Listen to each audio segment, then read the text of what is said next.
Good morning, gents. Hello. How we doing? Day of 4. What's going on, mate? Oh, yeah. Oh. Life's lovely. Good to hear. Good to hear.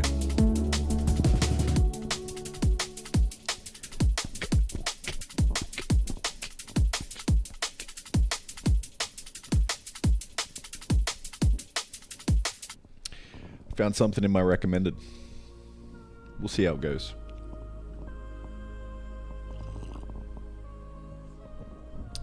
And by recommended, I mean I was toggling off my DF YouTube for a split second. And I found this guy. Because I also have it blocking comments, so I was trying to read comments on something. That's how it gets me, man. But hey, I'm down. Oh, how we doing, boys? Good morning. Ah, yes, I know it's grinding time, but it's 2:30 a.m. and Randy goes online. Yes, sir. Prime time.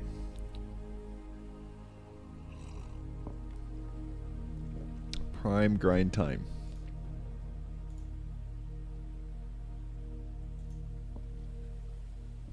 Why does this say unstable? Am I unstable, boys? Yes, but why?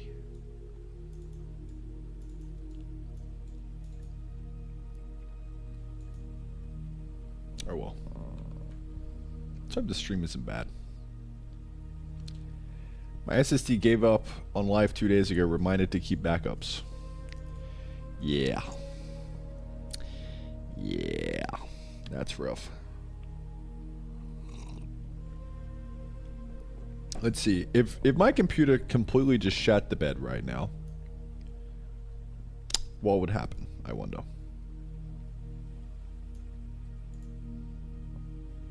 It probably wouldn't be that bad.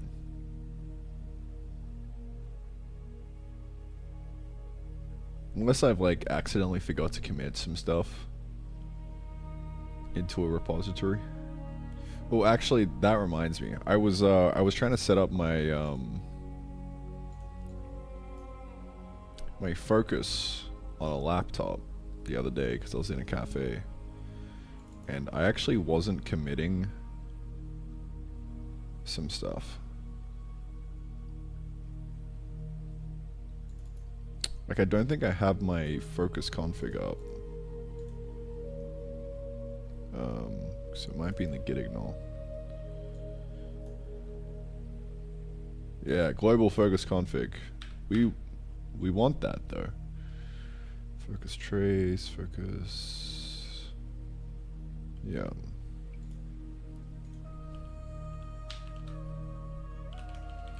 Imagine losing my config. Wow, that would be horrible.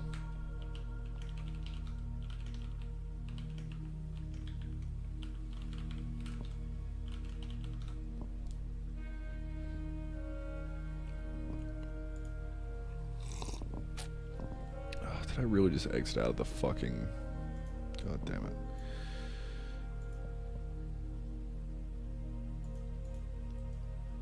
God damn it.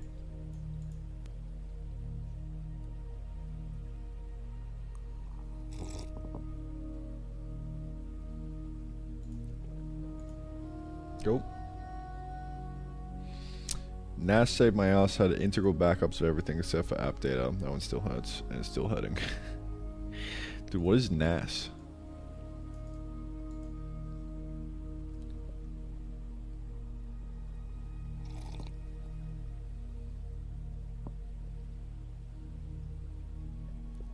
Kevin, g'day mate, how you doing? Dude, I forgot that we have this emote. That's nuts. What a throwback. I think this was when I was doing the 72-hour live stream.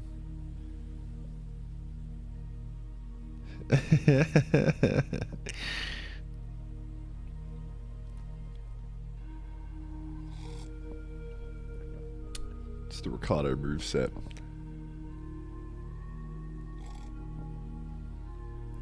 Network attached storage. Okay, cool.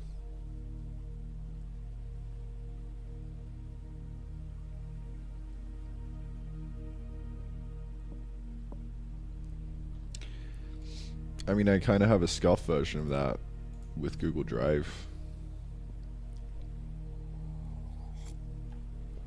I would really like to know how I would make this better though.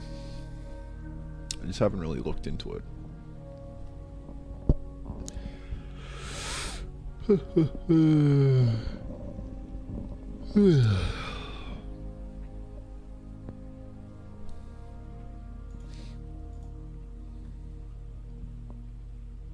have over 20 terabytes of data, so I'm definitely not paying for that kind of storage on Google. True. Makes sense. What does that setup even look like? Do you like rent out some stuff, or do you have like actual 20 terabytes of data sitting somewhere and then you just pipe into that? That's a lot of prod. 20 terabytes of hentai.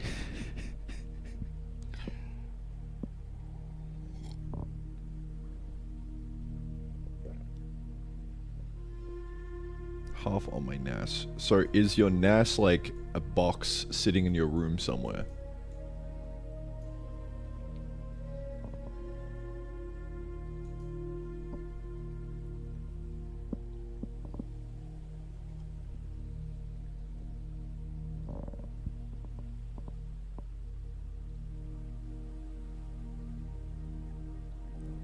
Excited for 20 terabytes of Bob Rule 34 once this game hits the mainstream. Amen, dude. Oh yeah, so it's just an extra computer or some stuff that you've hooked up. Okay, that makes sense. I mean, I guess that makes sense. I don't know why you just wouldn't like put more on your existing computer. I mean, I guess 20 terabytes is a lot, so yeah.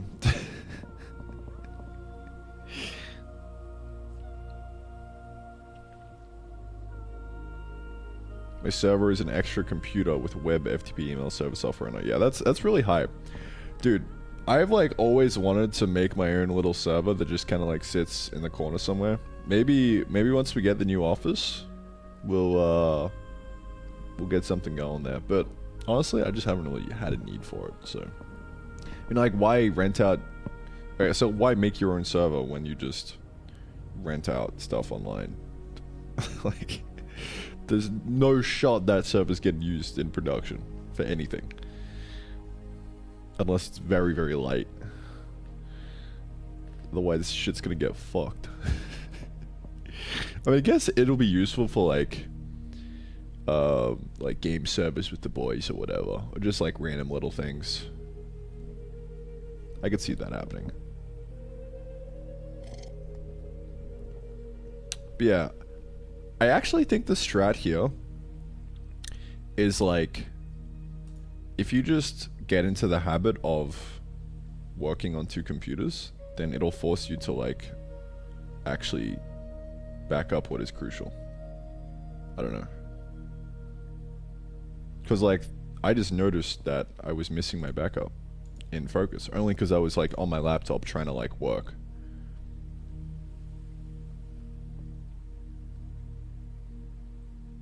It's gotta be light. Light on the toes, you know? What's today's mission? Well, Rico. Well. The real strat is to stop believing in permanence and do your work in RAM. Pure Zen. This is true. Alright? These are facts. That's how it goes. Dark Tournament, good morning. Good morning, chat. How we doing?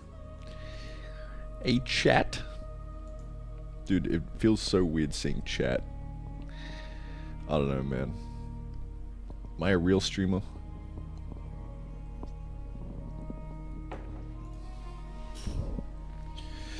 You're not brain rotted enough. Braito, what's up, man?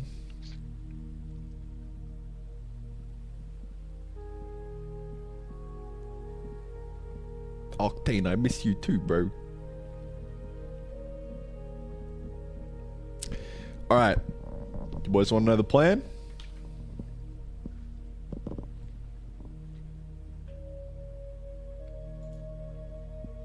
The plan is rather quite simple. We have two options. Add new content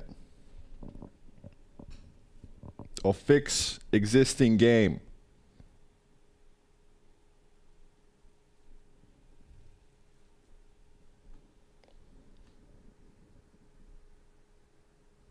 You already know what fucking time it is, baby. Let's go! Conveyor belt o'clock, baby. Let's get it. Yeah.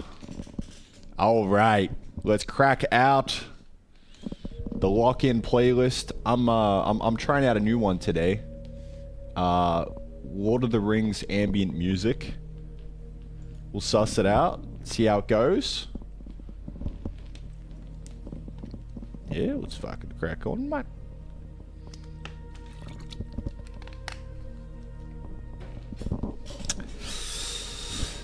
Crack on. And yes, I really did make a Google Slides presentation just for that.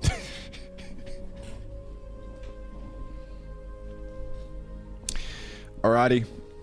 Let's look at the hog. Got another around like 60 users or so coming in overnight. Thanks to the boys playing the game.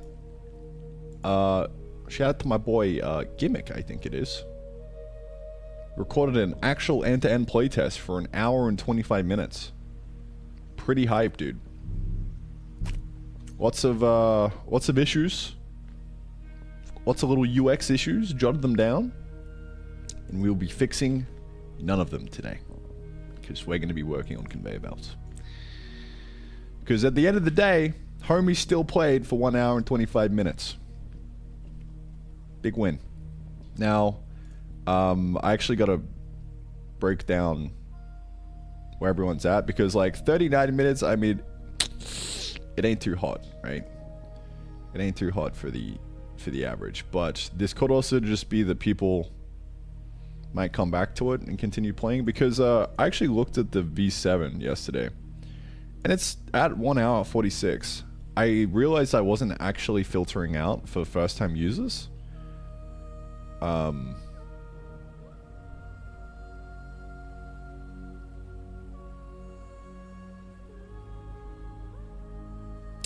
Actually, this might be getting fucked.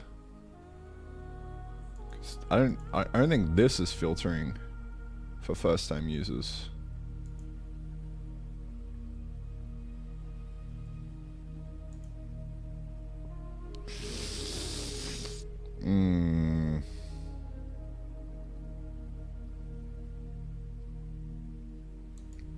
Yeah, data's hard, bro. In essence, Your Honor, I'm not gonna look at the data. I'm just gonna feel it. Alright? Who needs data? Not me. But yeah. I replayed for an hour and 25 minutes. Pretty good.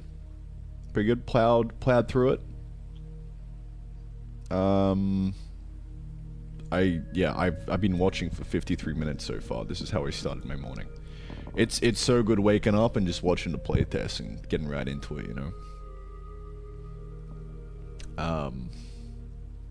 He's placed down the harvester, which is good.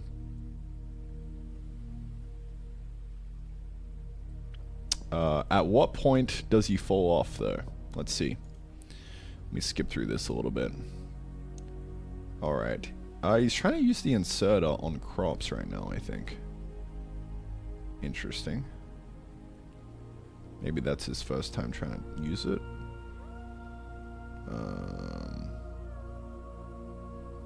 It would actually be pretty hype to just use an inserter on crops.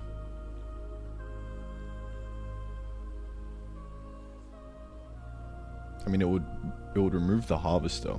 Then you could make the harvester do like a 3x3 in front, and it would probably be useful.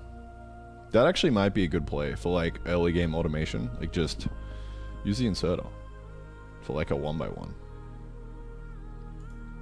That's actually good. This is why watching playtests is amazing, because I just get ideas of like what to do. Make inserter work on grown crops. Turn harvester into a 3x3? Question mark?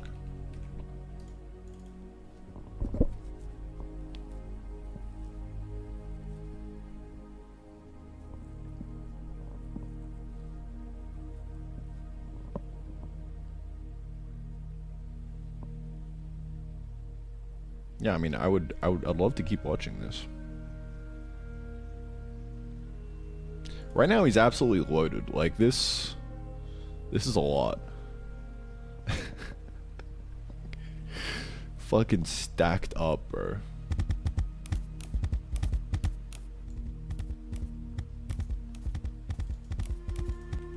Absolutely stacked.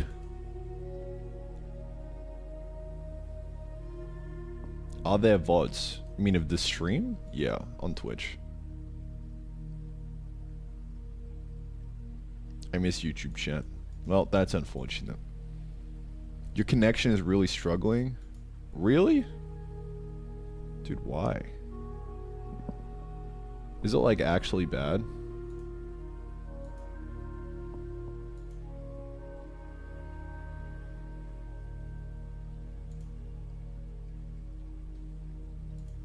I mean, it does say unstable.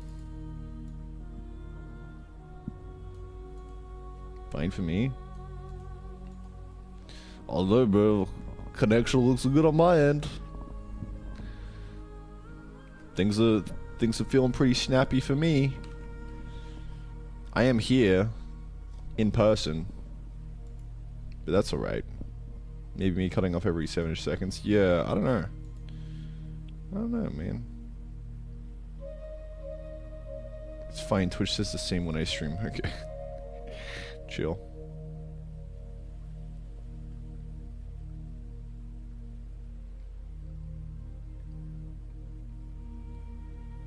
Alright. How do I plant tech tree? Okay. Well, it's over.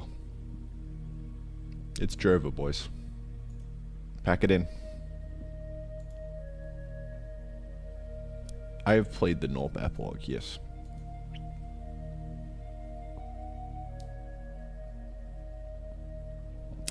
Alright, let's, I'm just gonna finish watching through the playtest, because I know if I bookmark this, I'm never gonna finish it. So let me just kind of speed run through this. We'll see if we can get anything. Dude, look at that. Homie's stacked. Fucking 1,400 gold right now.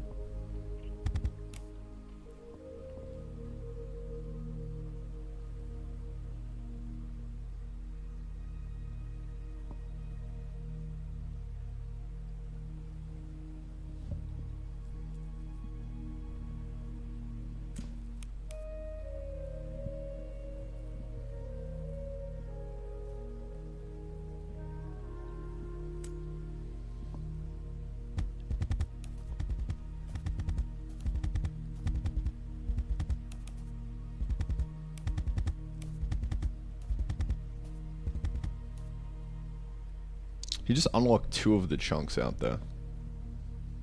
That's pretty nuts. I didn't even notice that. Oh, this was ages ago.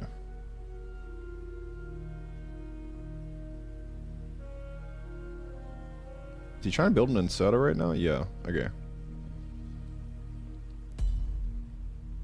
Oh, just bought the inserter. Okay.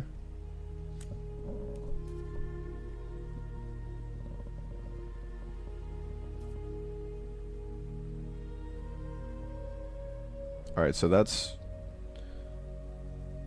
yeah, interesting.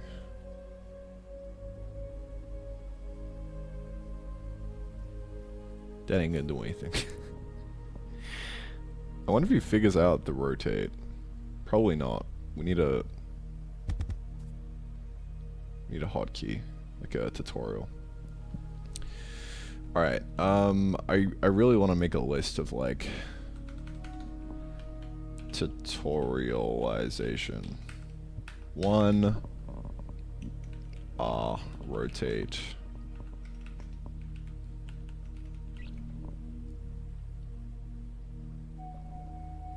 RMB. Place.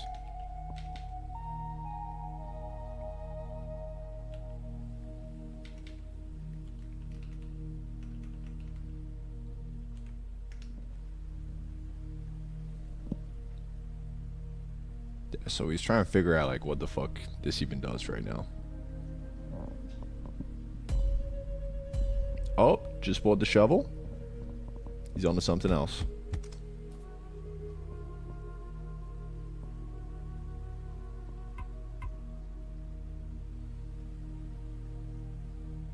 Dude, this UI is a mess.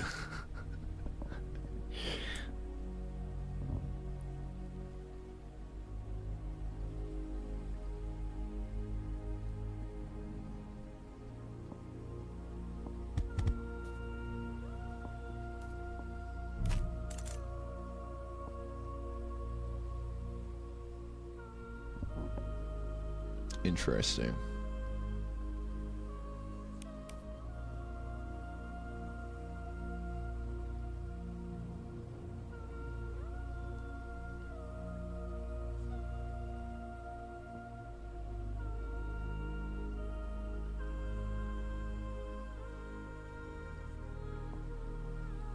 Or we stacked up on turrets right now. It's pretty hype. What's he trying to make now? More turrets? God damn. Bob ain't going anywhere near that. We need to do a radius preview on the turrets.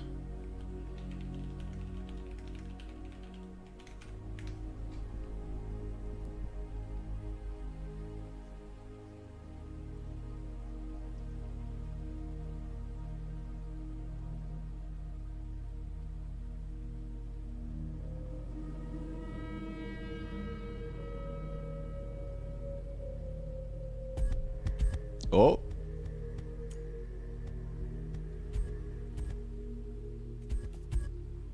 Bob just got fucked up. Bro, getting clapped right now. Let's go. Tremendous.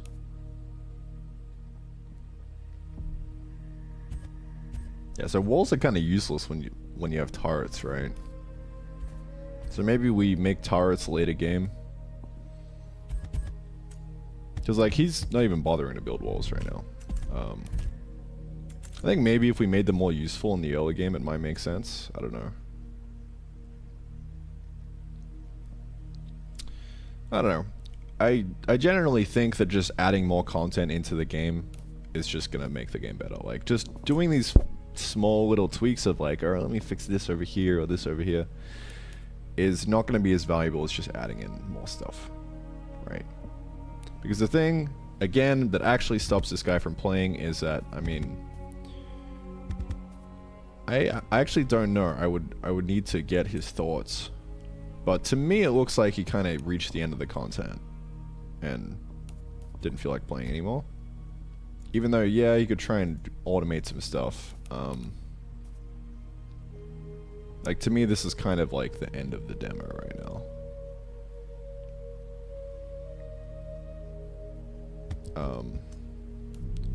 I kind of want to see what else he tries with the inserter.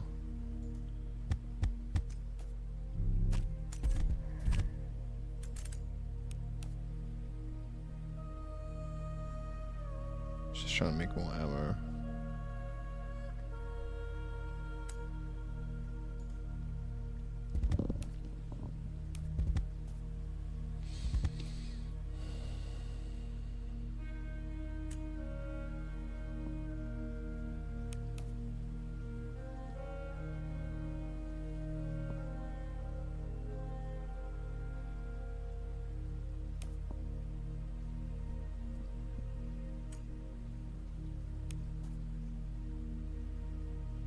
Yeah, honestly, I mean, like, trying to fine-tune the game at this point is probably not a good idea. I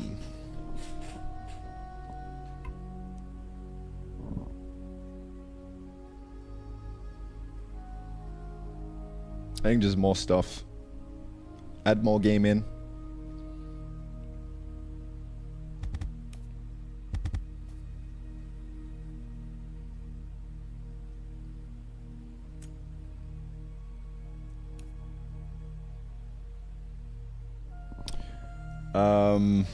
We do kind of need to lock off the demo, though.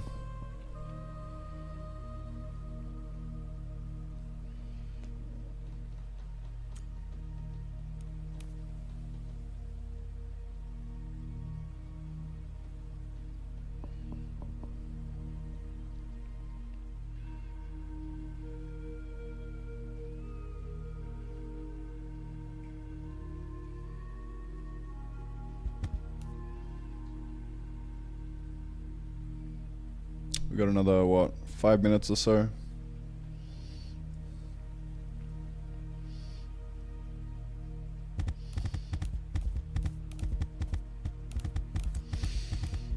Yeah. I don't think there's really much to do here. I mean, could try automate some stuff. But I don't think the insert has been taught properly at this point. I think conveyors would, like, basically help kind of push in that direction.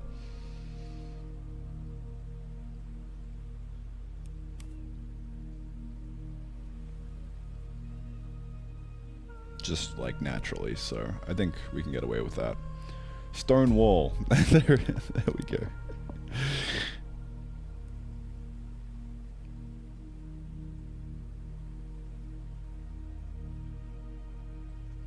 Trying to make the pine wood fall.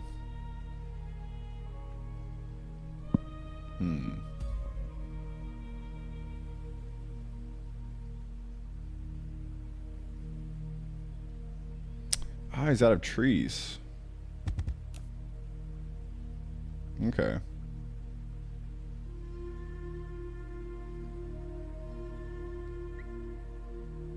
Yeah, ran out of pine wood, I think.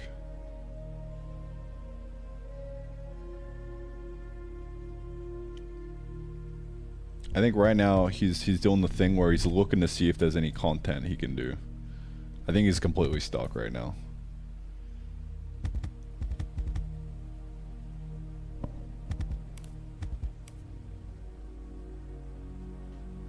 Just trying to build around the hole.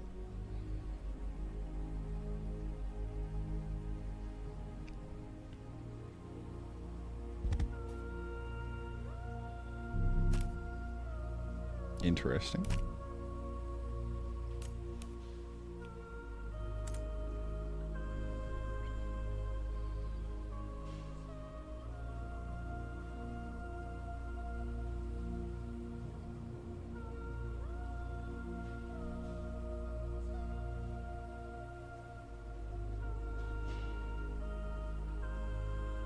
There's not really anything to do right now.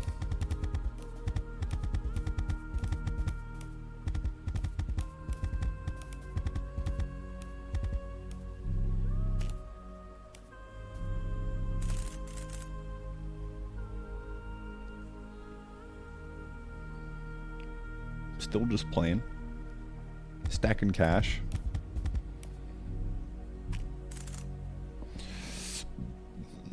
Try and boss forward a bit.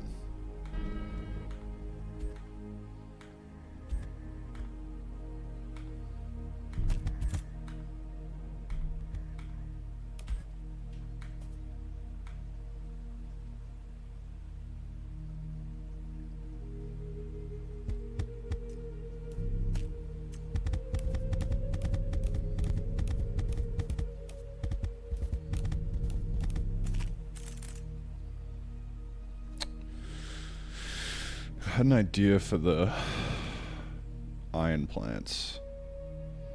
Force, iron.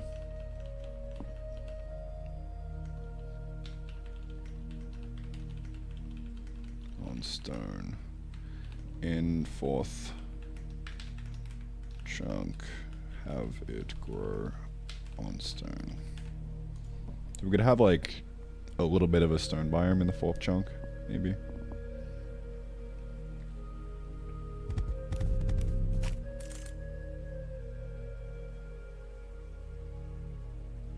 Alright, and he dips.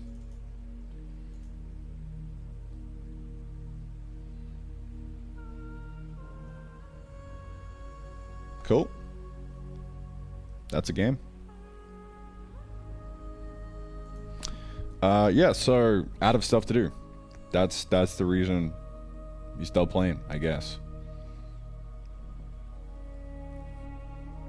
So you know what time it is. You can tell by the title. Conveyor belt o'clock.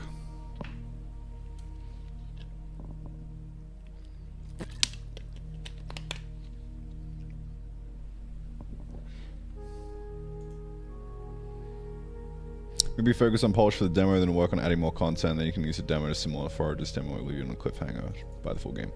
Yeah. I would like to play Forager's demo to study the pacing of it. That would be good.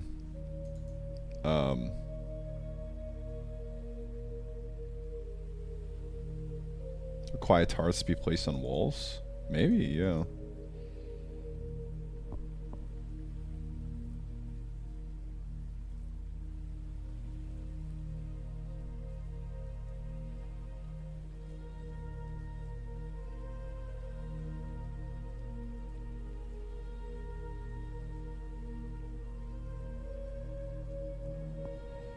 Make coins dark matter or something? Maybe.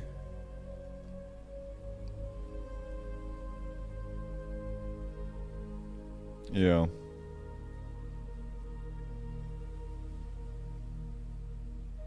Cut grass with a sword swing. You'd probably want to put that in a scythe. I don't think you'd want to put that in the sword. Because the sword's the only purpose is to hit enemies, right? So you wouldn't want to overload that. But definitely like some kind of scythe that you hit stuff with. Are there cheaper electronics in Thailand? Not really, because they have to get imported. So they're kind of like the same price, or even like slightly more expensive. I think it like depends on what you're trying to get though. But yeah.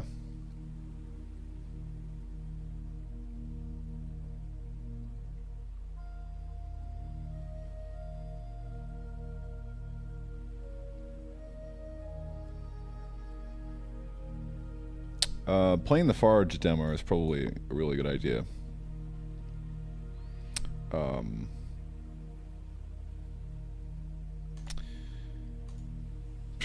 Dude, now I'm thinking, oh well, maybe we focus on the demo instead of the new content. But no, conveyor belt time. Let's go.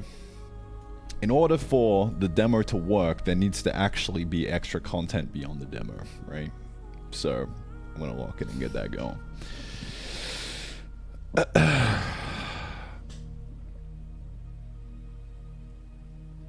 More inventory slots are definitely needed, yeah.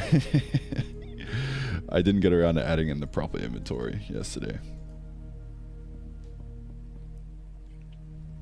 Awesome. Sleep tight, cities. Alright. Well.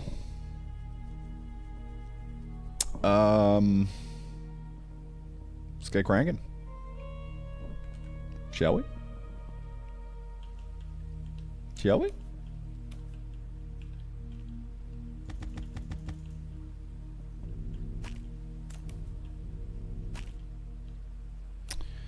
Alright, so what is the goal for today? Well, I would say, yeah, just slap conveyor belts in, call it a day. That's kind of like end to end what I want to do. Really simple as that.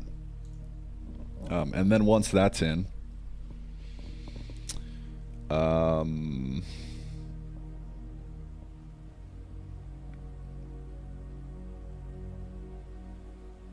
we should have enough content to have like a divider between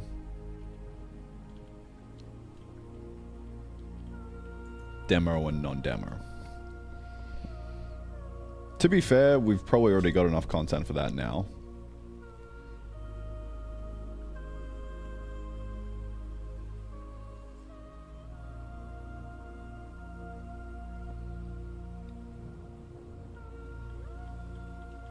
But we'll make that a little bit extra true.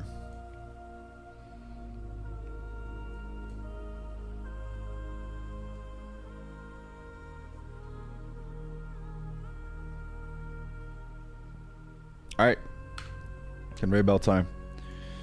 No use thinking too far ahead. Just take it step by step. Conveyors. Let's do it. It's finally time.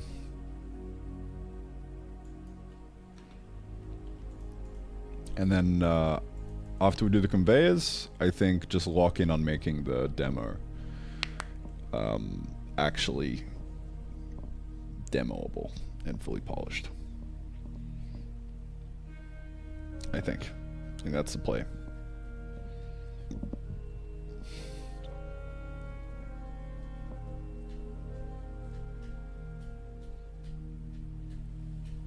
All right, you guys ready? Excited to see how belts we implemented. Me too. I have no fucking idea. We're just gonna look at Factorio and copy it.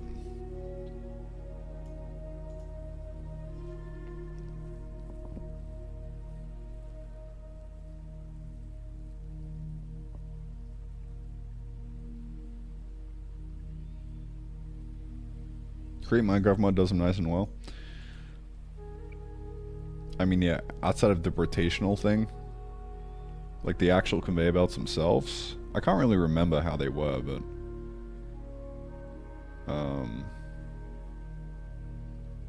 like the actual logic for them, I think was pretty good. I don't know. We'll see. But yeah, for the most part, I'm just gonna copy Factorio, kind of one for one. The goat.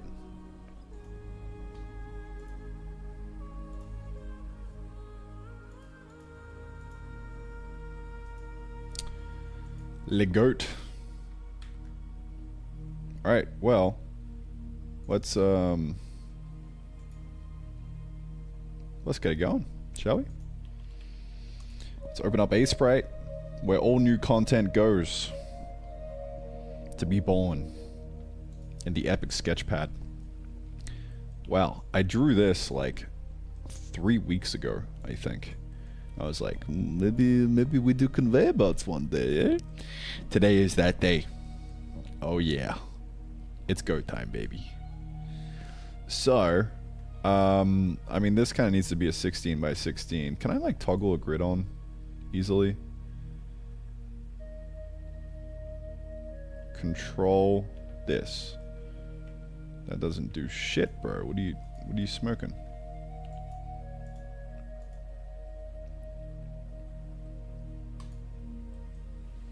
But yeah, that's 16 by 16. Okay, so let's fucking give this guy a little bit of a nip tuck. Okay. So, this will need to be like a proper tiled thing at some point, but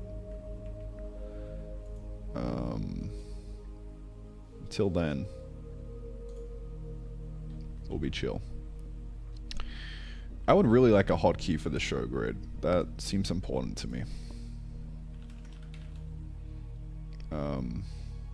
Control Shift, comma, pixel grid?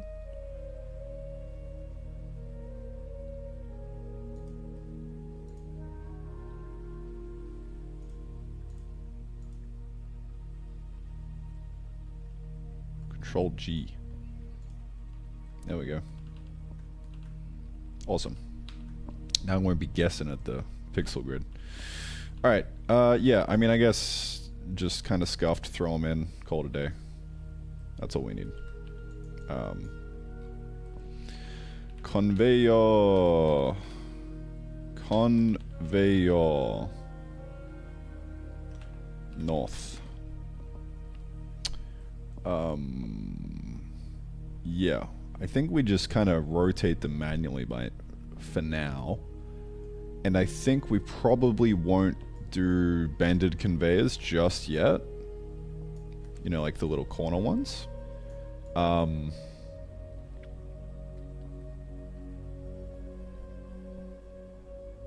think we'll wait.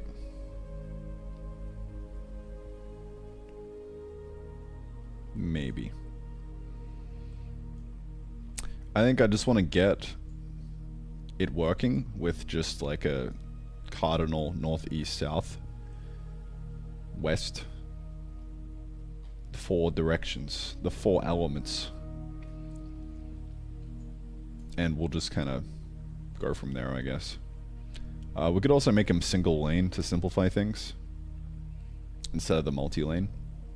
So single lane, cardinal directions, that's going to be V1 of conveyor belts. Eventually we'll have multi-lane and bends and all that kind of stuff, but for V1, that's what I'm thinking.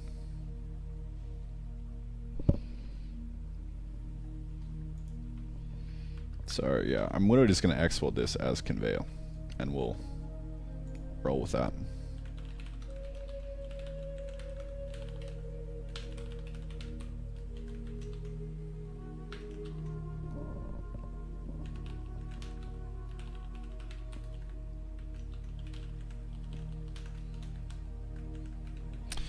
Alrighty, so how the fuck are we gonna do this? Good question.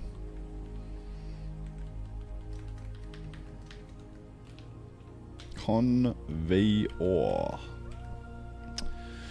Well, I have no idea. We'll just kind of like tackle it piece by piece. Let's get this guy building in the world and rotating, and then yeah, we'll kind of go from there.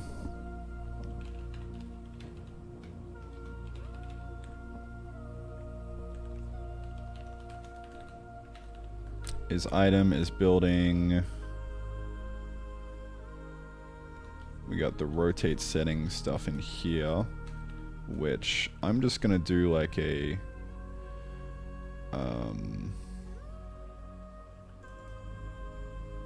northeast, southwest. Yeah, just gonna reuse the conveyors for all of these guys. North, south, flip Y. Okay, east.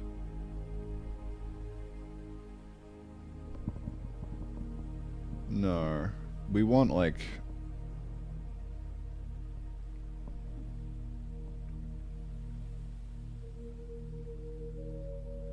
we want rotations. We don't want flips here, so I'm gonna have to do something with that.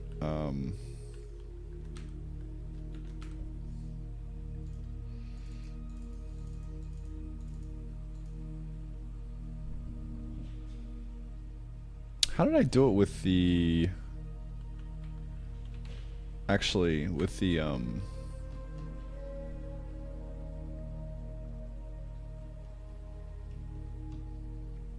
think I'm just going to put in a rotation.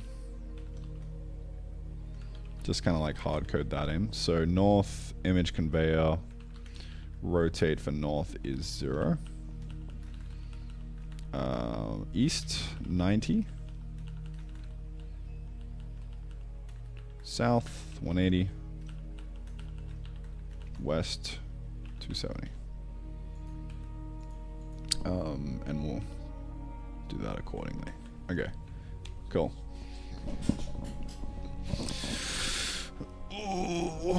Alright, so I mean, that should be them being placed down in the world. We'll see how we go.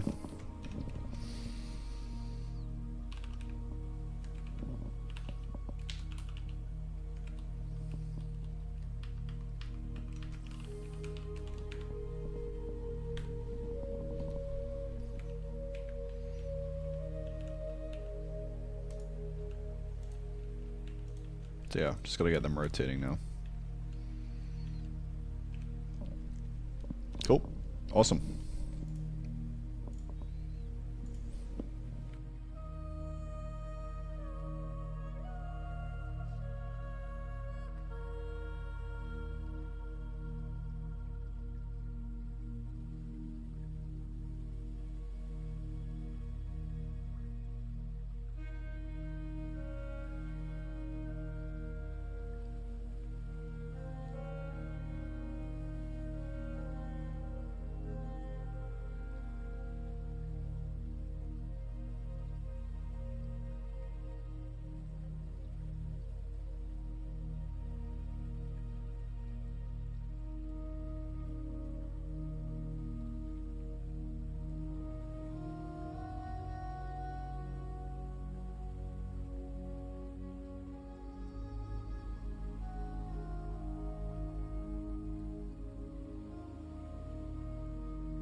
Thinking one item per conveyor? I'm not sure. I think in another game that never saw the light of day, I actually added this in. And it was just one item per conveyor and it was really simple. But I do want to get like the smooth kind of spline movement going. So I think we might need to tackle that. So yeah, I'm not sure. Not sure what to do there. We'll figure it out though. Okay. So yeah, let's get this guy rotating.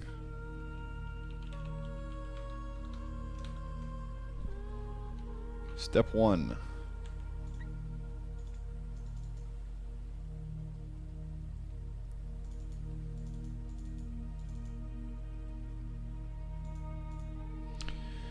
If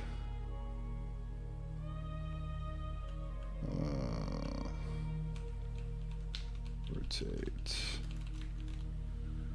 so I'm just gonna say rotate equal data rotate.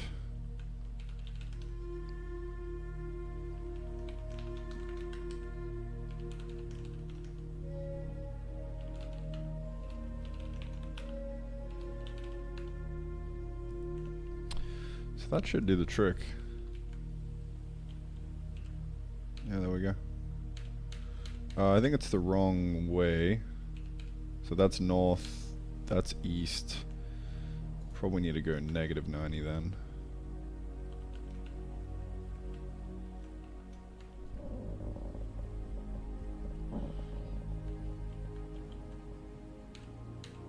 There we go.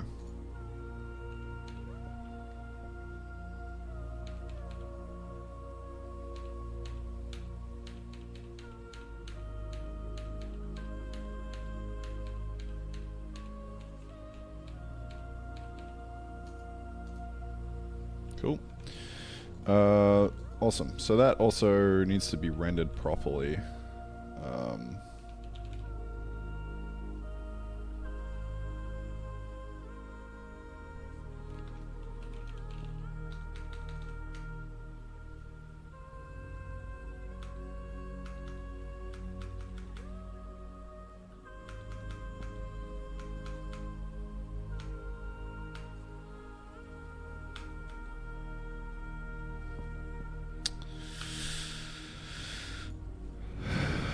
Don't know where this guy gets rendered. I would say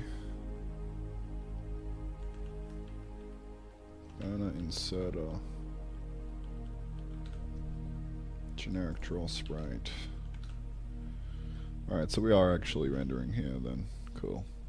Alright, I remember this. This is kind of the same path, but not really.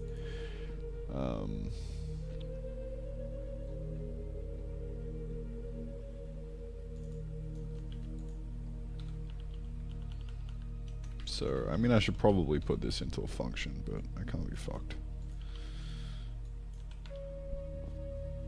Another day.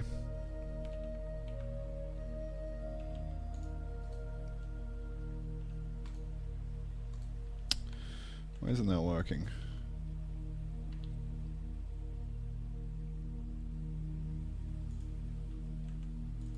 Probably because we don't have directional render being set. Well, we do.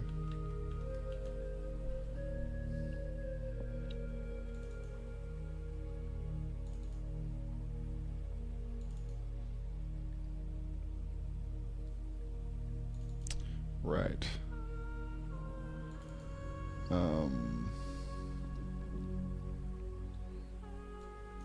Why?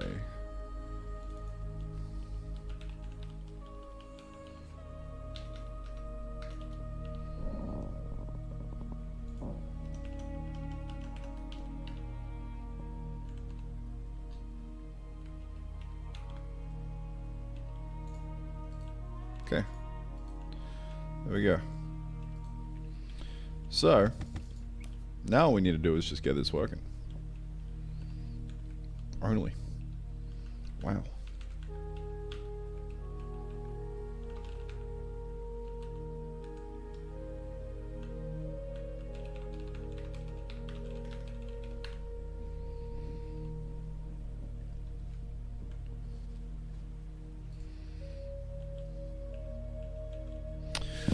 So, what do we do here?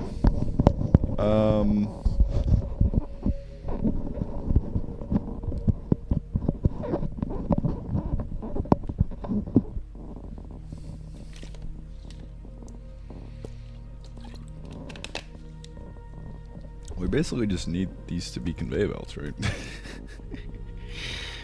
Simple.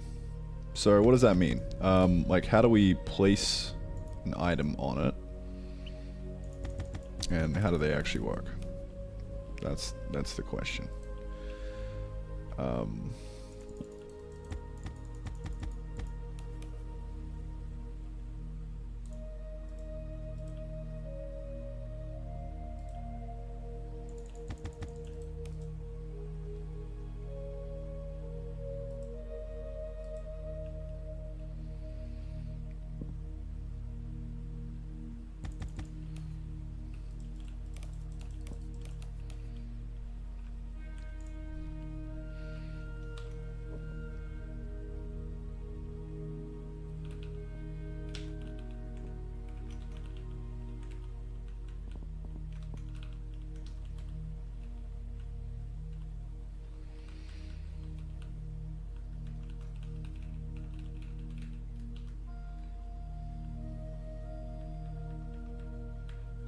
Alright, I would really love to be able to spawn things in. So let's get that good old I'm GUI going. Item to spawn. If button spawn. Okay, cool. So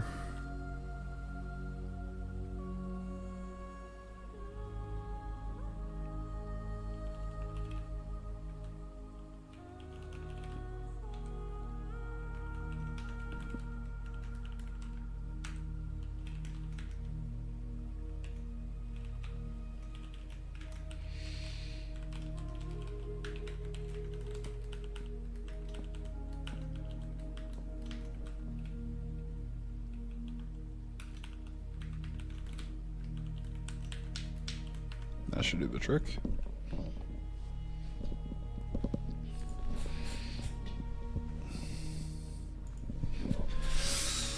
Okay, so we should be able to spawn in like...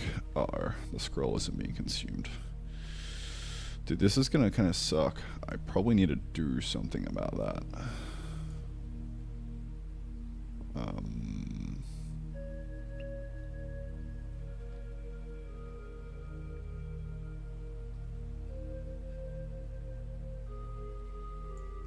Very well.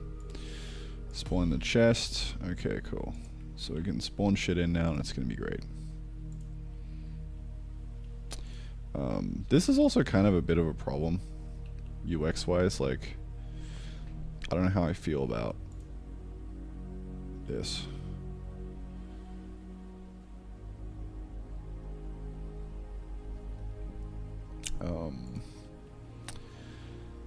Oh, actually, I know.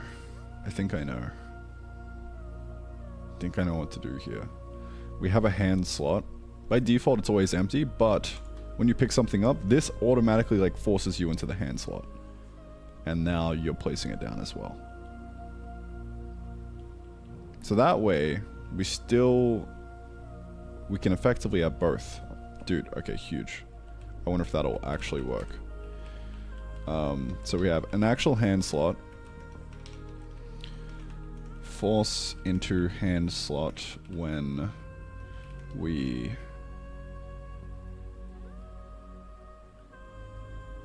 have held item.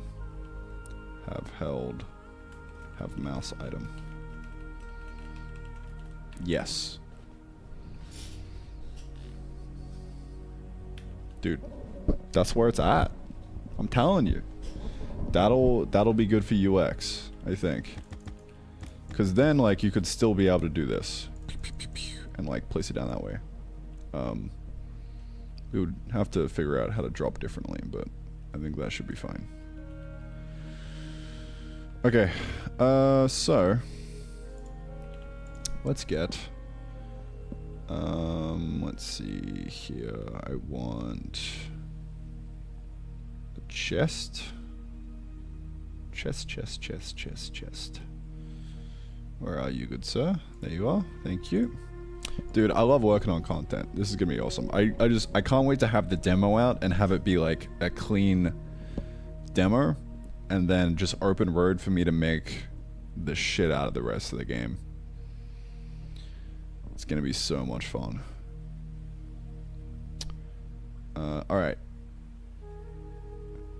Inserter. I also need that. You. This is very inefficient right now, but oh well. Man, I really need that fucking... that second inventory. This is rough. Put you away. God.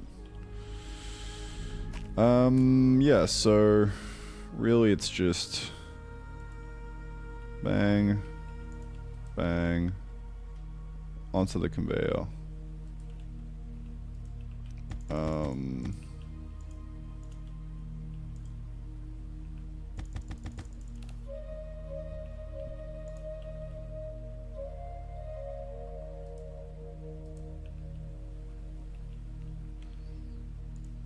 Okay, so this will put it onto here, and then they should go back around.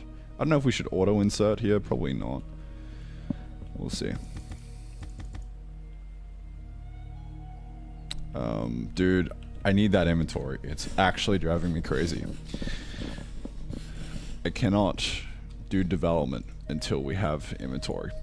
So I'm moving this up.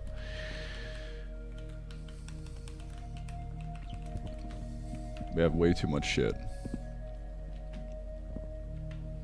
Or imagine Factorio, but you only have 9 slots.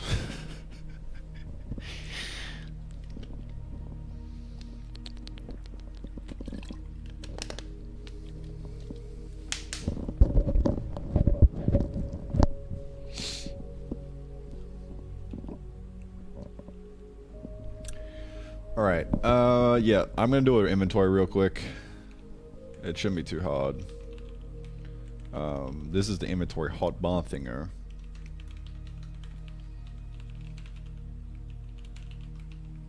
Now we have inventory actual thinger.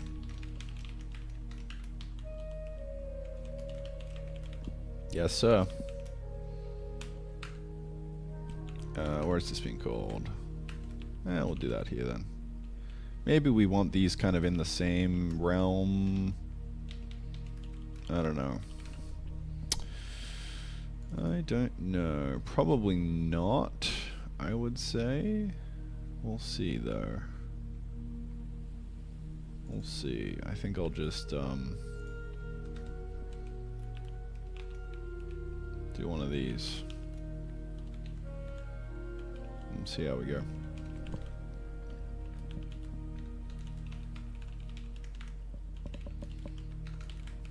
So, this is going to be a new UX, play UX thing. So I'm going to say inventory.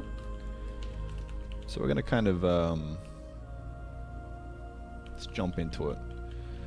I should probably comment out the old inventory. I don't know how much that's going to break, but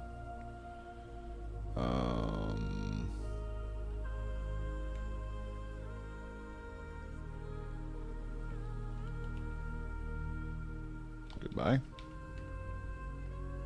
Get item count.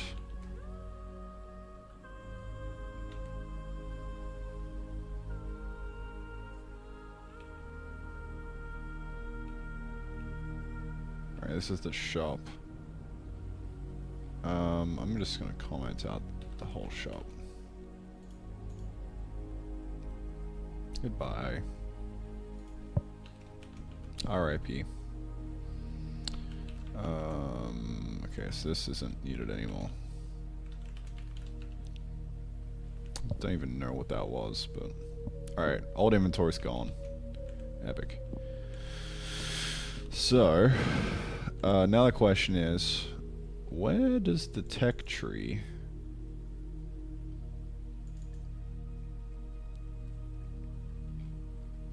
I think it's in the app state that it has the, yeah, we got Play UX Alpha in here. Cool. So, app state dot Play UX Alpha inventory. So that'll be the thing that we animate. gs.playerUX. So if key just pressed tab,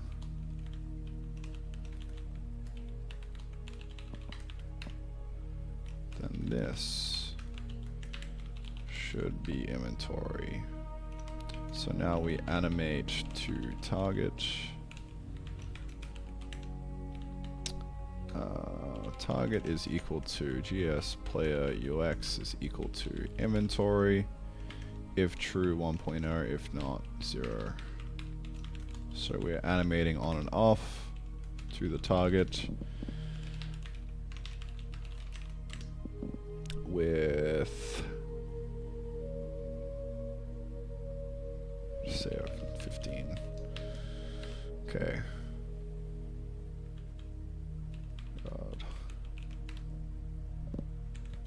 Okay, awesome. So we should be going in and out of the inventory when we hit tab. Kinda.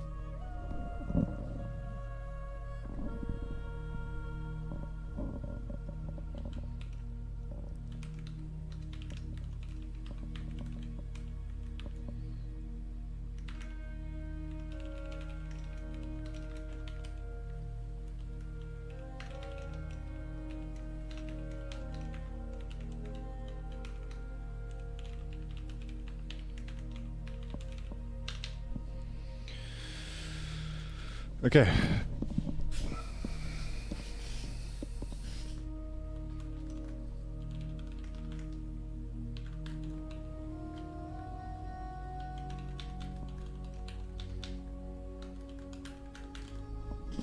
So, how's this motherfucker going to be rendered? We could do like a Minecraft style like pop-up, I think. In the center. Keep it clean. I don't know.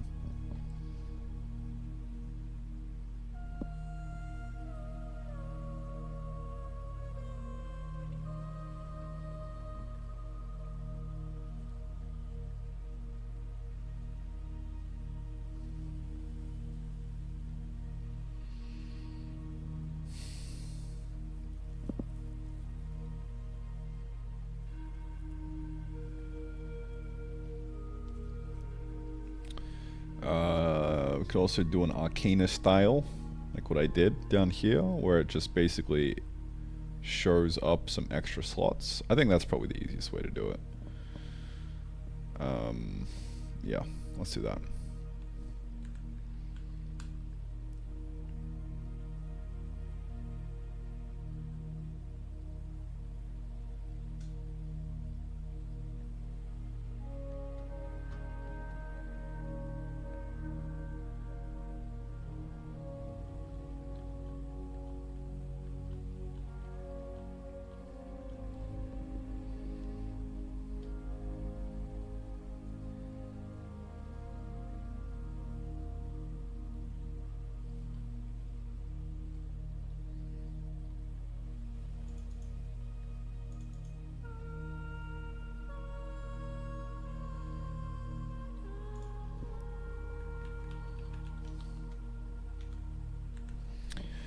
So I'm gonna need to crank this guy up,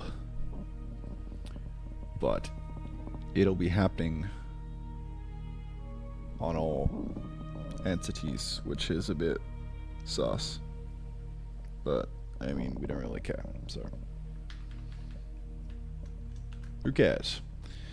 So that's 10 right now. We kind of need an extra, maybe an extra 10? I don't know.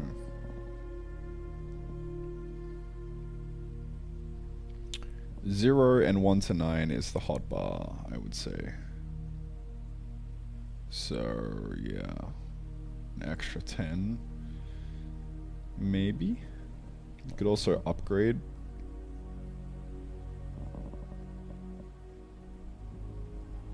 Yeah, I'm just gonna say we got an extra 10. So we'll put 20 in here now. This was already done, so I actually don't think we use these guys anywhere anymore.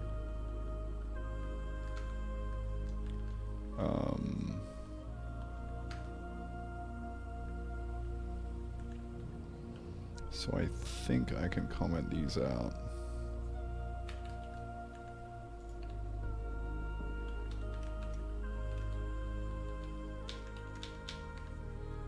Yep, cool. Bye.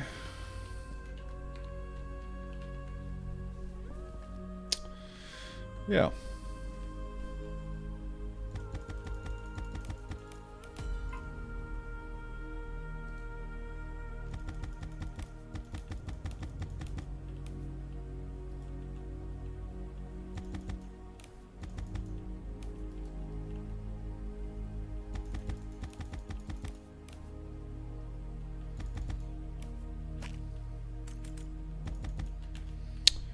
What am I doing? I don't know. I'm just playing the game.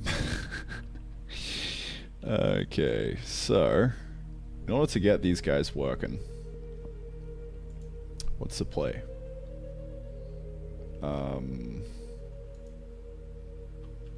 Well, I would love to not continue breaking my weld saves, but that's alright. Probably gonna break it again very soon. But we just gotta get this working.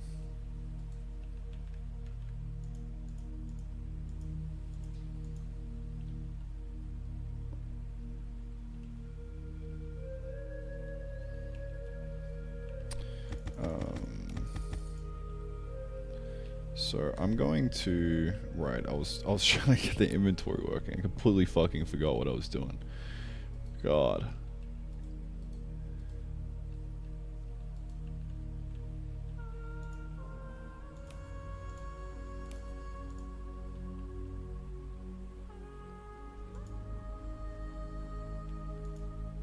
Yeah, I need the inventory because this is horrible. But let me take a screenshot of this so it's kind of easier to reason about.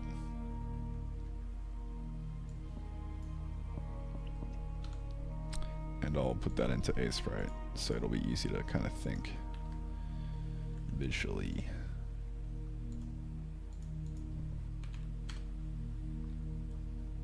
Okay. That's our conveyor belt workbench.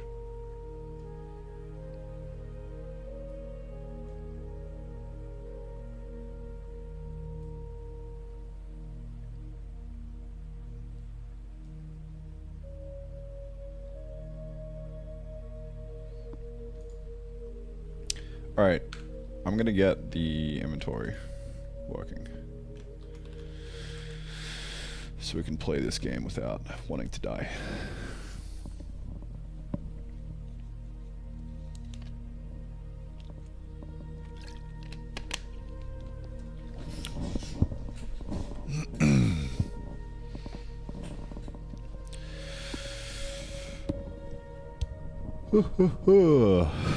Ay, ay, ay.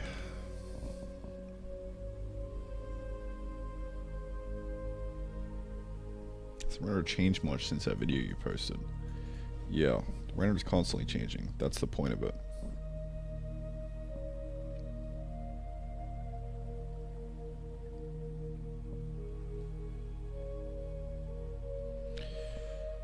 This was sent ages ago as well.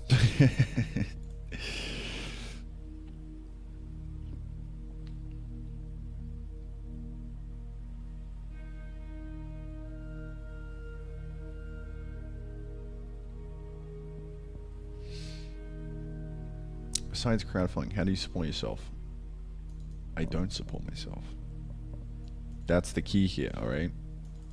Now, I just have a really low expenses month to month. It's like about 1,000 US, because I live in Thailand. And yeah, I mean, the rest I just get from like bits and pieces. Like ad rev. I do a bit of mentorship as well that I get paid for. Yeah.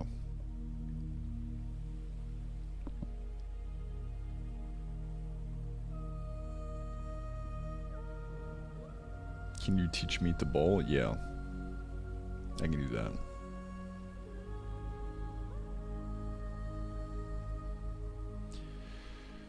Professor Reword? Yeah, bro, he's rewording some stuff pretty hard.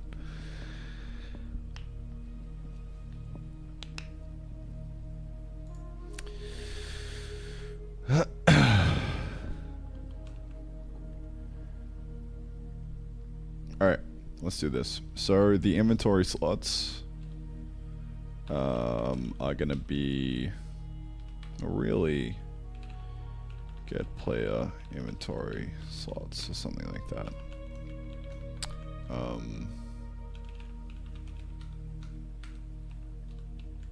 I actually already have this.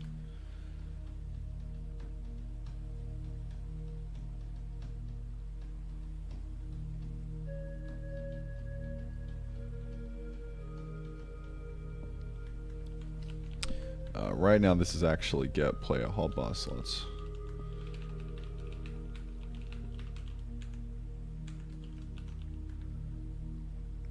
So I'm going to change this to get player inventory slots.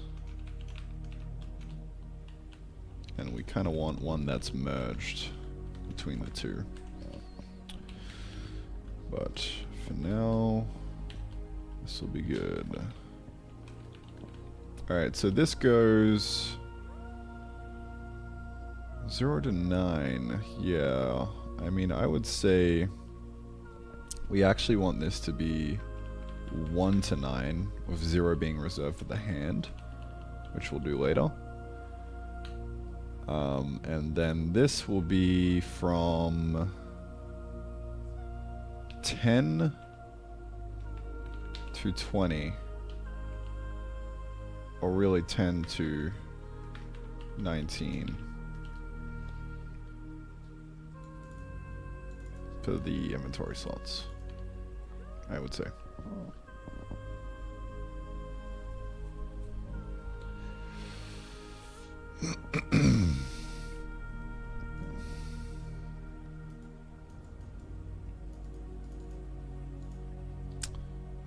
And the hotbar will be 1 to 10.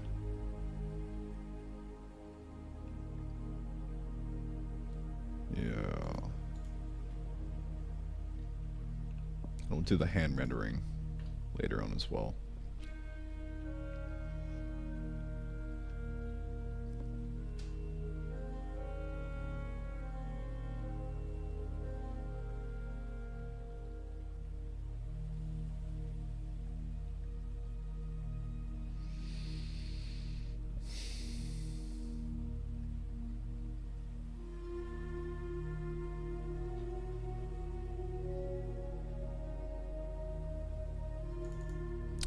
So we should have the inventory slots there.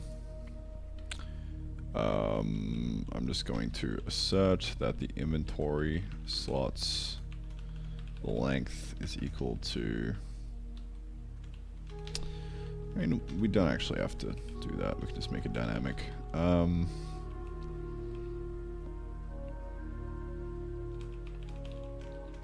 Row count, I'm going to say is 5.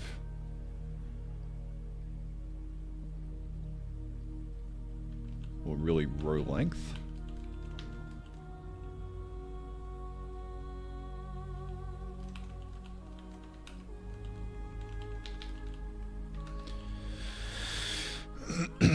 So, then all we do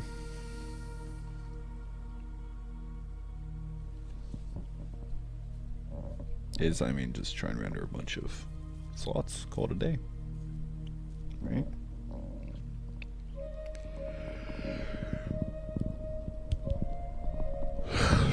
Okay.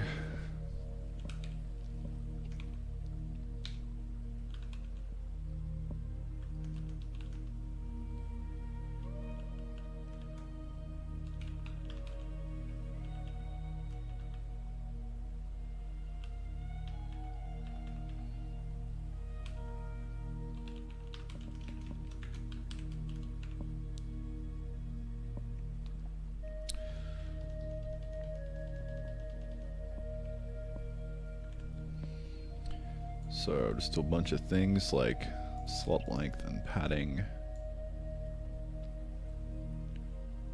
I guess I'll just copy paste this. I don't know. Could try and unify this, but I can't really be asked. So I'm just gonna copy this up.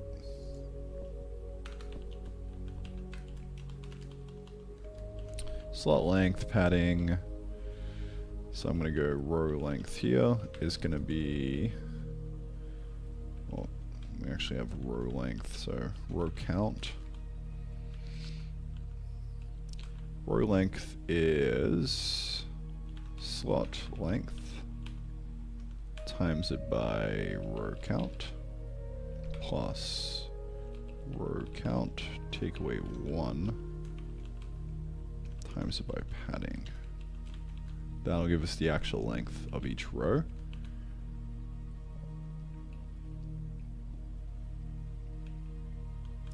So x0, y0, we'll just say xy equal to screen pivot bottom center, y plus equal 40 or something. So now we're in the bottom center. To get to where we want to go, we would go x take away equal row length by divided by 2. And now we should be at the start of the first slot. So we want to up it by padding each time, right? Yeah. X plus equal padding. And then we're in the bottom left, we just kind of draw the actual guy now, and then plus the slot length. It's really as simple as that.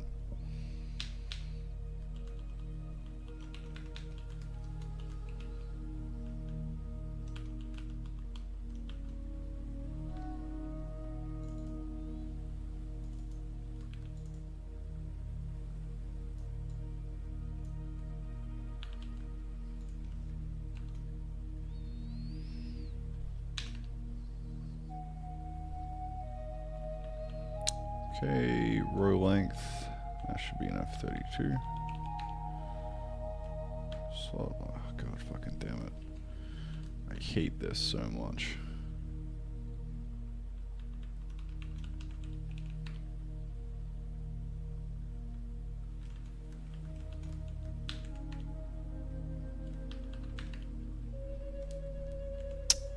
Okay. Well, yeah, I mean, that should be the inventory, getting rid. Look at that. It is there. 1, 2, 3, 4, 5. 1, 2, 3, 4, 5. So, 1, 2, 3, 4, 5. I mean, it's almost centered, not quite. But what I want to do here is basically go left side equal x at this point. And we'll say if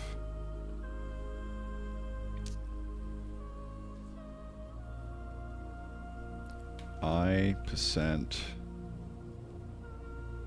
row count equal 0, I not equal to 0, and I% row count equal to 0. So we're going on to a new row. X equal left side and Y plus equal slot length plus padding. So that should bring it onto the second row now. Lovely. This guy down here. Probably make it a different color. like what the chest color is. Yeah, that's a good idea. Item storage slot. Pretty sure this just uses element color. Yeah. So we're just gonna set the element color.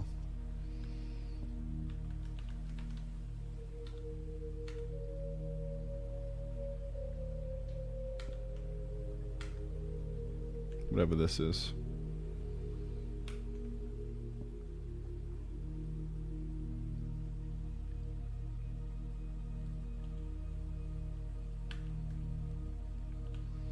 I think we might even just, instead of element color, we'll just make a second one called storage slot color.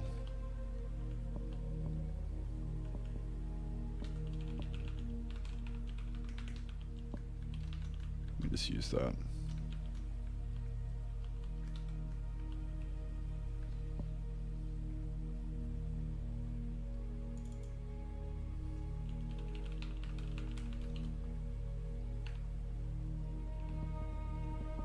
There we go. Cooking.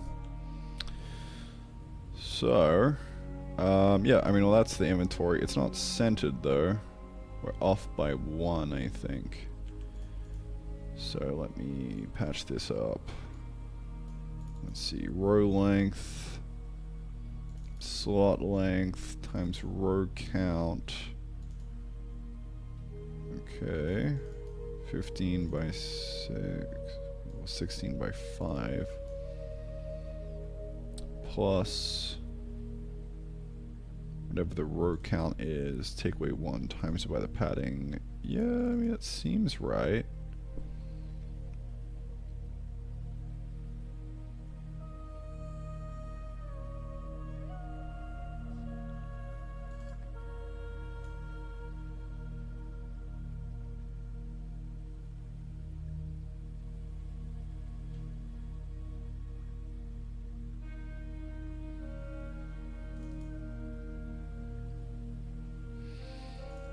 Maybe it's because this is an integer or something, I don't know.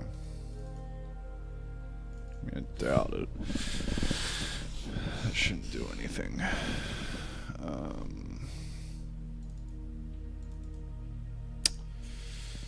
Yes, kind of funky to me.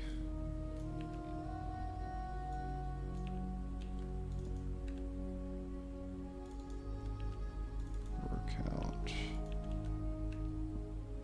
Padding, row length. Divided by 2. Oh.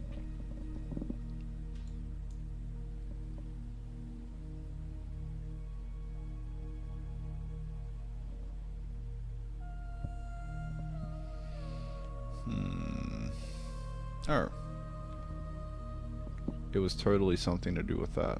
What the fuck? Or I did take away 1 instead of plus 1. Okay. My bad. Alright, so we got the inventory.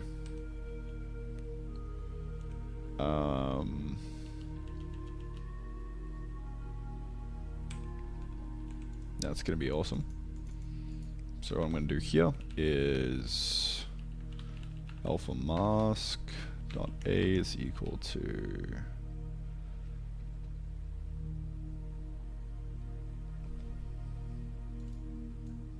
this guy.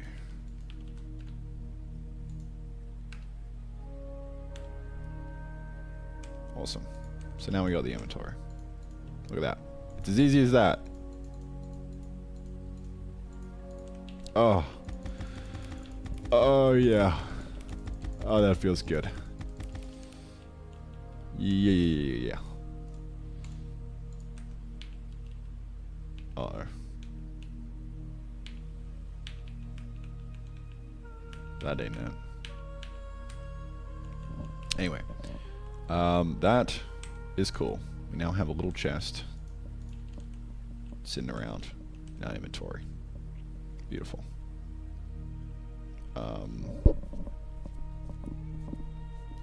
Now you could technically play with this open the whole time and it might be valid. Like you got no real reason to close out of it, so maybe we make everything black when you open the inventory. Just to put it in focus.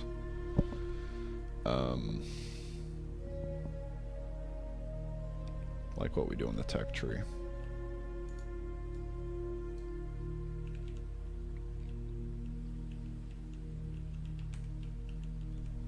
Yeah.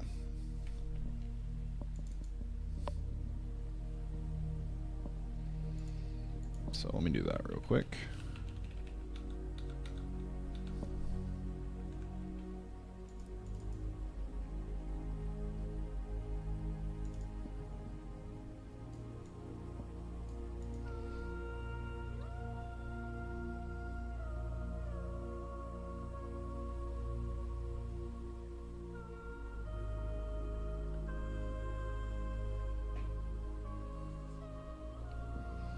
Yeah, dude, this is bossing. 1.5 hours? Haven't even noticed it there yet. I mean, until that singer came in, but that's fine.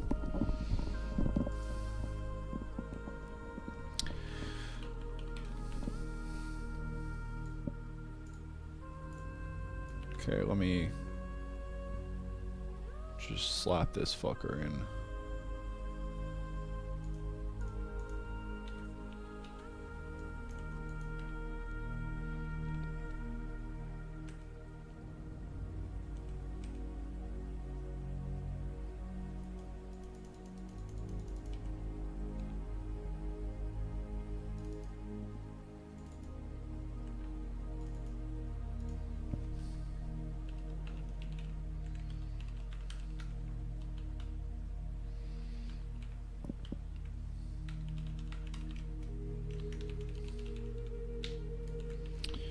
Really just using this as a color palette right now.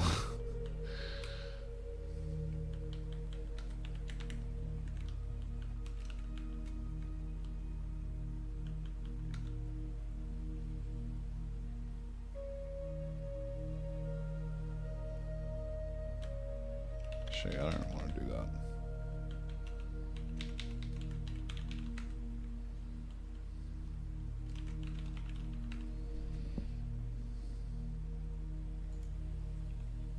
I knew something's felt slow. The game was open. Okay.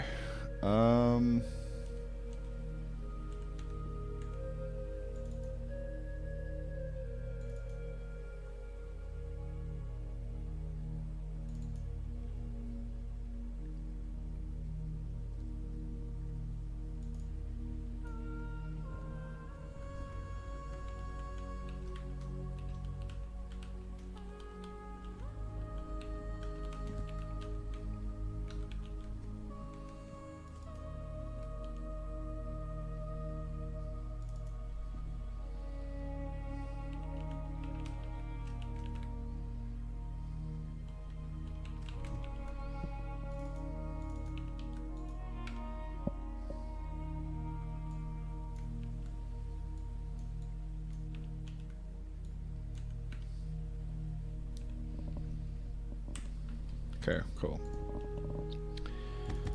I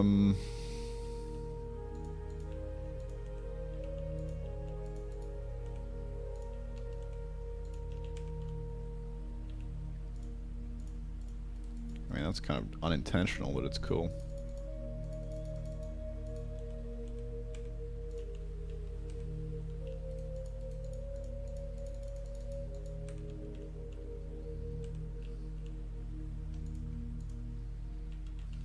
Cool.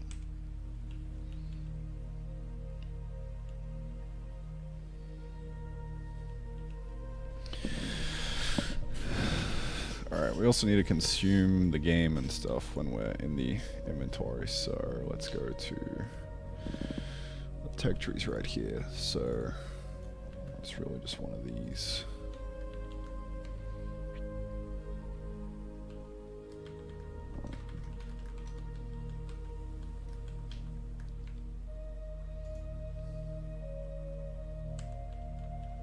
Awesome. Uh-oh. Uh-oh. Not quite. Hover consumed, maybe?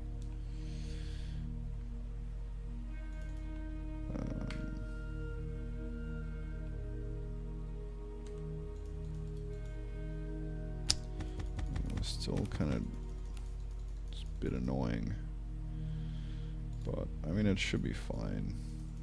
Just a minor UX thing. Alright, back to business. We're cooking. So I think the play now is well,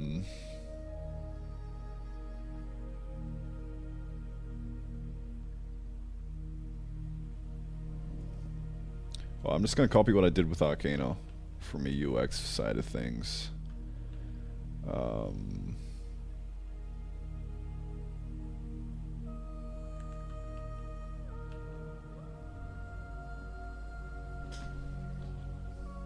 Get player inventory slots. I'm gonna say get all player. Really get player storage slots. That's what we're after here.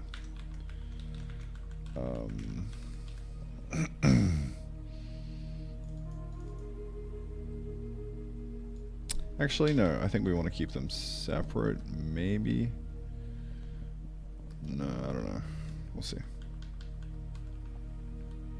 Just kind of gonna do this.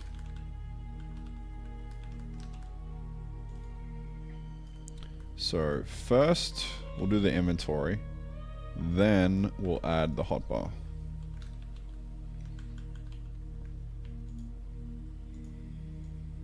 So when we use this for pickup, slip that in there. Things will go into the inventory first, not the hotbar. So new game. Oh, where'd it go? Bang! It's right here. Cool.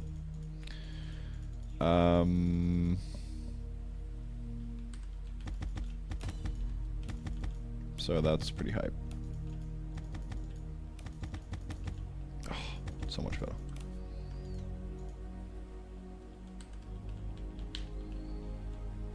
So the actual hot bar is not working now because this is broken. We're not taking one anymore.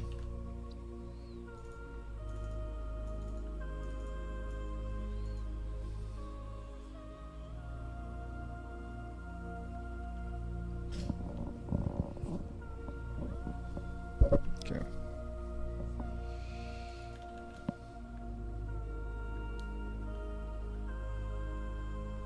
Should be fine. Alright. Now I can breathe. We can play the game. And we've got an inventory. Very nice. Should probably be able to move around when we're in the inventory. I don't know. We'll see.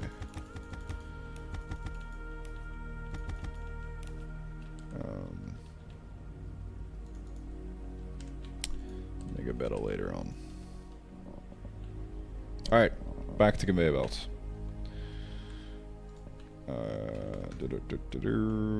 So this is, we are on day 36. 0.9 added inventory. So things we need to teach, which we should definitely have in the next version. Tab inventory. We can teach that just as soon as the player picks up something. The way I did it in Arcana is as soon as we pick up something, we now do like a flash down here saying tab to open inventory, and there we go. Solved.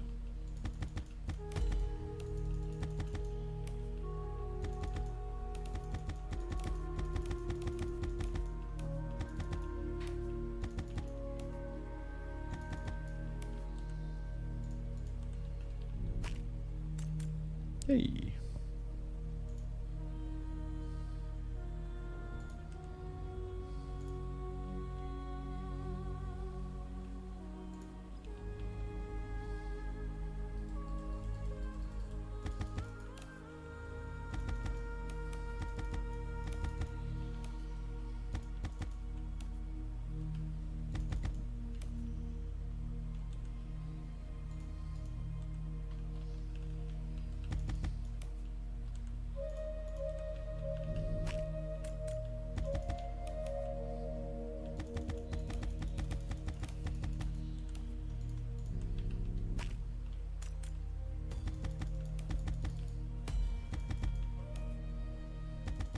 Cool.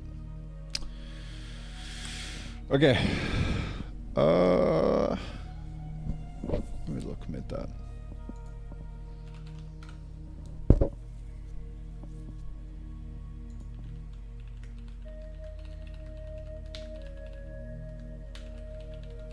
Actual inventory.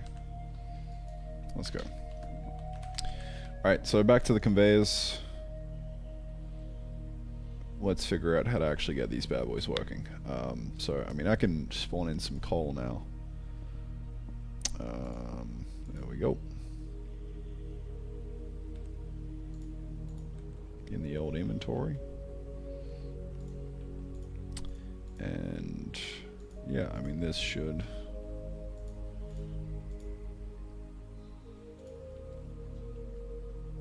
should plonk some coal down.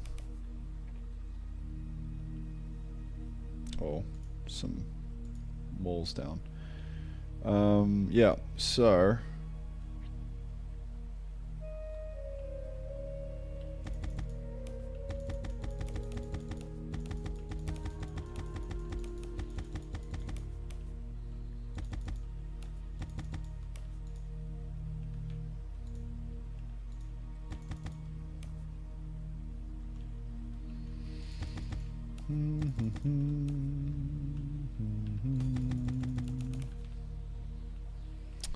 How are we gonna do this? That is the next question. How will it be done?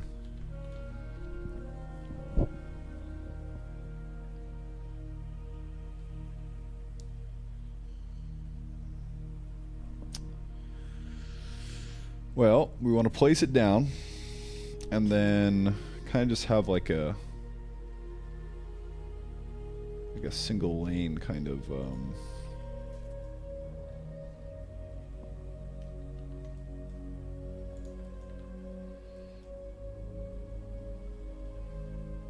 like starts here, burp. Alright, so now we're animating across here, right? Now that it gets to here, where does it go? Well, we could just make it go to the end here and just burp. And then burp.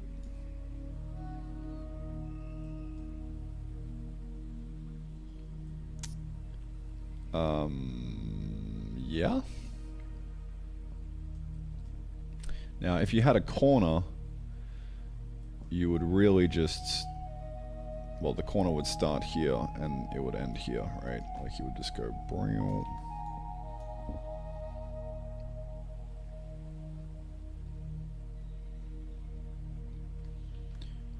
So, yeah, I'd have some kind of, like, spline path thing. Just a bunch of little points. And you would just smoothly kind of move across that. But for now, just to get this working, I mean... Yeah, you do kind of need corners if you want it to be smooth. But from here to here, I think we can get away with this scuffed, like, we just animate the item along. And then once it goes into the next one, we just do it again. If we wanted it to look good, we could just kind of interpolate the positions. So it would look something like this. Not perfect, but I mean, it should get the job done.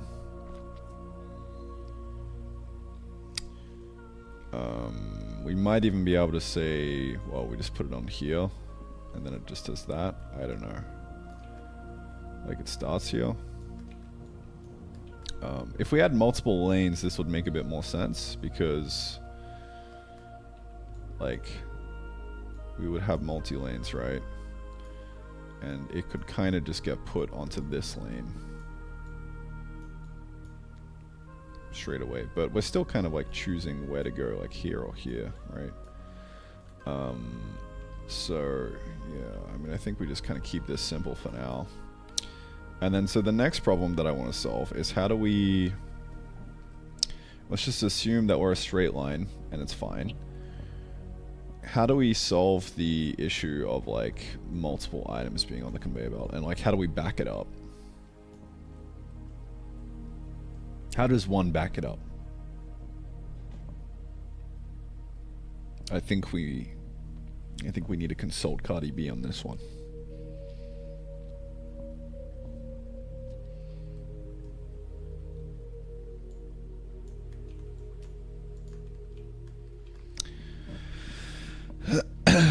Well, you'd really just have like an item width, I'd guess. Say like, alright, an item can contain, can it be this long, right?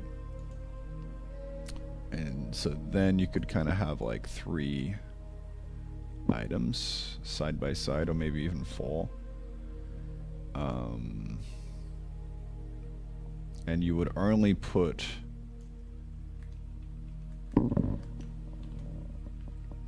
alright, so yeah, let's just say it's 3, right? So 1, 2, 3 items could be contained on a single belt. Now these guys kind of slowly move along the belt, like so.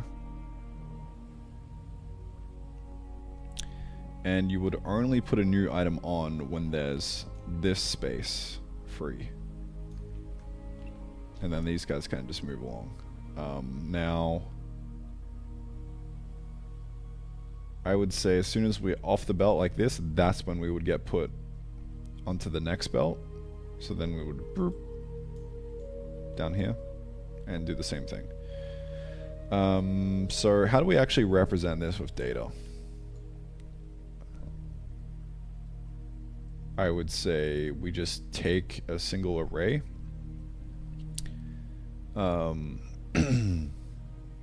So we have 3 slots for the actual item, and then we just have like a position along the belt.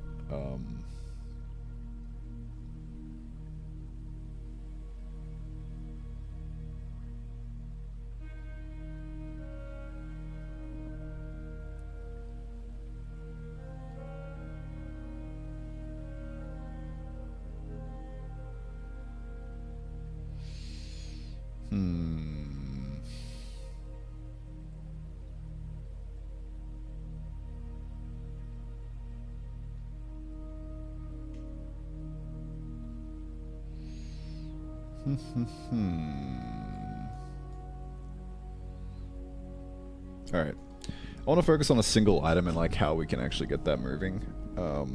So we have a slot, item slot. I would say conveyor belt slot, which is just an item plus a position on the conveyor belt, which we could just have it be like a floating point 0 to 1, right? So then we could just animate it along the belt, 0 up to 1, and then that would be our logic there. So we can only place a new one on if this guy is at like 0.33 or something. If this guy's at 0.33, then we got space to put the next one on. So on and so forth.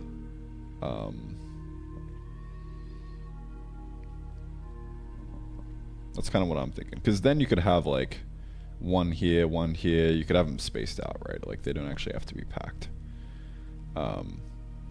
But then, okay, so let's say this guy jams up. Okay. And we have another item that's coming along.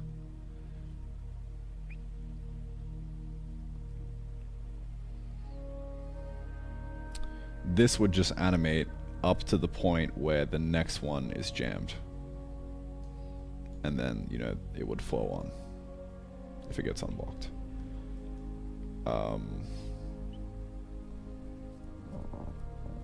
That's kind of what I'm thinking.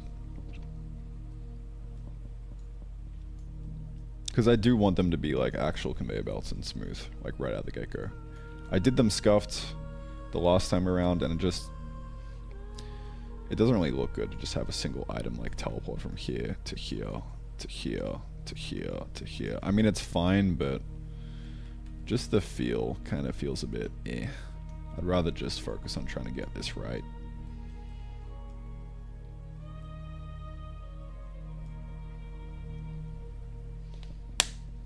There's kind of like a spectrum of prototypiness.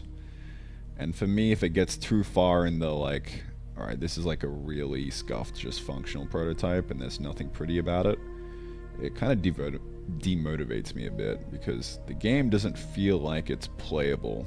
It feels like it's more of like just numbers moving around on screen, if that makes sense. Like, I want to tug that line between purely functional and like aesthetically functional. Because you don't want to go too far in the aesthetic direction, because it might not even just work. You might need to kill the whole system, right? Anyway, rant over. That's my thoughts.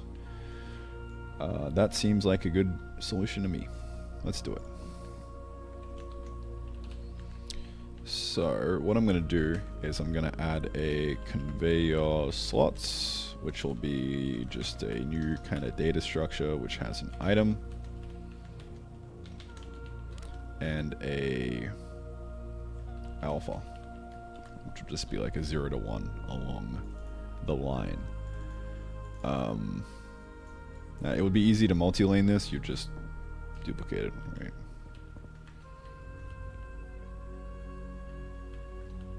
So I'm even just going to call this lane 1. So this will be an array of maybe 3 slot conveyor max.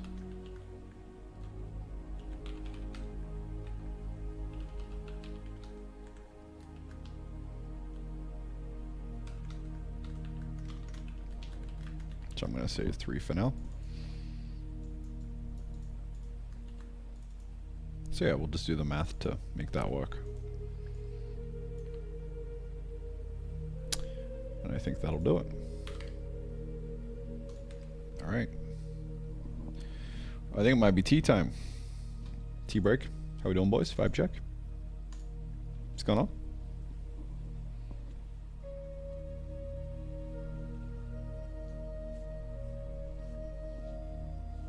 Vibes are bad, man? Why are vibes bad, bro? Creamy! Hello. Hi if you're still here. Hope you're doing well, my friend.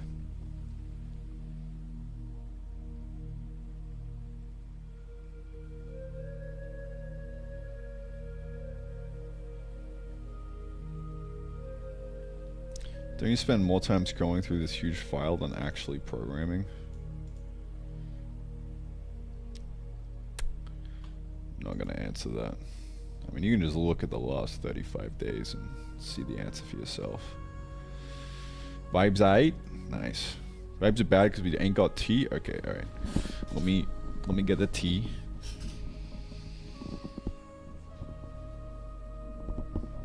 And then the vibes will be good. Set up an auto mod ban for people who phrase single file. I mean, look, it's 100% understandable. Like, our whole lives we are taught to organize things neatly and put them into classes and do object-oriented programming and all this kind of stuff. So it's like spitting in the face of that. I can see why some people are thoroughly confused at that. But if you look at the output of the work of what I've done over the last, what are we at? 36 days. Then I mean, it kind of just speaks for itself, right? So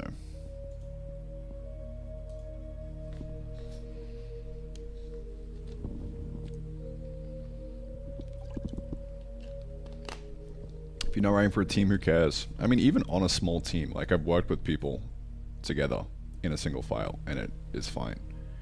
I think maybe like if you hit like the tens, things might get a bit hectic. I don't know.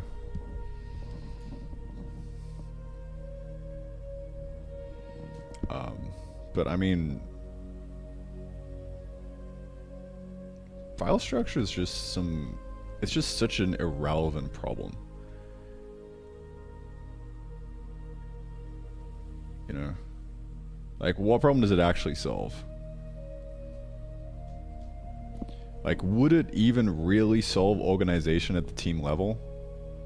Because, like, 10k lines is still 10k lines, no matter which way you skin the cat and spread it out through files. Like, any competent person knows how to do a global search to find stuff.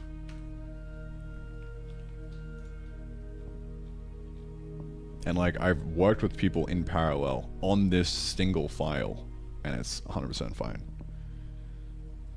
So yeah, I don't even know if it solves the team problem, really. Maybe it solves the team problem a bit if you've got like interns and shit working, and like a bunch of people who don't really do anything. I don't know. But like file organization and like making classes, like it's all just pretend work, right? Yeah. Anyway, tea time. Let's go.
Alright.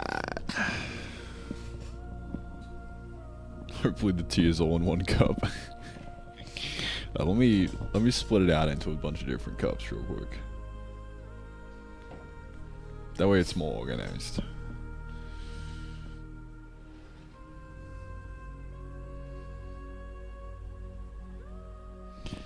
Alright. Yeah, I mean, it's a non-problem. So why even think about it?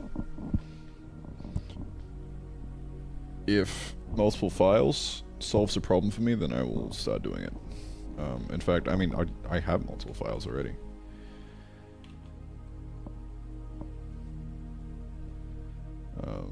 Sometimes it's useful. For just writing a bunch of gameplay code, I mean, I don't know. I don't know, man. Haven't seen it as very useful.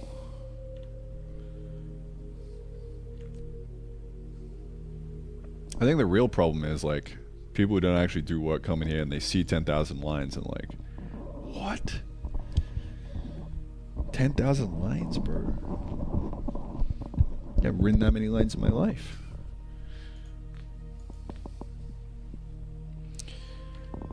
Cause I don't know, real projects, they get big, kind of crazy.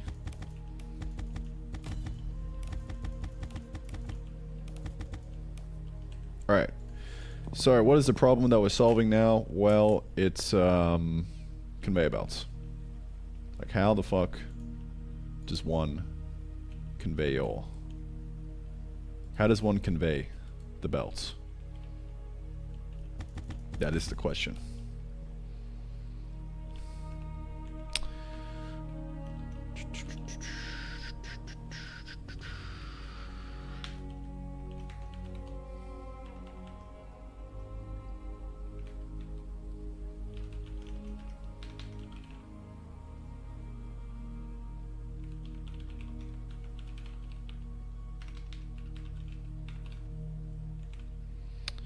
Get player storage slots. Okay, well this, I mean, this I'm just gonna call the hotbar.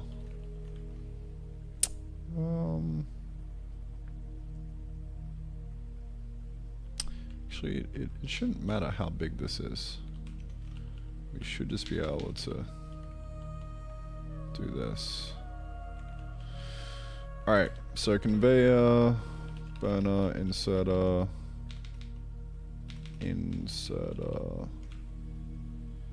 charcoal.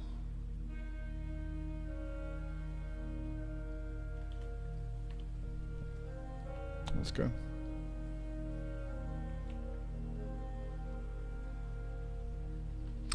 Chest as well. Alright, now we're cooking. So, I'm going to go from the chest into the conveyors. Tell you what, we'll do charcoal in charcoal. Do that coal on coal action. Okay. So, yeah, this needs to get placed down into a slot.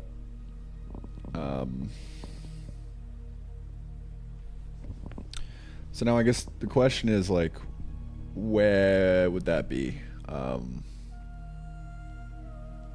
technically we've got 3 slots at any given time. We just want the metadata of, like, we don't really care about how far along in the slot it is, I would say.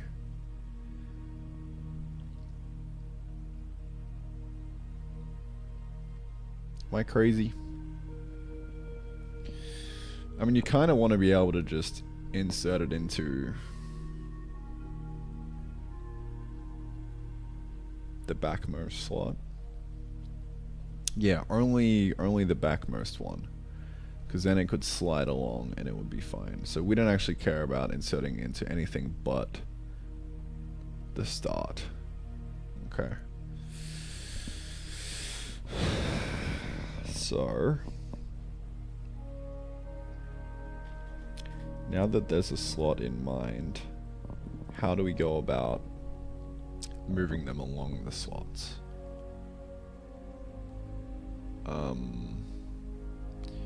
We could like subdivide the conveyor belt into 3.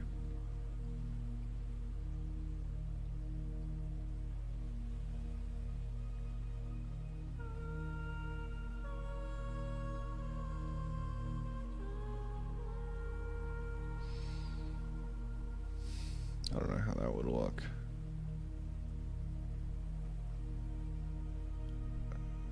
Kind of wish I just knew Factorio's implementation.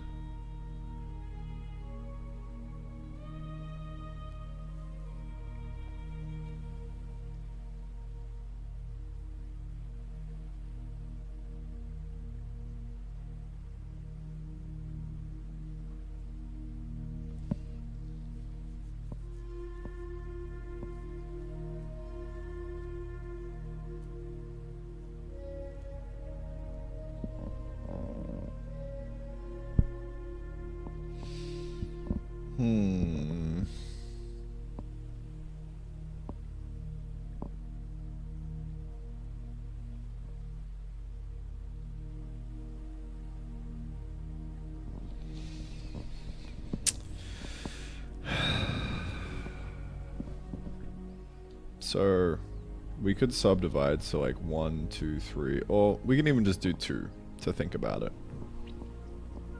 Better maybe. I mean, I probably wanted to do 3. I don't know.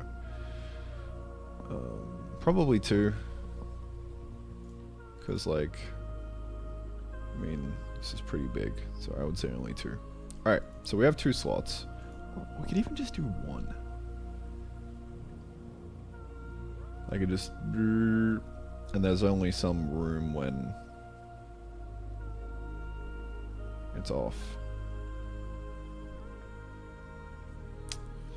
No, because I kind of want to be able to like stack them and like back them up, you know. So, yeah. It's a bit scuffed. Alright, I'm gonna say 2. To simplify it.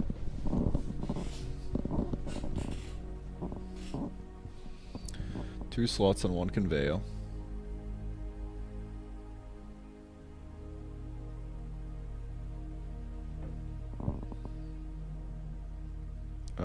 I guess we just gotta manually move them through the slots. I think that's actually the play here. Yeah, we just manually move them ourselves through the data.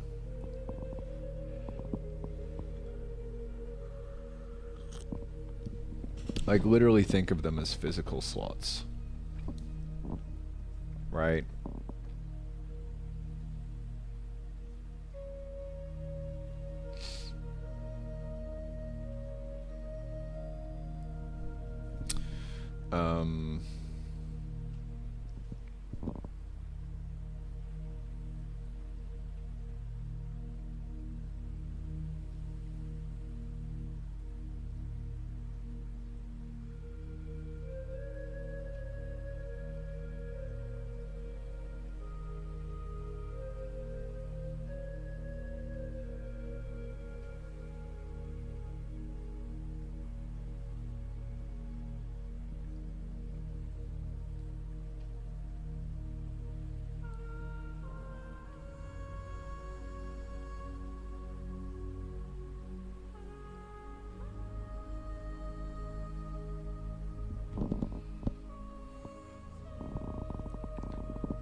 Yeah, that makes sense to me.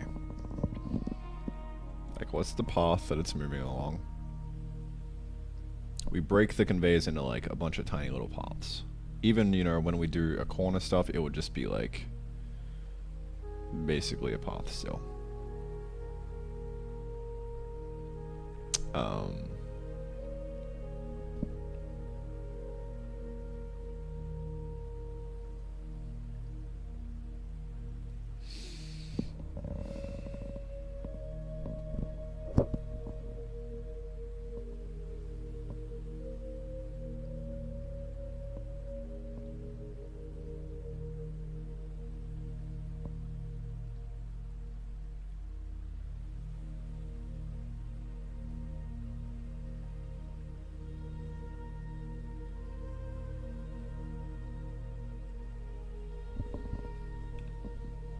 Okay. I'm just gonna try something, because I'm not gonna get it right the first time. I'm just gonna take my best guess and move on. So, these, I guess, are the slots. I would probably want to put them into items.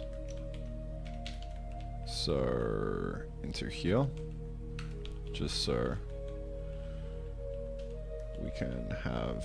And like this will just be kind of like metadata on top of it. So it's really just like a float, I think.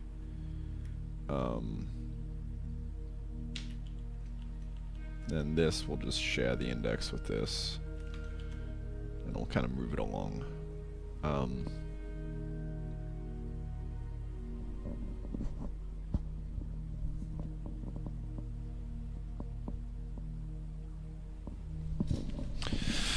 Okay, cool. So I want to get this rendering. So, yeah, let's get it rendering and updating. And it'll be awesome. So I'm just gonna kind of copy this guy here. Set up Conveyor. Update Conveyor.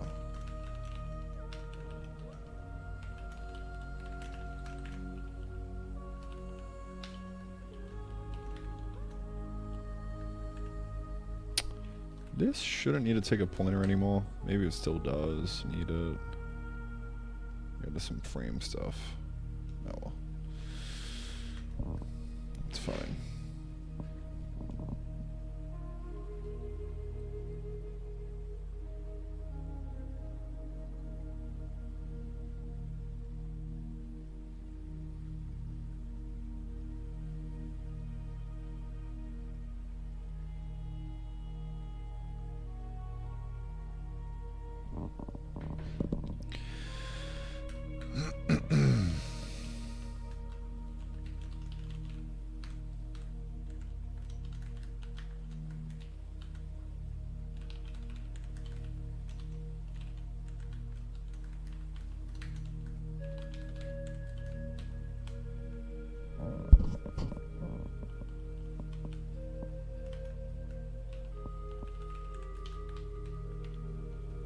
Alright, we are ready to cook. Let's do it. So the first thing I want to do is just get the inserters actually inserting onto it. I can't remember where that was.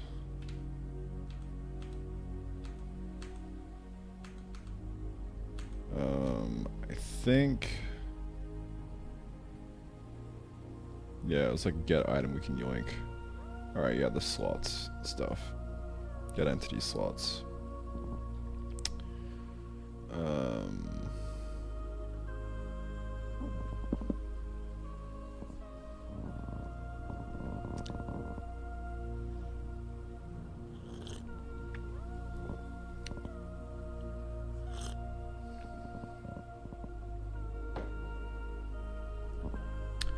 So, yeah, I'm pretty sure templates item and entity. Okay, that's getting the slots. Is room for item at entity. Also getting the slots. So yeah, this is kind of the way that we automate by just doing an override here.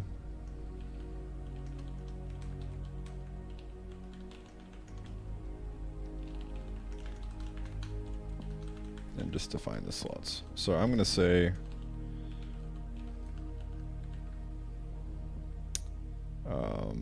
extend here for inserter compatibility.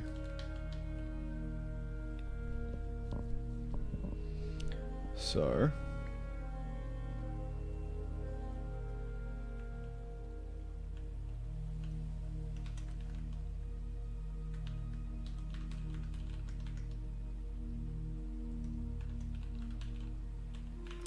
I would say, yeah, we just take the 0 slot.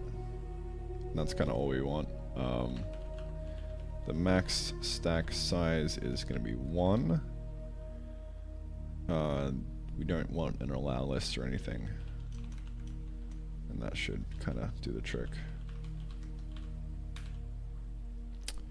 Yeah, that should be everything we need. Can insert a take? Yeah, we'll make that true as well. So we can take it off the conveyor.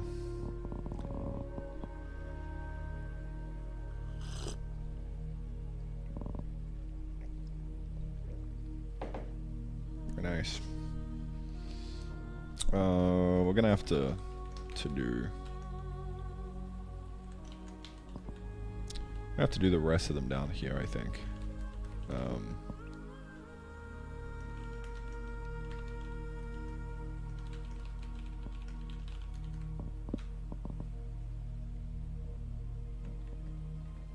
Dude, this tea tastes like ass. I'm really not fucking with it. Maybe because I'm leaving the bag in too long? I don't know. It just tastes like watery shit, you know? I want coffee. I kind of feel like making a coffee now.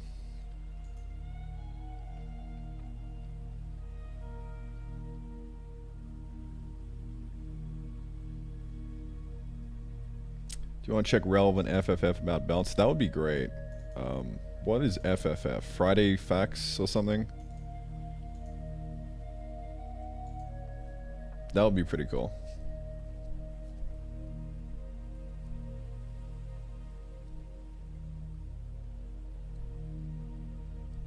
Thank you, Andrew.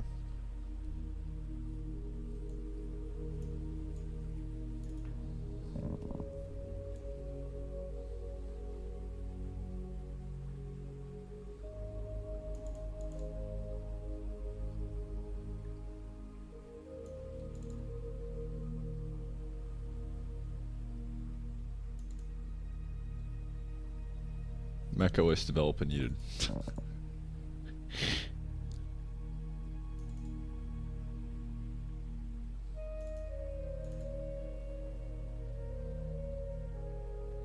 I actually need to read these, dude. I need to like start at one and just like read them daily.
$2015, bro. Wow.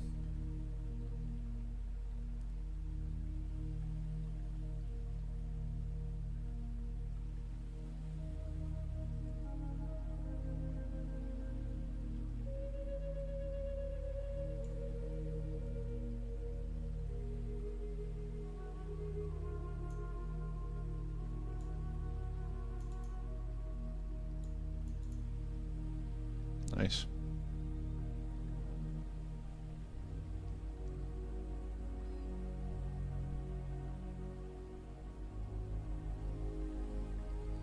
They're using actual bounding boxes.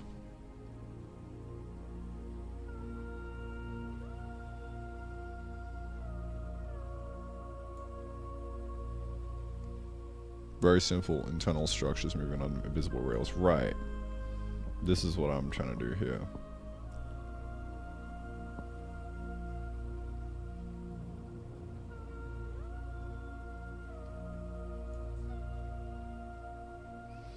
Once the item on the transform belt is supposed to move, only the item in front of it has to be checked for distance. Yes. Yeah. This checks to this. Yeah, I mean that's what I'm doing. Yeah. It's gonna be a bit tricky getting the line.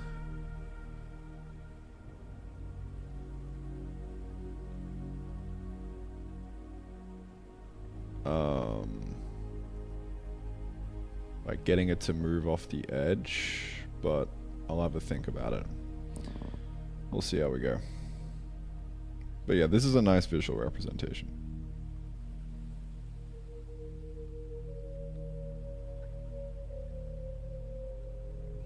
They also have Alt F4, alternative Friday Factorio fun facts. I like that.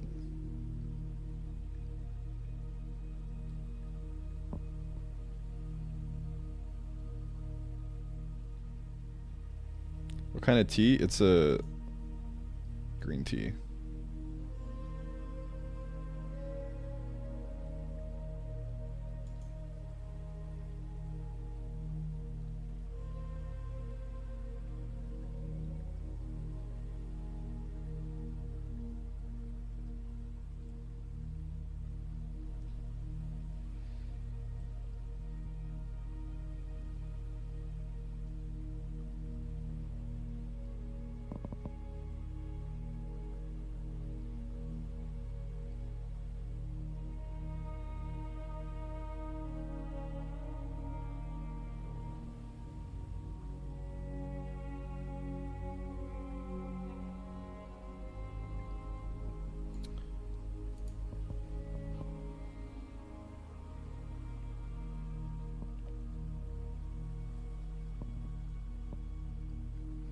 Yeah, I mean, fundamentally, we're just thinking about lines.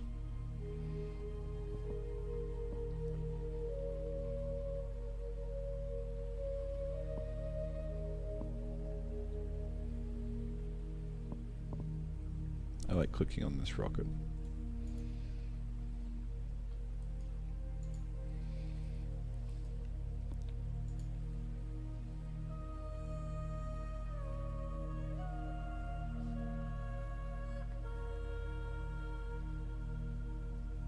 Kind of want to play Space Age.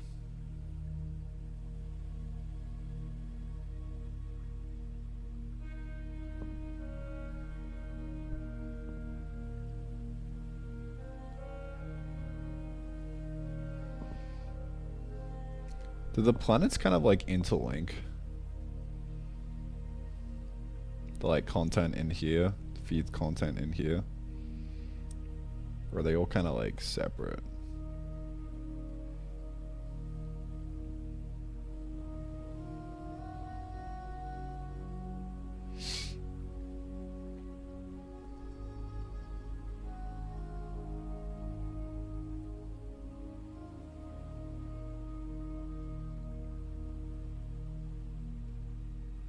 Elevated rails, bro. That's pretty cool.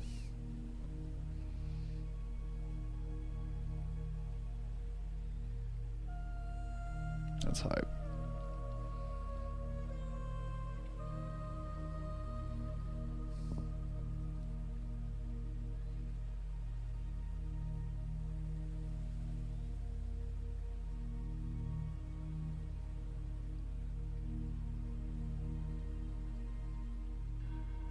Quality modules.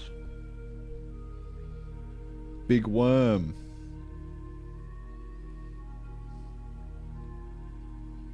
Space Age music.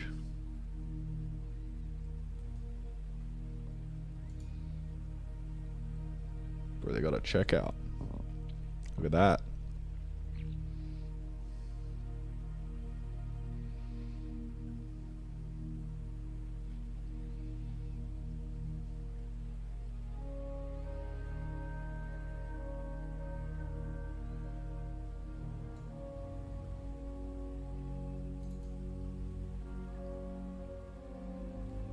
can also redeem a free Steam key once your account is upgraded.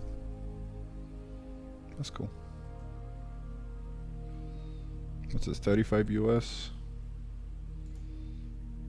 Yeah, like 35 as well here. I wonder if you could buy this from here without the base? Probably not, right?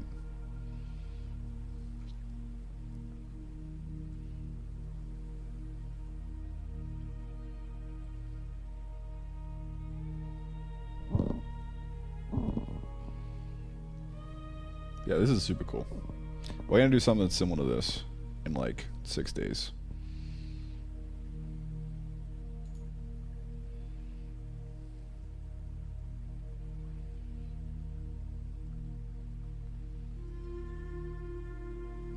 It's on the Nintendo Switch. Goddamn.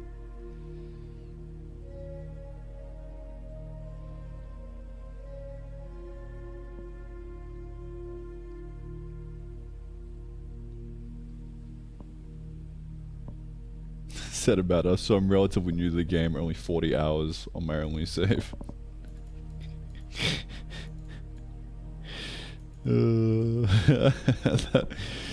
That's like the best quote ever.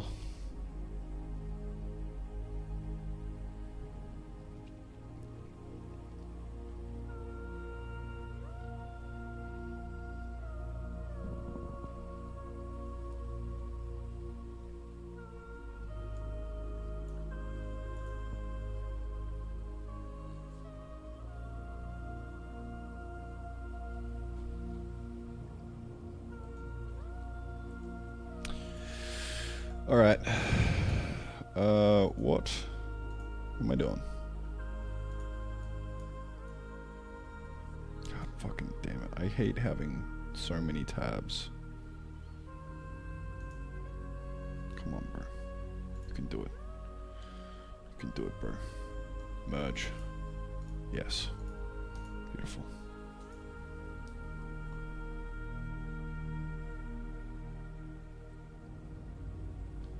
Okay. Back to le grind.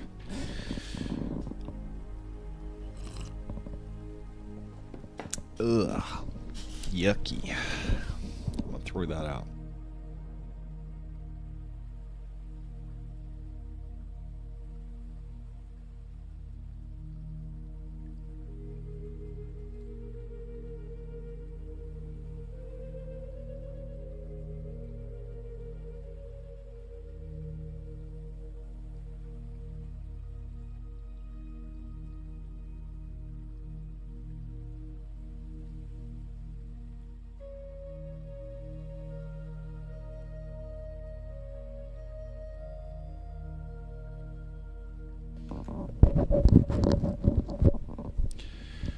Right.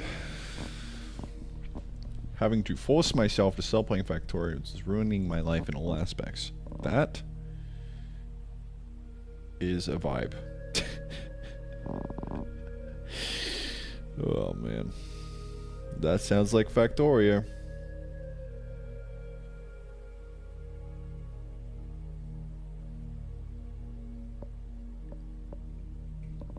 Yeah, I mean it's just such an incredibly deep, massive game.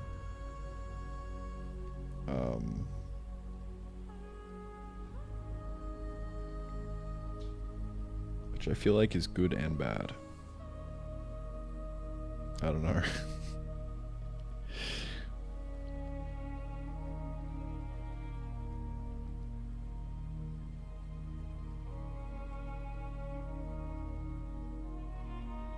Alright, I'm gonna order some food, I think.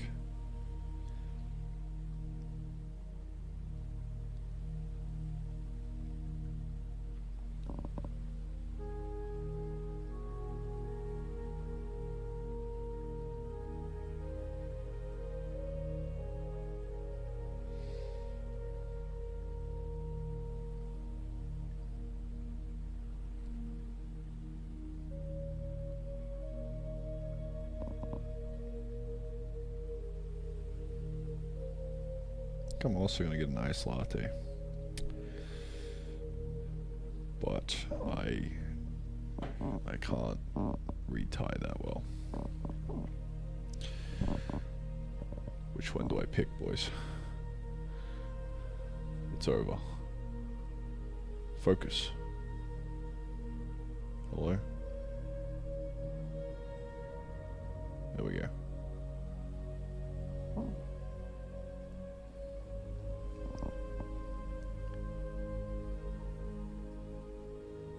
It were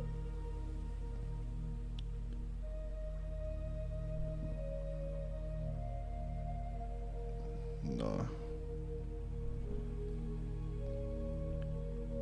Well, when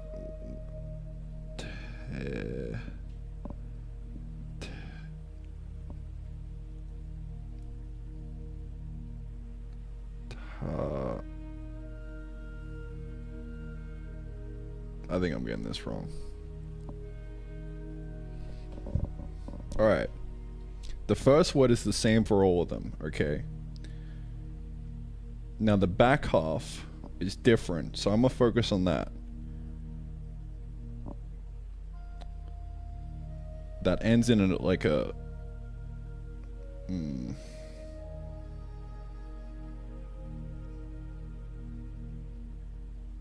Nah, bro. I think it's over. I think I'll just select one at random.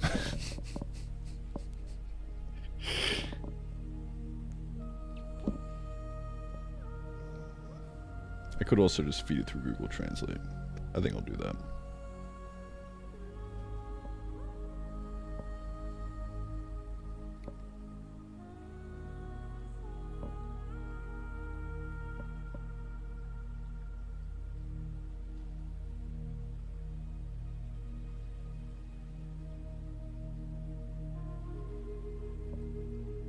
Google Lens coming in clutch. Look at that. Just take a screenshot, feed it through it. Easy.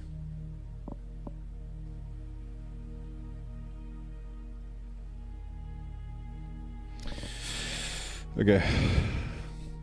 Food and coffee incoming. Gotta get that fucking disgusting tea out of my mouth.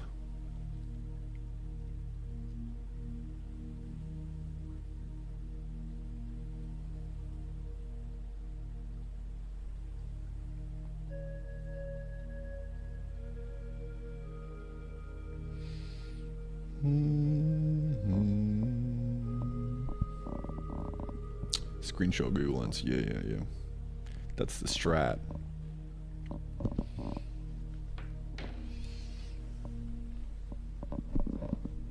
Factorio Galaxy? I have no one.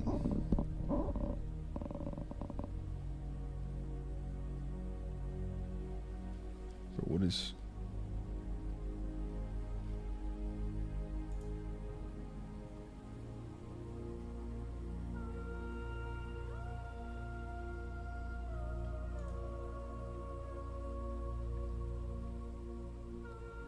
Bro, what? What?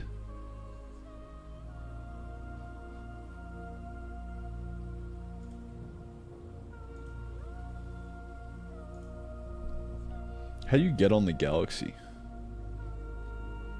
You just gotta like... That's pretty cool.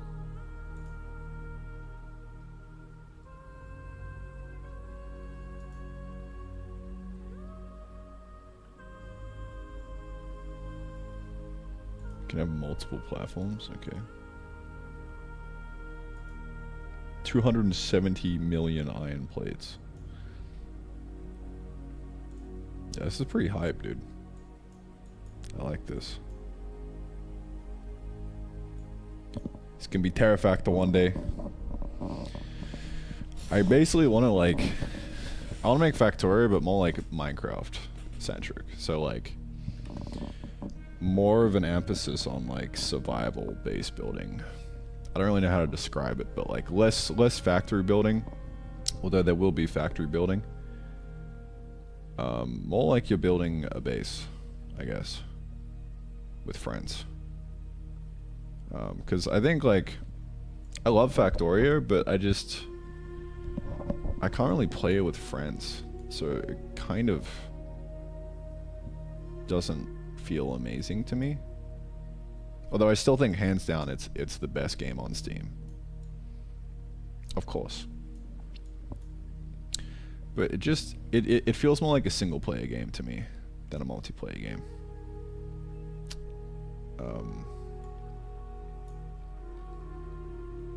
Like you can play it with friends, but it's just on the spectrum of single player versus multiplayer, it's more single player, I would say. I don't know. Compared to Minecraft, at least, if you like A/B them.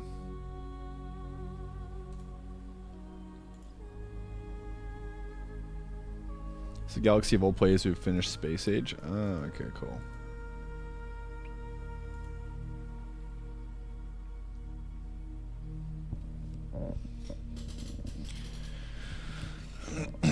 Yeah, I feel like you could just not have multiplayer in Factorio, and it would be the exact same game.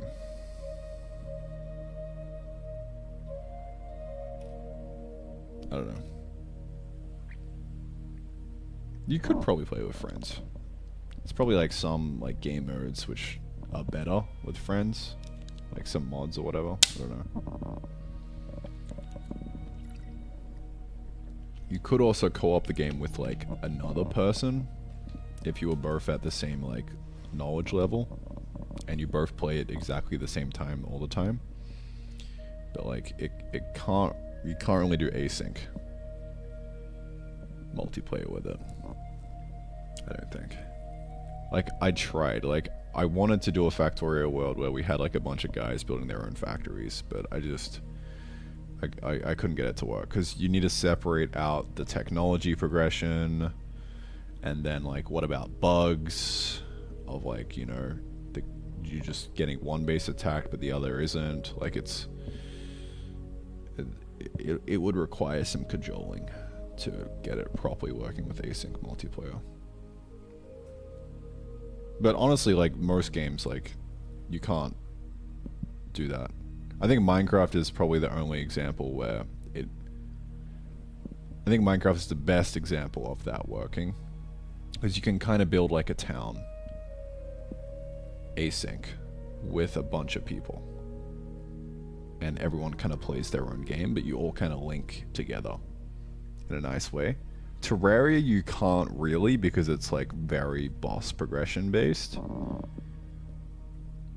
And like some people will just plow through the content and like change the world and all this kind of stuff.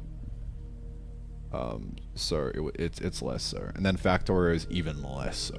So it's like, everything exists on a spectrum. I'm going for the Minecraft, though.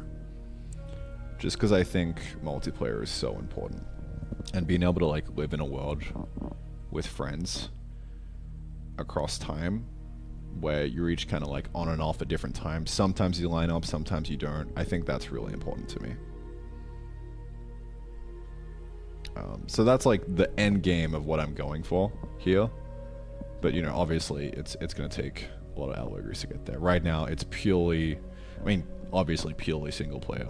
But even if this were to be multiplayer, like the first step would just be co-op multiplayer. So you could both kind of play together and do the progression like this.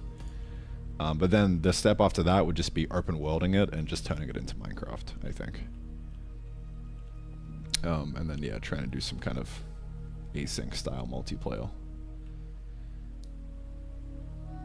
But yeah, baby steps. I still want to nail some basics of the factory building automation, because I think it just makes for such good base building vibes. Like it kind of gives you a reason to build a base and defend stuff and all that kind of shit. So, all right, let's get back to it. I've got food on the way. Coffee is incoming. We should be.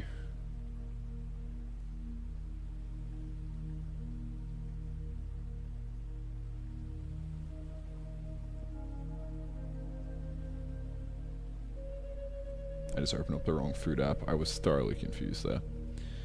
It's like, where did my food go? What happened? 30 minutes, okay. Hey Siri, set an alarm for half an hour. I said, hey Siri, set an alarm for half an hour. I'm sorry, everyone who's on speakers right now.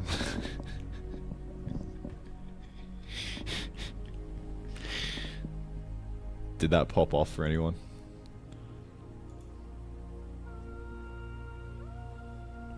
There are some different scenarios and some of them fit multiplayer more. Yeah, like Death World or whatever, right? Custom user scenarios, not official, right? Pollution complicated a lot? Yeah. Yeah, 100%. But I absolutely love Factorio from like an emergence perspective. Like there's just simple machines that each kind of add up to make a big machine. It's really fucking cool. So definitely gonna lean in that direction a bunch. I also want to do redstone. I think that'll be hype. Just like being able to turn off your turrets and like have them like you kind of do a bit of like base building programming almost. That would be pretty cool. But yeah, anyway, let's get back to it. Time to do some conveyor belts, baby. Let's go.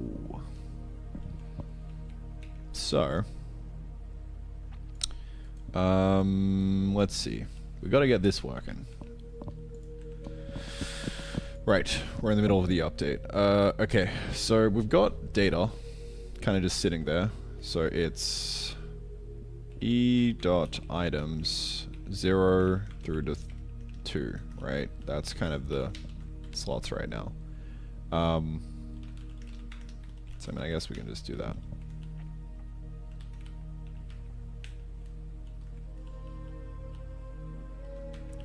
So there, that is the slots.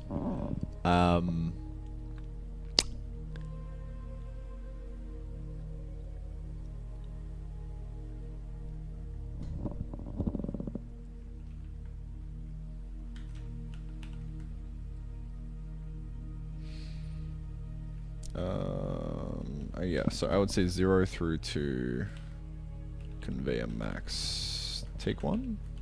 I don't know if this is actually how you slice something. We'll see. I could be wrong though. Alright, so these are the slots. So in order to get these guys moving, we...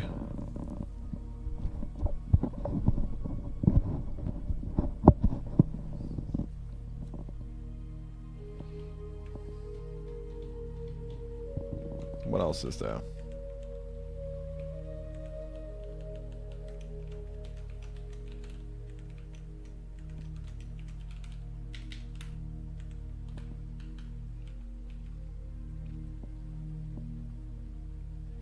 Alright, we got the conveyor lane here. So this...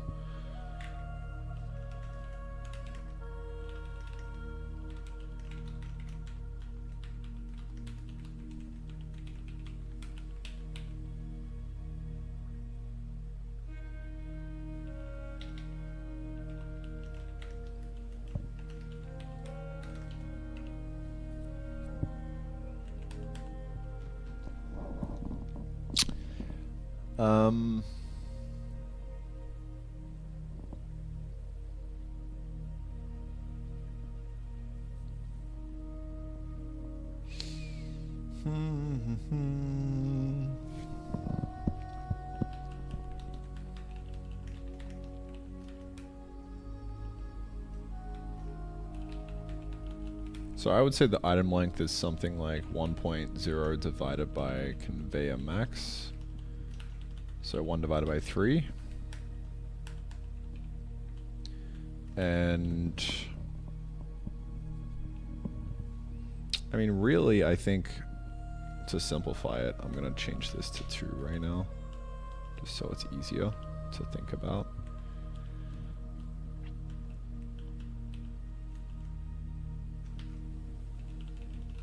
So this is the progression for each kind of item on the conveyor belt right now.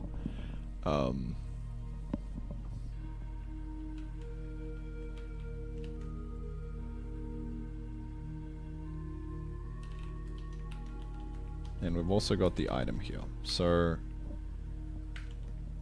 I would say if item.kind equal nil, then progression equal 1.0. I don't know if this is going to auto dereference. No. Gotta do one of these. So the progression is going to be equal to 1. Oh, sorry, equal to 0.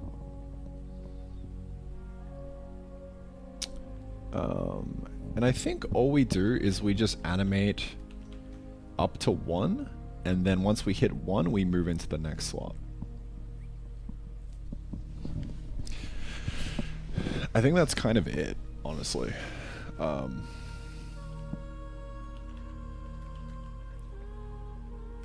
So if we do have an item, then progression plus equal delta time if progression greater than 1, greater than or equal to 1, then we reset the progression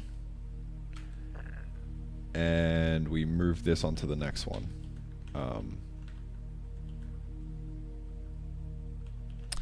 Actually, okay, we've also got a kind of else in here.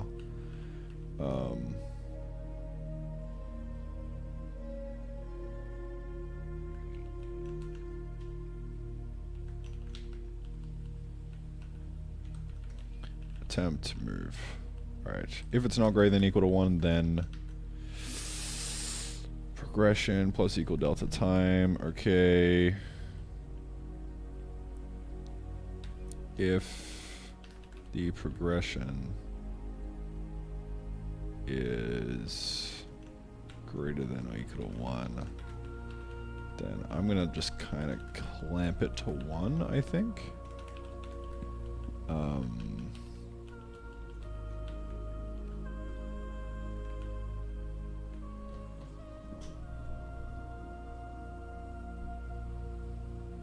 So then this will happen in here on the next frame. And we'll just always try and attempt to move it.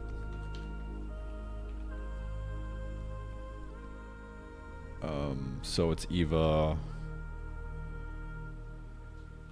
if I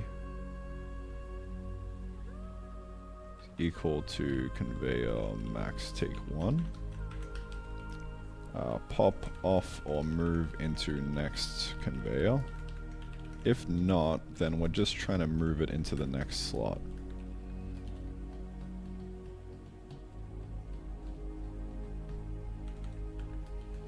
Move into next slot.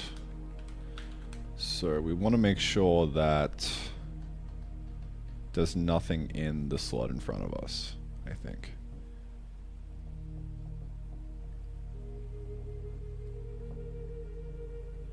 Again, I don't really know how this is going to work practically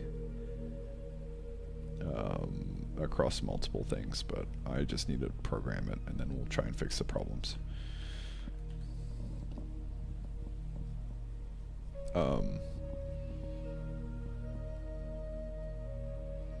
It might be more useful to create like a line segment of the entire conveyor belt. I don't know.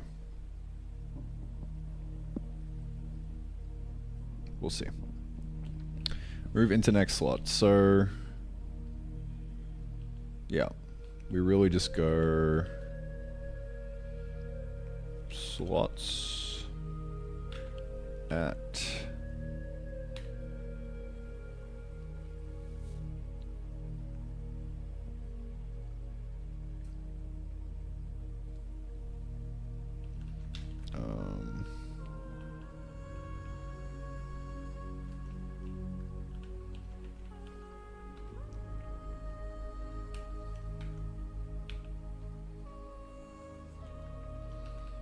slots at I+1.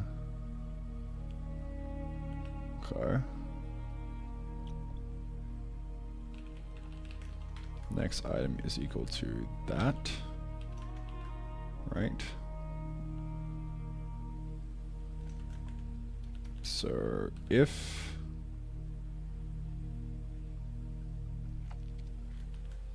Next item kind equal nil.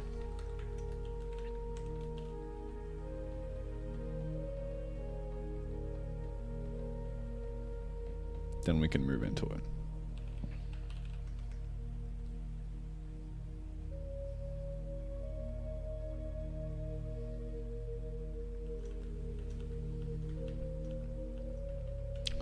I'm not too sure if this will be like a copy or not. I have no idea. Because like I'm making an array slice, right? So indexing into this array slice would just be indexing straight into the data.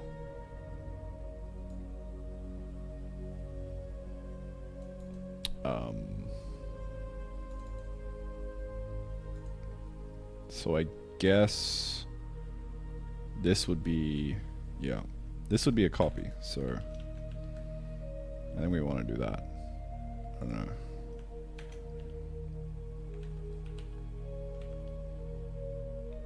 Right. So our next item is equal to item. And then item equal to this. And then progression of this is 0. So I mean that should be moving along within now. We'll have to test it, but the next thing I want to handle is like putting it into the next thing. So for now I'm just going to focus on conveyors, I think.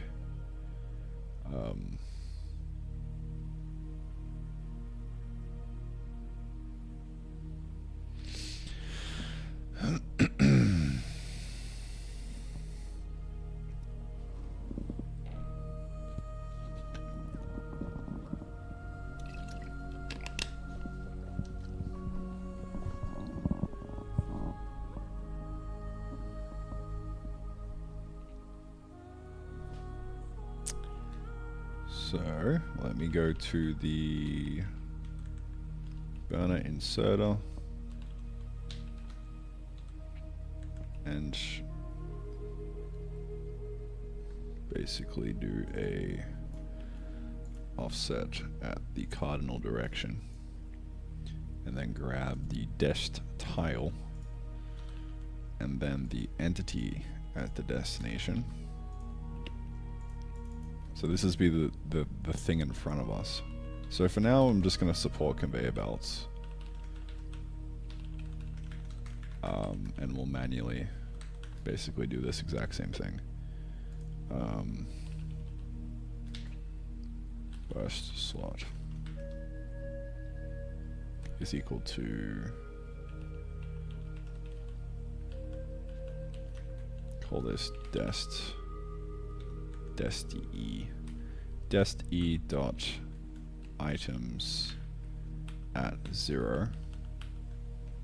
Okay. If first slot kind is equal to nil, then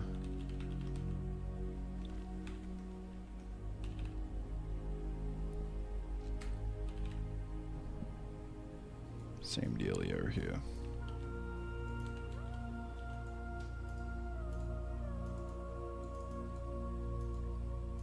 And I think that should be it.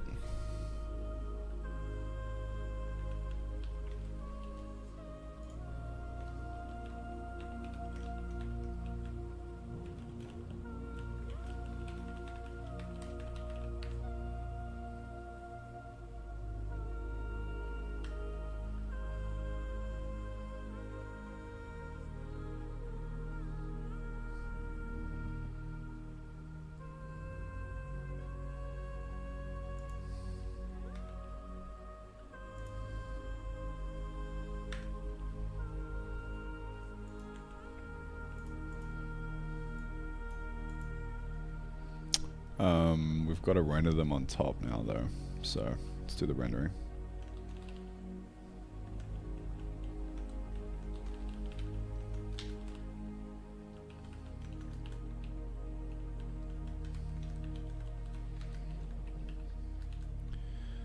So we're gonna loop over all of these guys.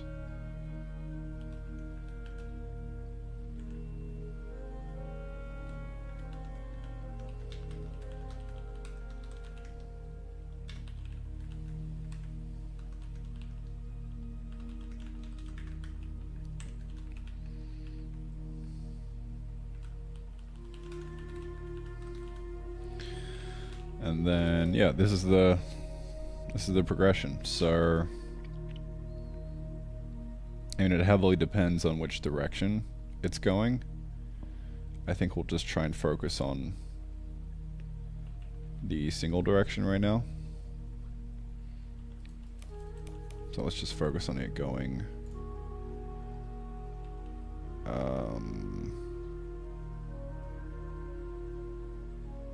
north, right?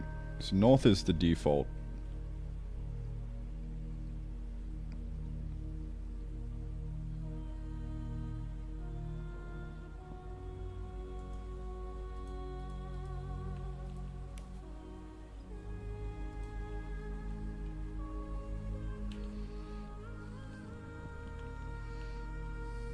So I would say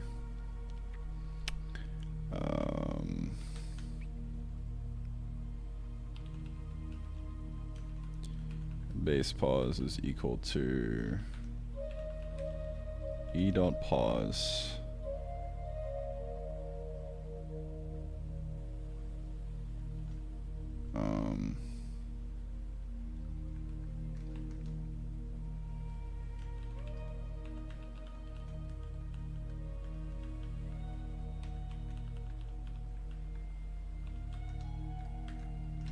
tile length by 2. So that should be like the bottom.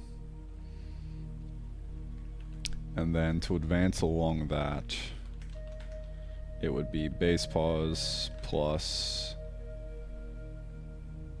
like the offset. And then the offset would just be keep forgetting to do that. Offset is 0 I times item length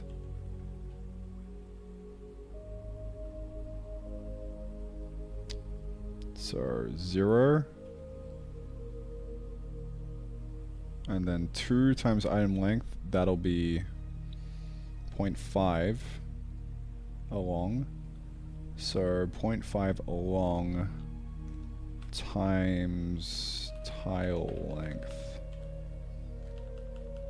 Okay, and then offset dot y plus equal also the progression times item length times tile length, I think.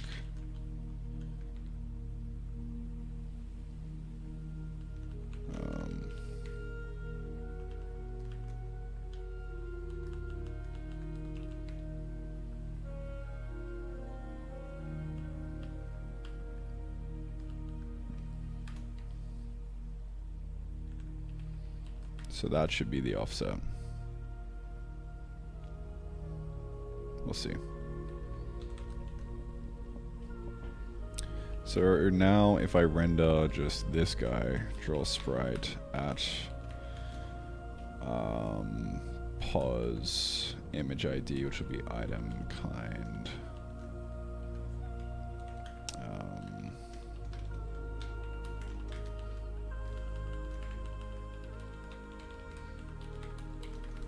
That.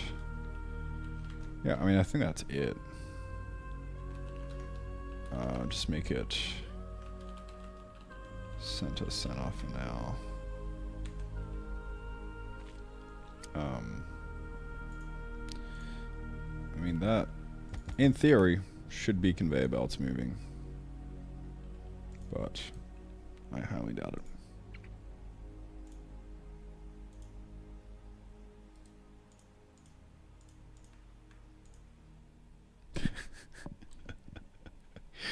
Oh no, man, oh no.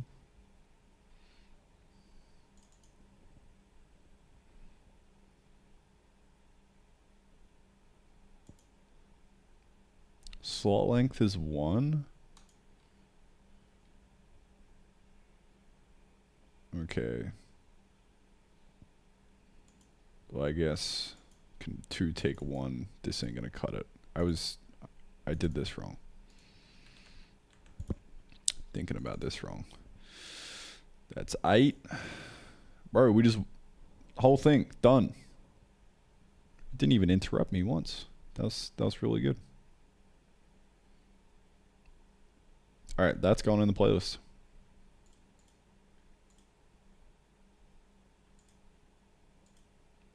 Tremendous.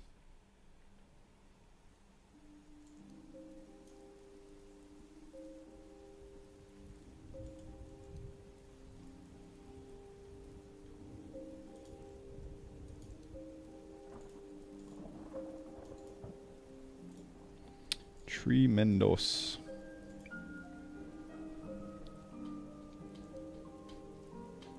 Combat system? Yeah, it's in. It's very scuffed though.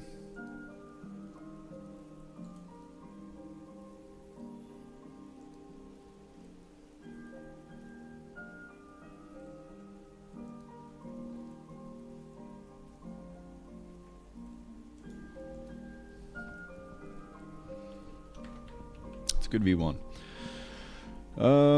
Alright, so let me think about slices in Odin. Odin slice. It's an example here.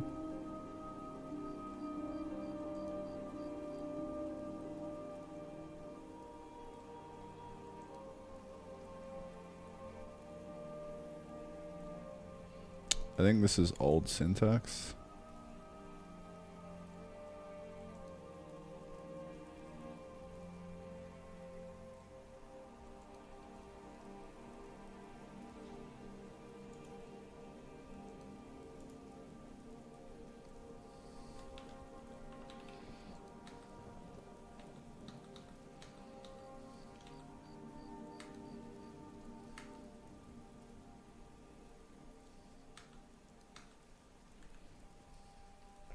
Or high.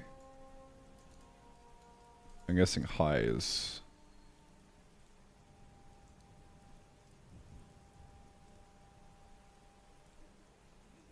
not inclusive. Yeah, 1 through 3. Okay.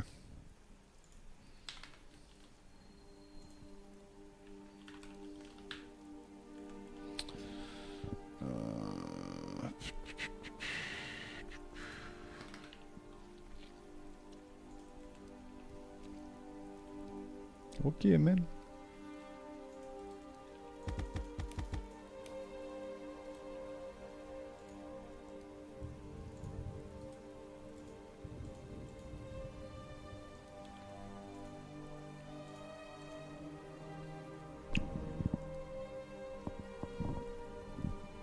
Bro, they kinda be working though.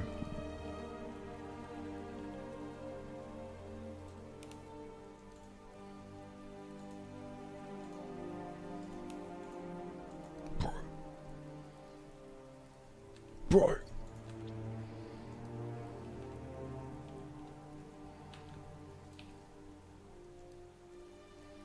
Holy shit. This is tremendous.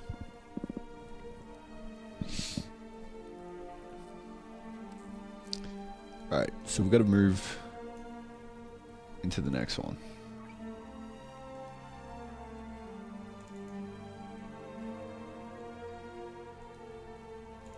But it's looking like it's not actually finding this. So let's debug 417T.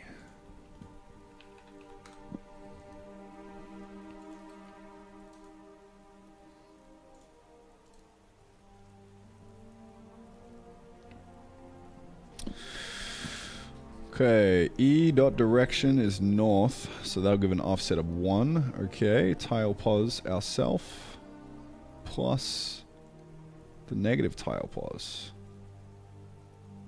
My bad, bro. That's wrong. That is wrong. We don't want to have it be negative. That's going back into itself. Get rid of the negative.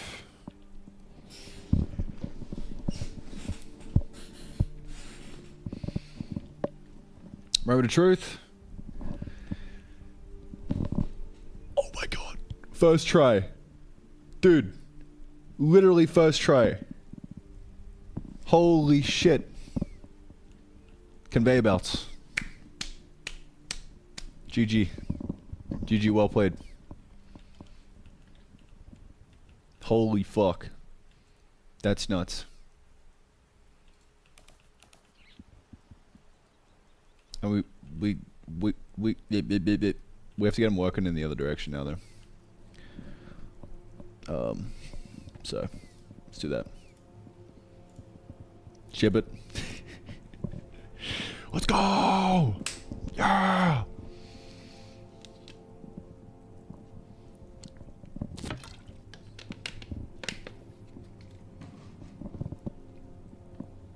Alright.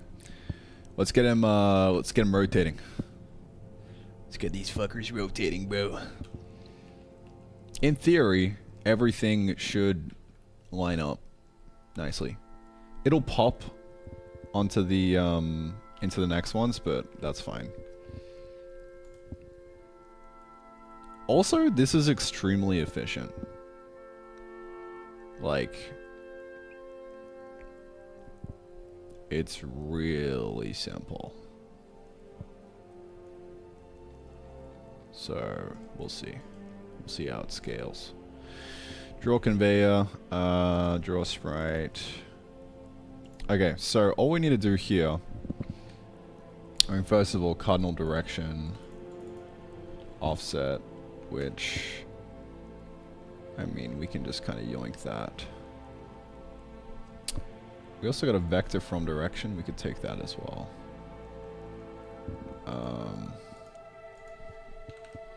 Dir.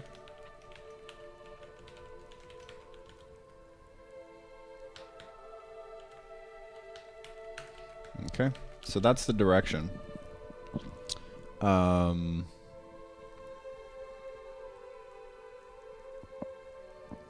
So to get the base pause, depending on the direction, it would kind of just be...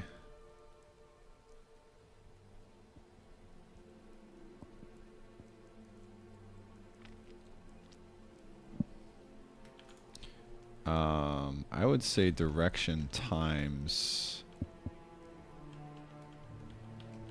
tile length divided by 2. And that should give us a base pause.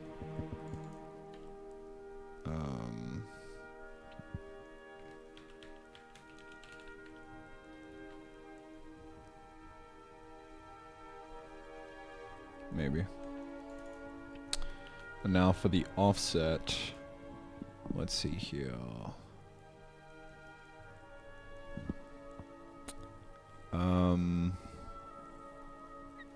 I would just say that we make this a scalar.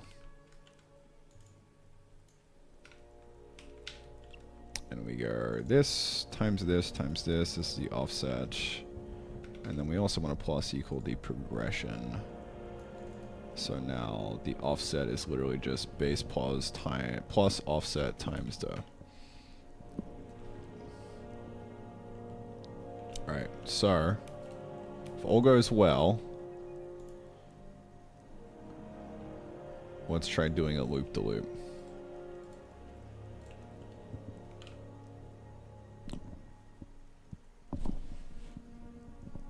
Dude, we have conveyors. That's conveyors. Literally done. It's that easy. Holy shit. That's nuts. Like that's fully functional conveyors. Done.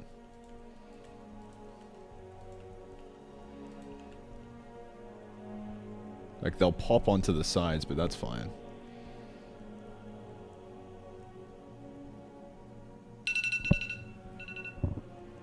Dude. It's that easy. Holy shit.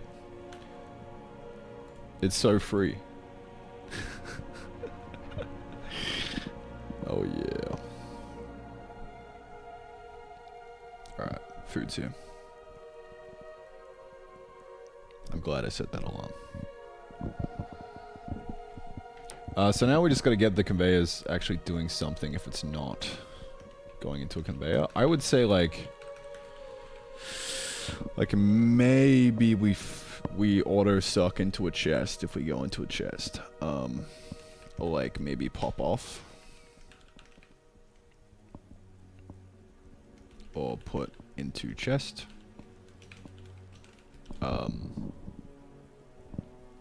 We'll see.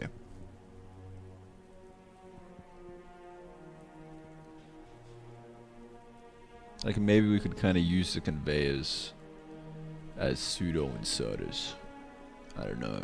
Maybe that's cringe though.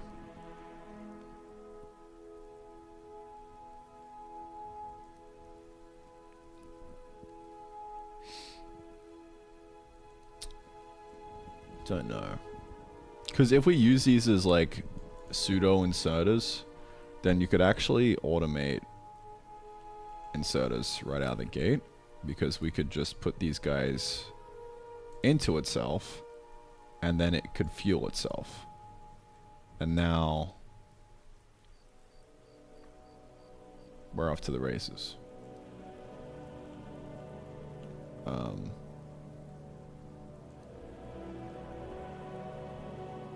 don't know.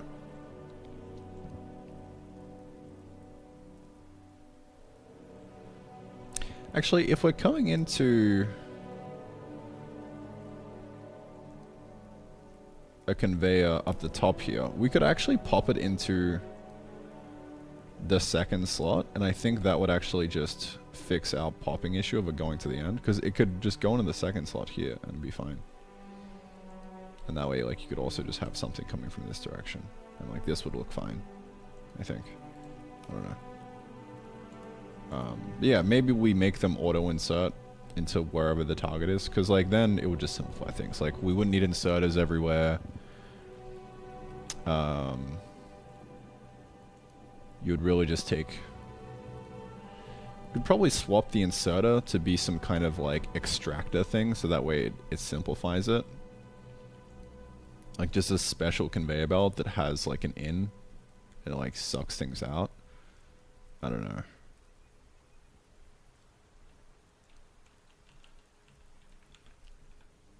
We'll think about it. Lunchtime. We'll do corner conveyors eventually, but not now.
Yo. That was good. Bit of chicken katsu or something. I don't know. Ice latte?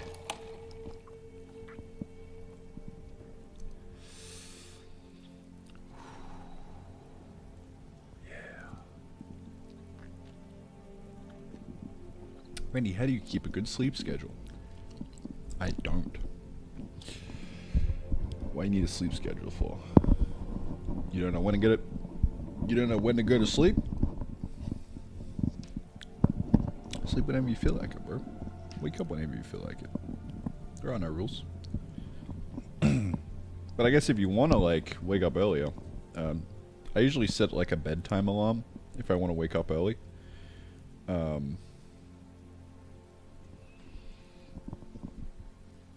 Yeah.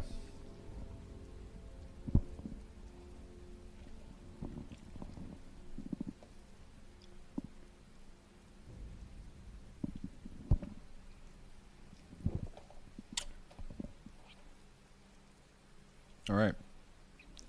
Conveyor belt part 2. Let's do it.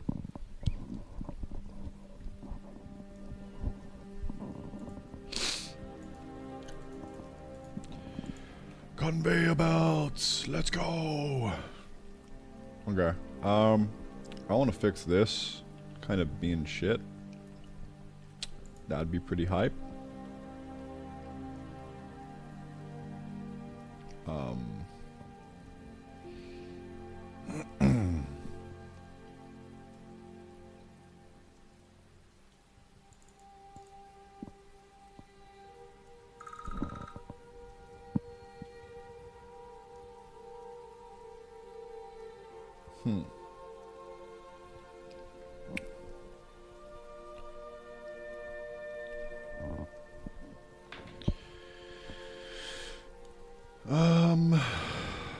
Yeah, to do that I'll need to do a slight over render.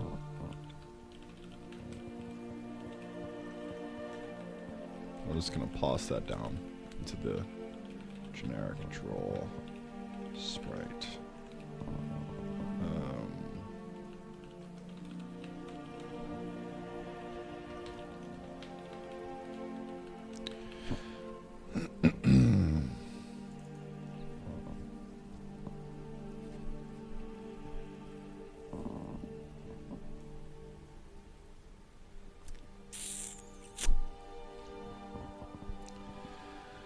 Draw pause.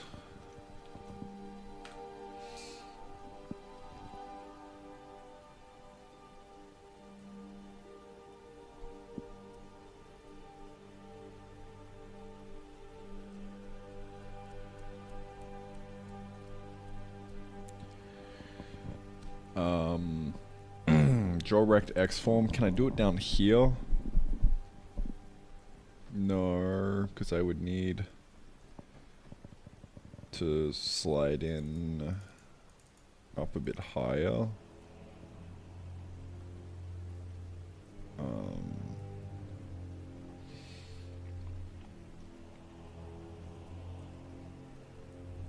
I mean, to be fair,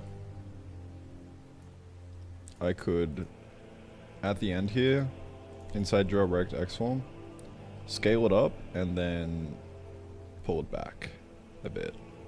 I think that could work.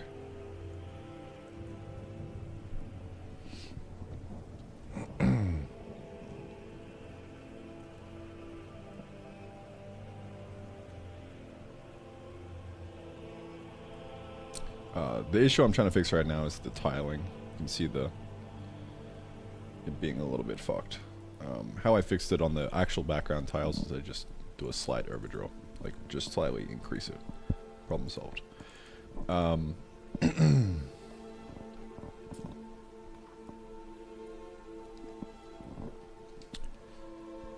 But, yeah, I mean, I guess putting this all the way down into the draw rect X form is probably the play.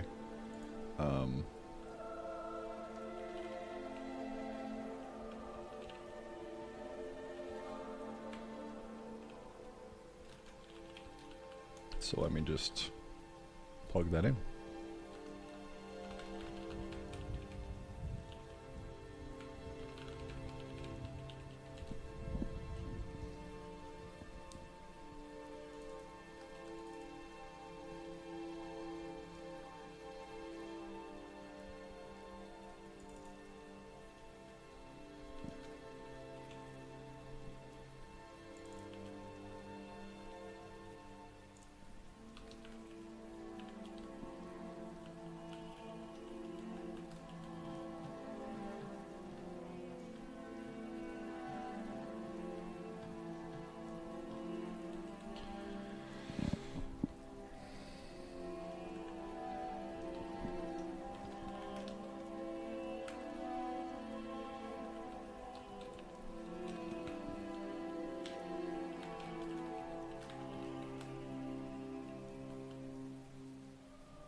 So if there's a slight overdraw, I'm just going to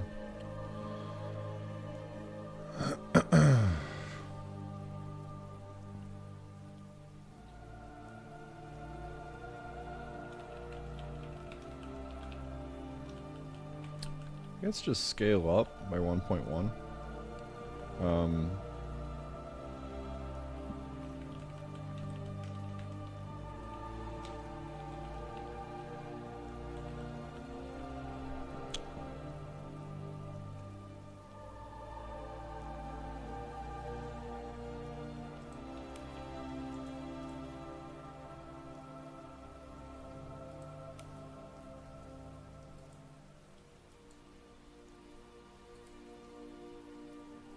Okay.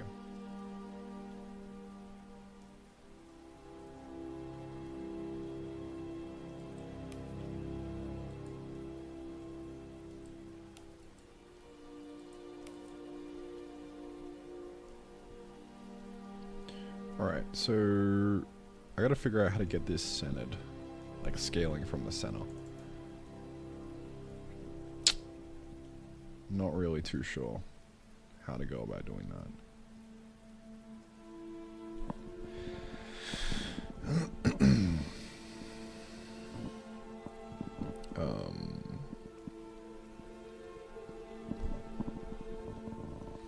I mean, aside from maybe doing translate it into size divided by 2 and then translate it back. Maybe? Yeah. That seems to maybe work.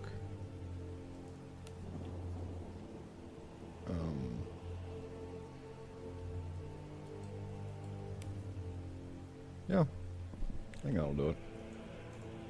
Kind of scuffed, but it'll be fine. So I'll just make this way smaller, 0.01. So it's like barely noticeable, but it'll just get rid of the jack.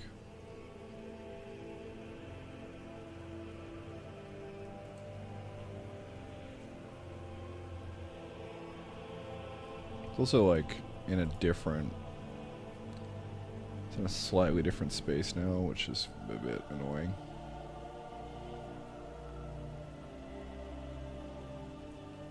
I guess it doesn't really matter if you don't look too closely.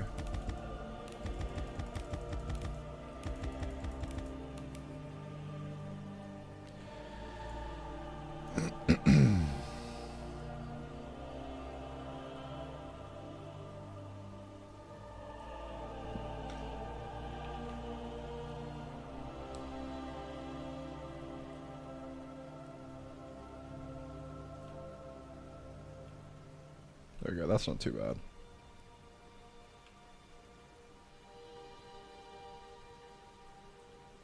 Alright, problem solved. So, the next. Yeah, we gotta solve this. Like, where do the conveyor belts go? Do they just like pop off the end? What do they do?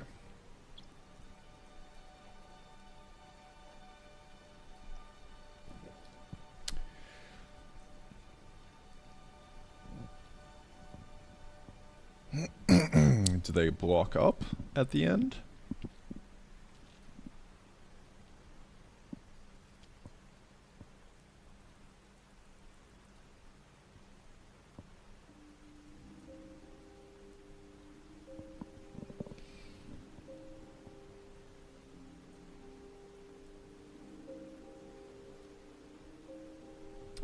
Do they get inserted into things?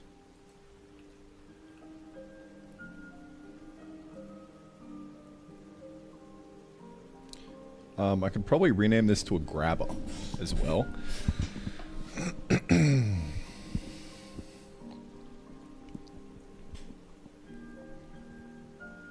Instead of an inserter. And then we can just make conveyors insert by default. Maybe. That would make sense to me.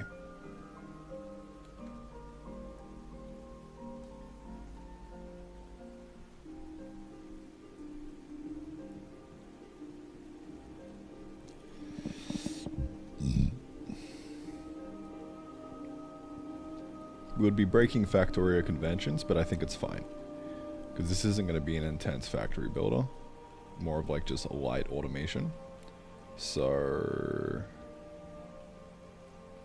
yeah, maybe.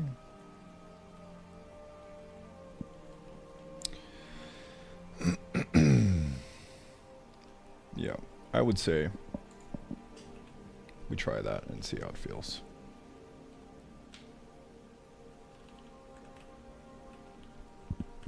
So if it's conveyor, we put it on.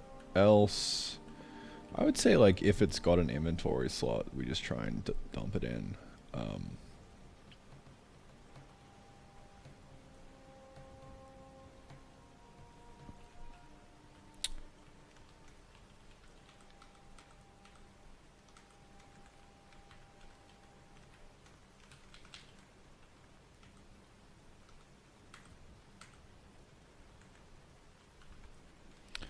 So like attempt place item in entity.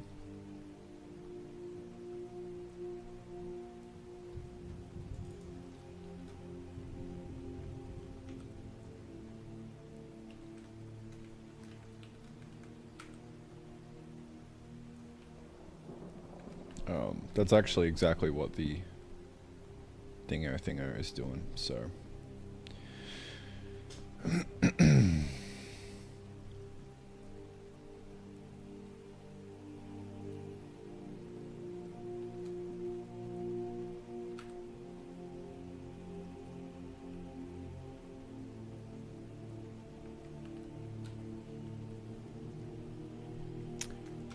Yeah, I mean, I guess by default we'll just try and do that.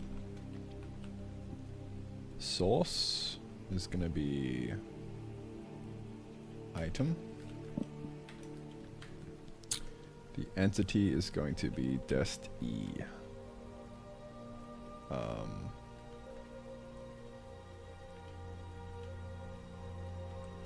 Say if dest e kind not equal to nil.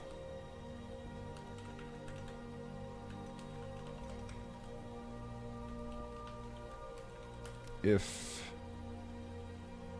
item dot kind is equal to nil now, so we actually placed it, then progression, I'll just clear this out.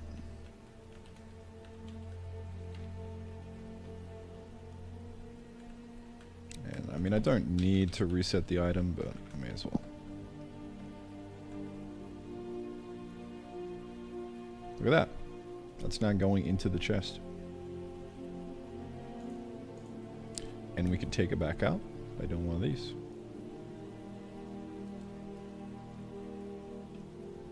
It does need fuel though.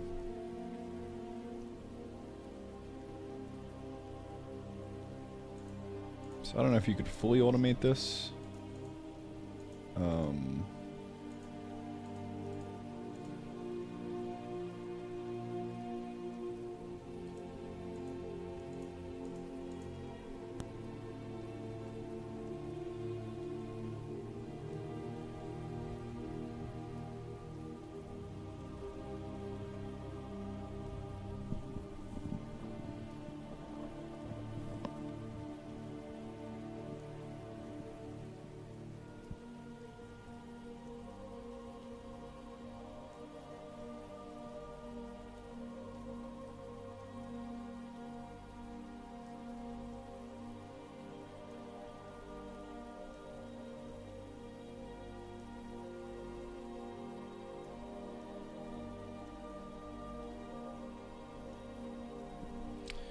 I mean, you could try putting this into here, but that would just be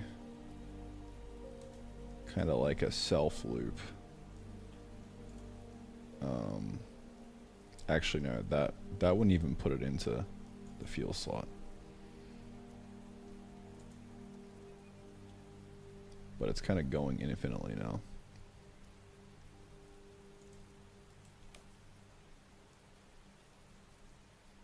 Maybe you do that.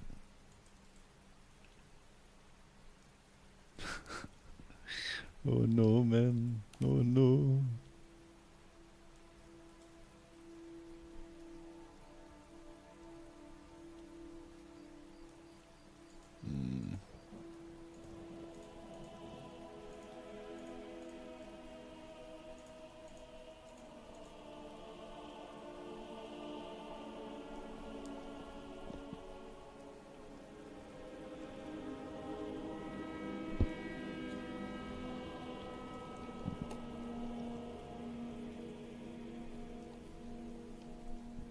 I mean, the conveyor belts are functional.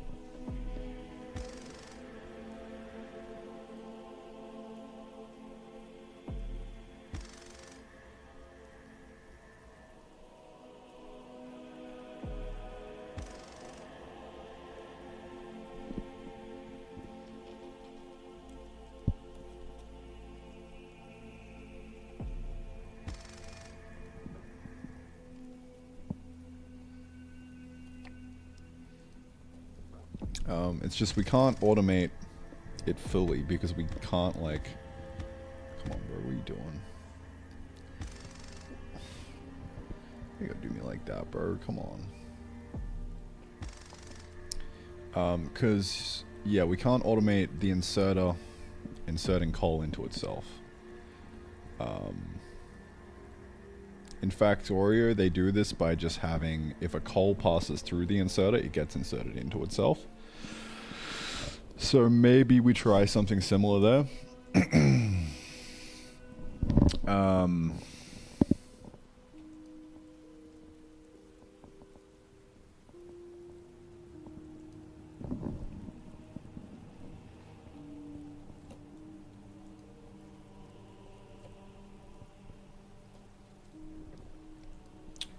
Or we just like say that they don't need power. And instead of an inserter, we call this a extractor. And it's like a conveyor belt, but it just pulls from inventories. Because then you could, I mean, it would literally just be an inserter, but a conveyor belt. I think that's probably a good idea. At least until... I mean, like, inserters would be fine. But it's just, it feels like it's too much for the player to learn. Because, like, yes, we have the inserter itself. Like, what does it actually do? If you haven't played Factorio, you have no idea. And you have to learn it. But... it's a bit more intuitive. Conveyor belts, like, yeah, well, they just move stuff. Okay. And we have a conveyor belt that is an extractor, which extracts by itself without any, like, need for power or anything. I don't know.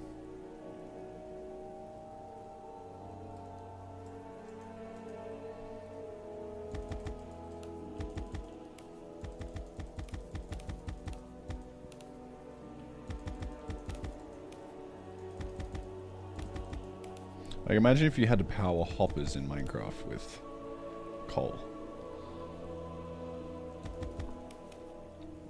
It'd be a bit wild.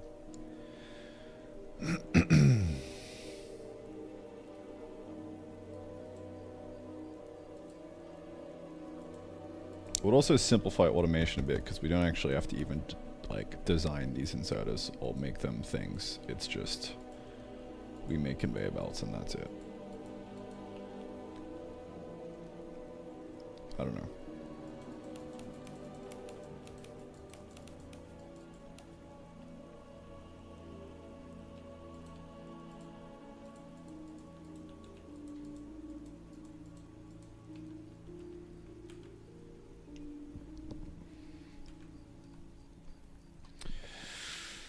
I'm torn.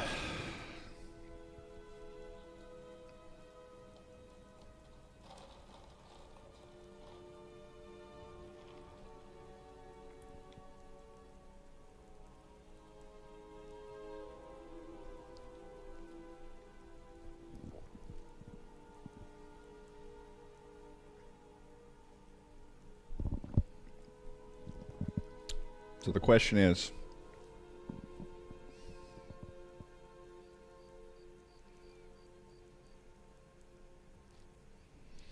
to make the inserter a kind of like conveyor belt thing. So we just basically scrap the inserter, duplicate this, and just call it an extractor. And an extractor is just like basically an inserter, but it just pulls out from an inventory.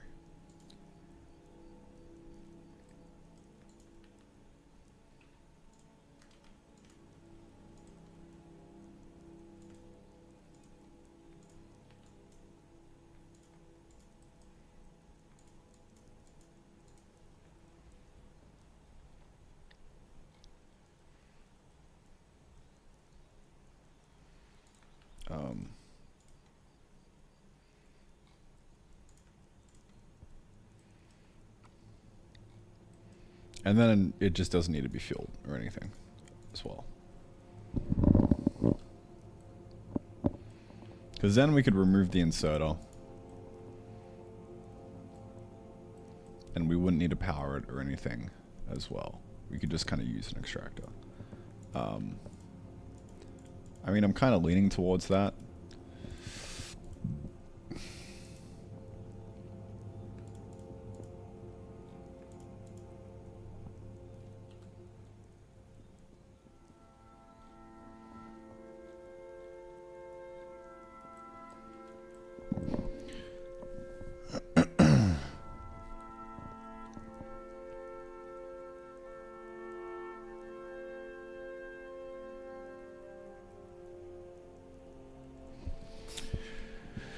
And what we can do is we can basically just make these guys really slow by default. And then the upgraded versions just require like a power grid or something.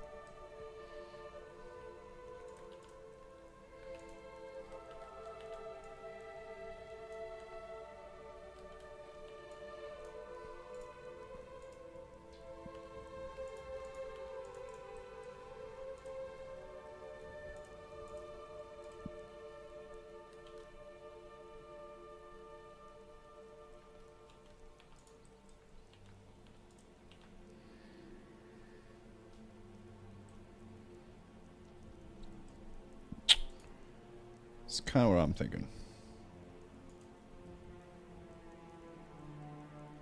Make the thing work without power, but give him power to work faster. Yeah, yeah. You read my mind.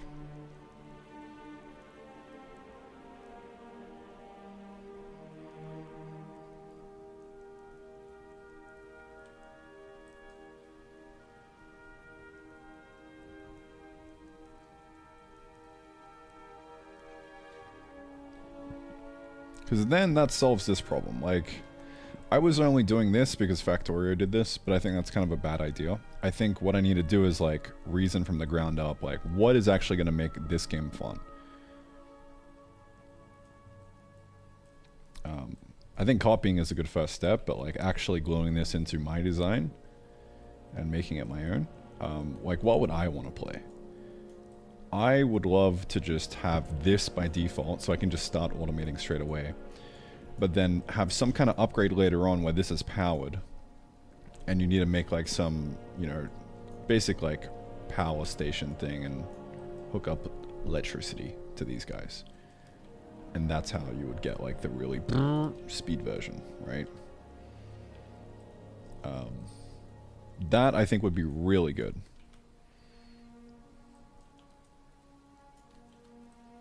I think burner inserters in Factorio are kind of useless because you start out with them and then you first get the electricity set up and now the burner inserters are like completely useless.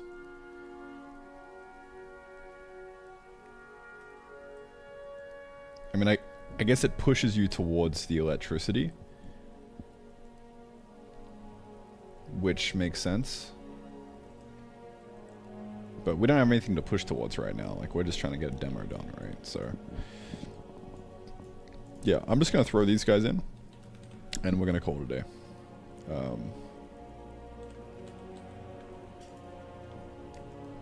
Should be good.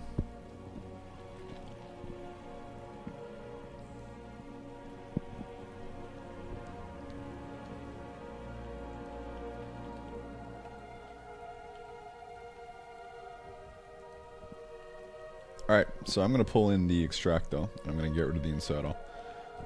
In fact, we could probably just, like, repurpose it. To just render as an extractor. Because it's like the exact same logic. It's just without power and all that kind of stuff. Nah, I'd probably want to put it into a new item. Because maybe we want inserters in the future. Who knows? No idea. Or it has to be a new item because it's a conveyor belt as well. Okay, yeah. So let's get the old extractor going. And we'll see how we go.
Yeah, I don't even need to do that. I can just search for that.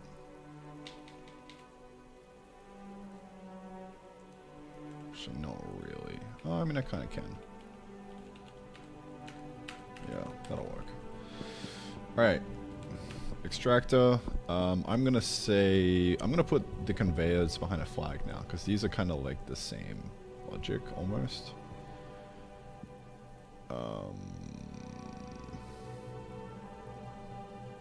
Maybe.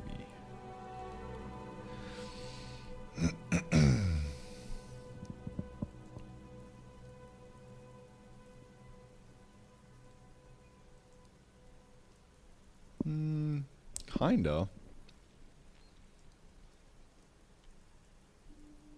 No, the extractor is slightly different, I think.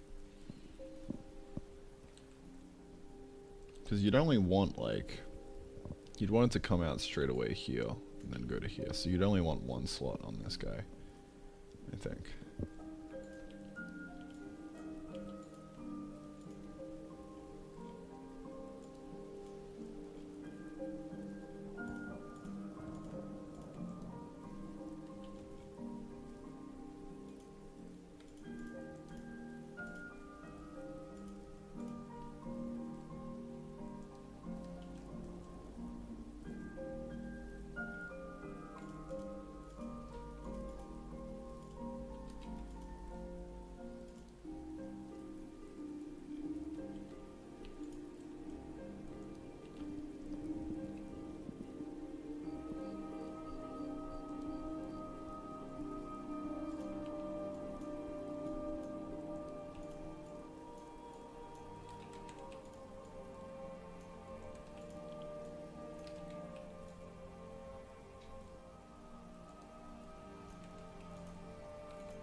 I don't know what I'm doing. I'm just fucking around, man.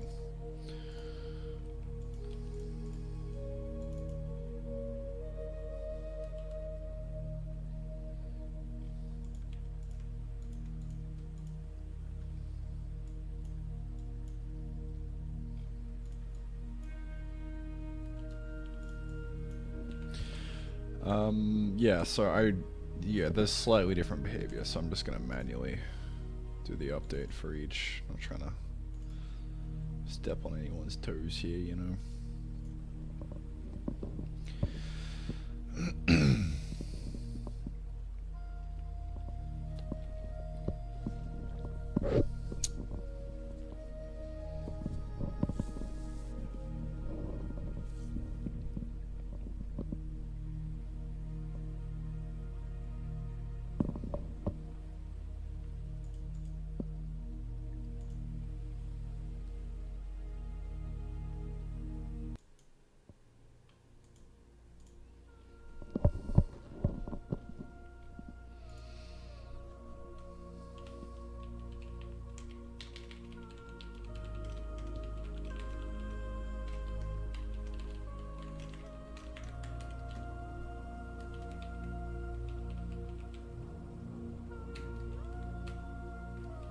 Cool.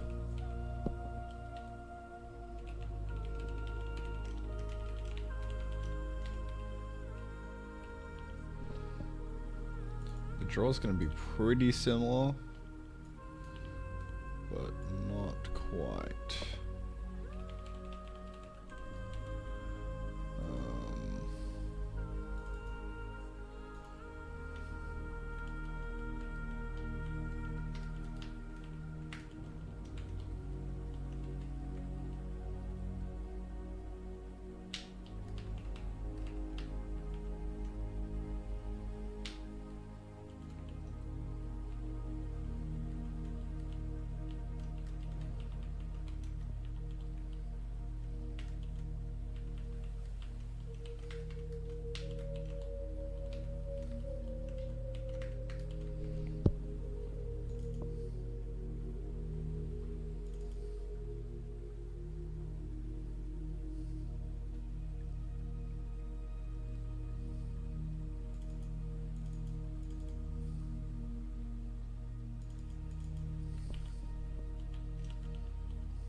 Alright, so that'll be the extractor, just kind of one item.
Excuse me. Oh yeah.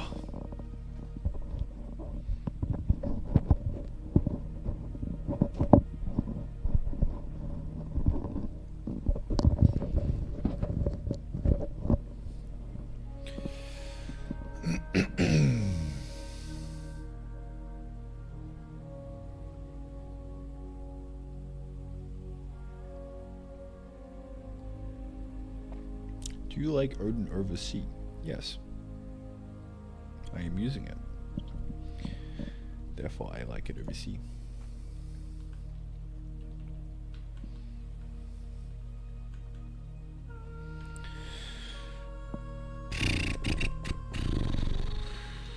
Alright, let's update this motherfucker.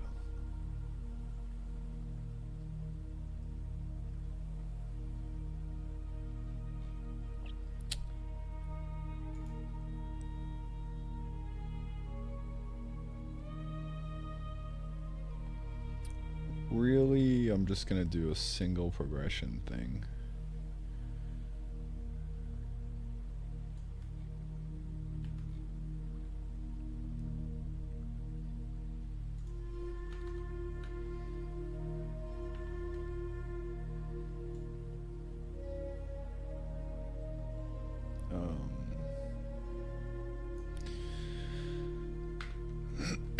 Maybe I put this behind a function.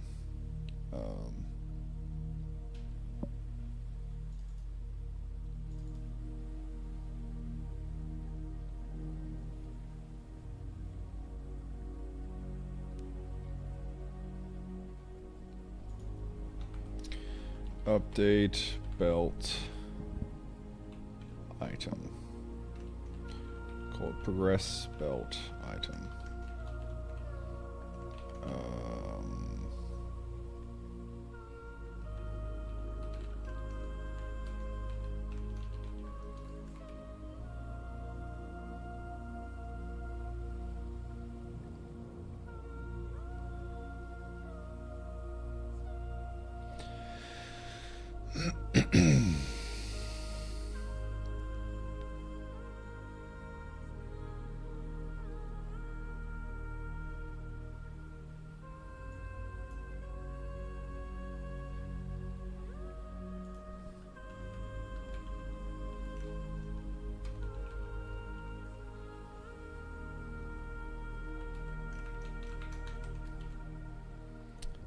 I think that's all we should need. Probably not, but it's a start.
Take one here? I don't know.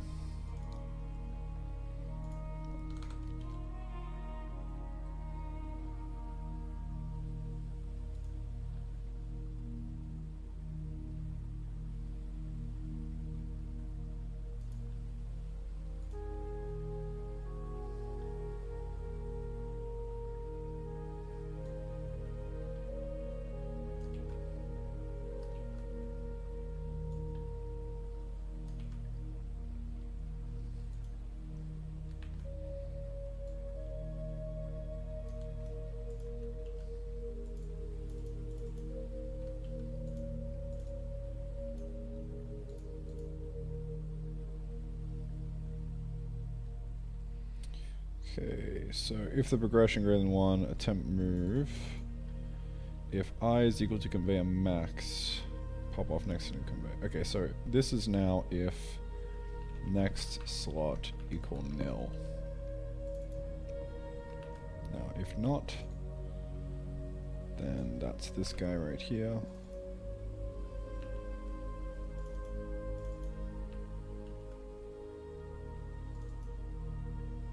Okay.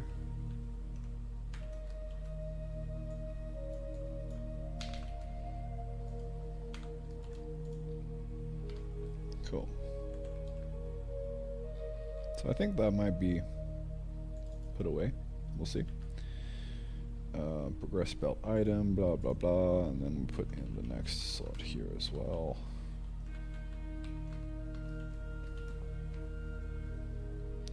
Up here, progress belt item, except it's just items at 0 and conveyor lane 1 at 0 and the next is nil.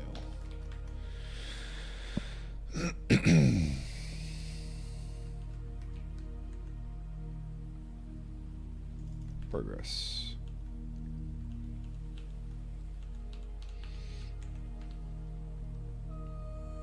E dot direction, hey?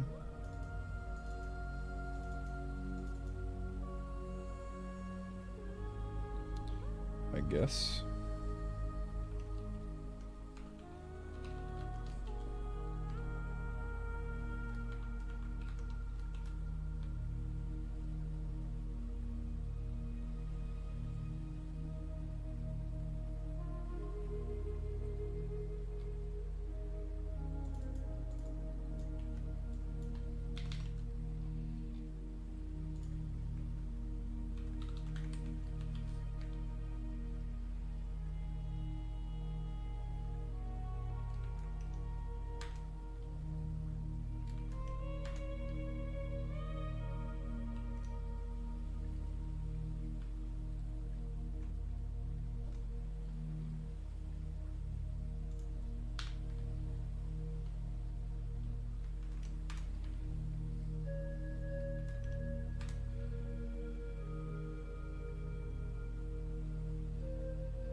Okay. Let's make sure this still works. I guess I'm in the middle of killing the inserter, so it might not work.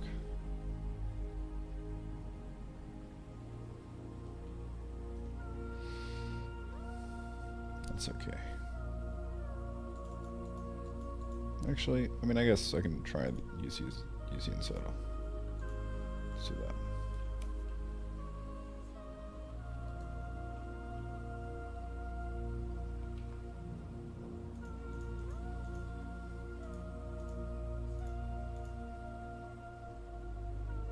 Okay, still good.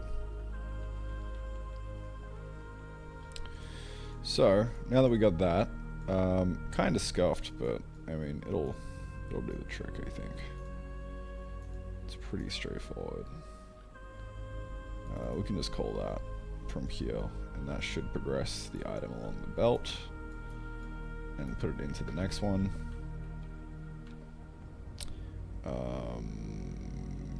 Now all we've got to do, attempt extract. So just like the inserter, we go and do this offset source destination. Yeah, we're just after the source.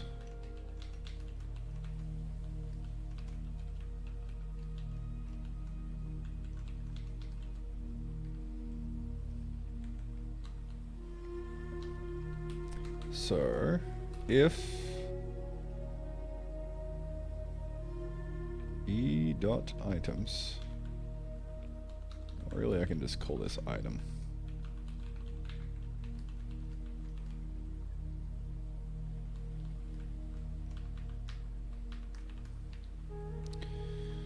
If item kind equal nil, then we attempt the extract.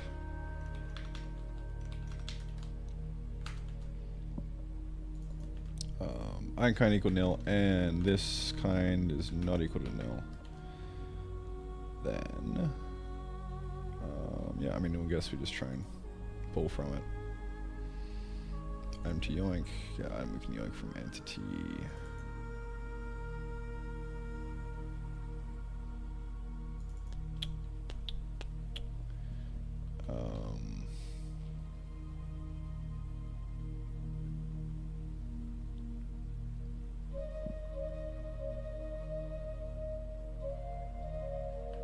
Yeah. That's what we're after.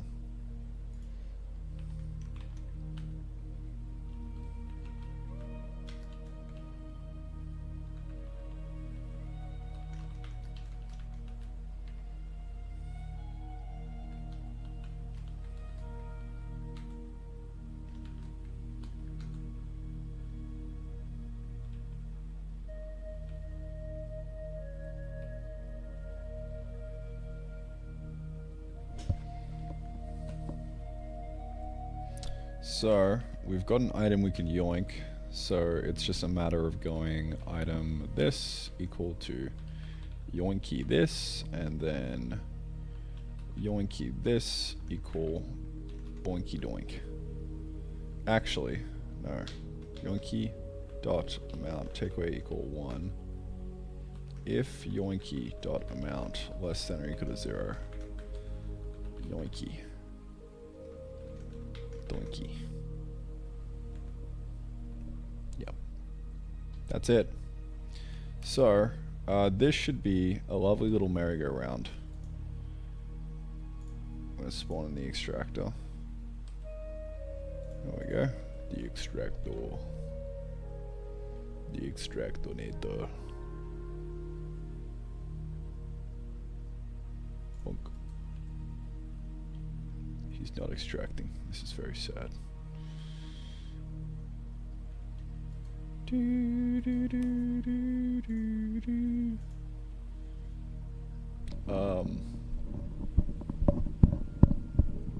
Why are you not extracting, sir? Or we're not even calling the update function, I bet. Oops.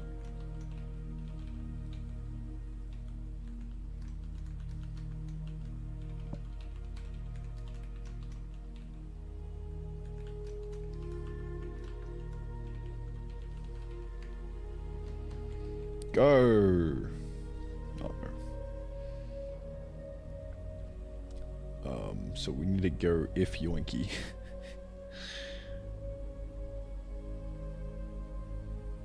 Why is this source entity? Or this is the direction we're facing. Okay, so we actually need to do the negative one then. I fucked up.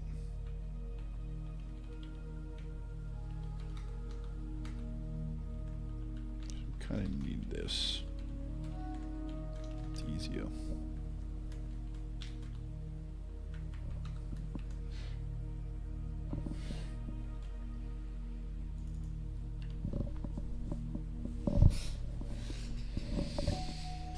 Oh.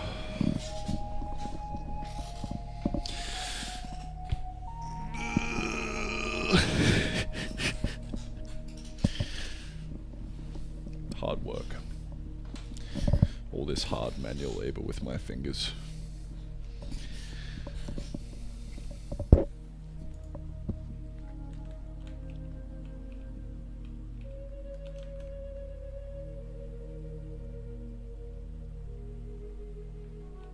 So, I mean, we do want to if the yoinky.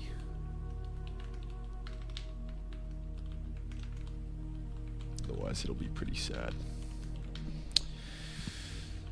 So this will be the source tile, which we negate. There we go. Look at that. Inserter complete.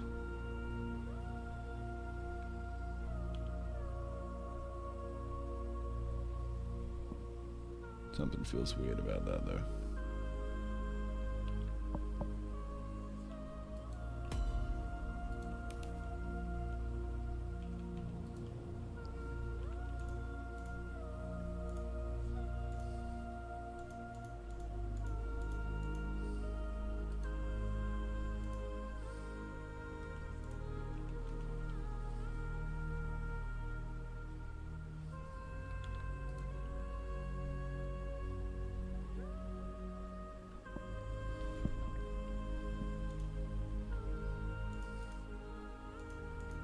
Sorry, not inserter, extractor.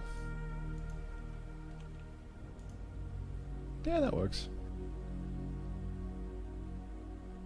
I mean, it just looks weird because it's happening instantaneously. So it looks like it's kind of backpedaling a bunch, but it's not.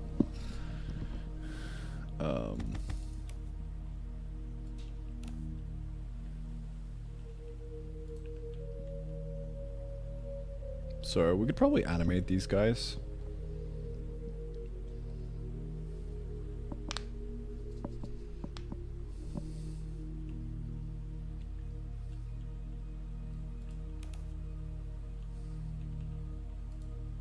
Dude, we have automation now.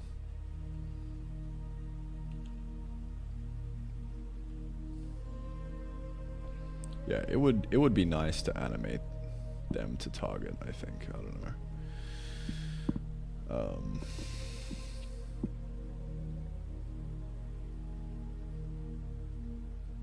So it does look kind of funky. But yeah, this is kind of just perfectly cycling through now.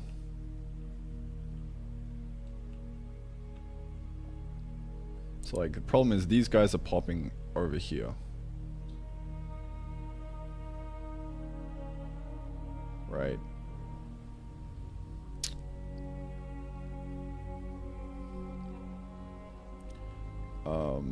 We could maybe try and put these guys in the middle slot instead. So we'll say progress belt item, right? In here, if we're the conveyor and we're coming in perpendicular, then we use a different slot. Now, I think that might be a problem right now with conveyors that go like this. 'Cause they'll just kind of like go onto each other. So we do actually need some concept of like direction. Destder.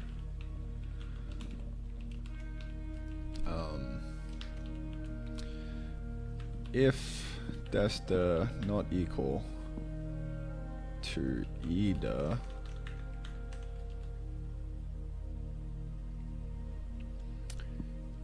we kind of want to do things differently depending on how different it is. So I would say we do a dot product of the two.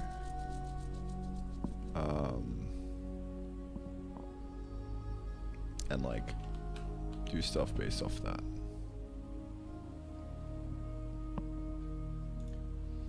So I can never remember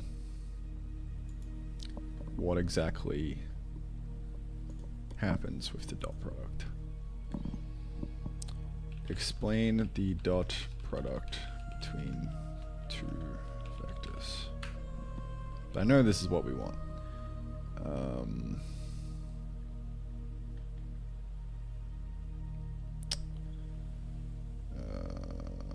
Okay. Cringe. What does the dot product do? Explain in programmer terms. Verse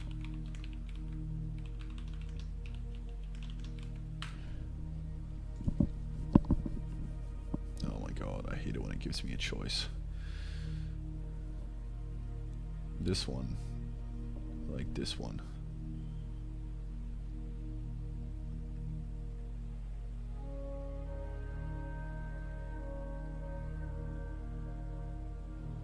Actually, this one's more readable, I think. And it gave another example.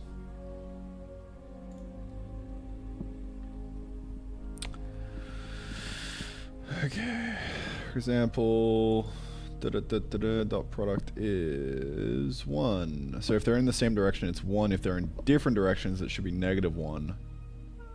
And then if they're perpendicular, they should be like 0, right?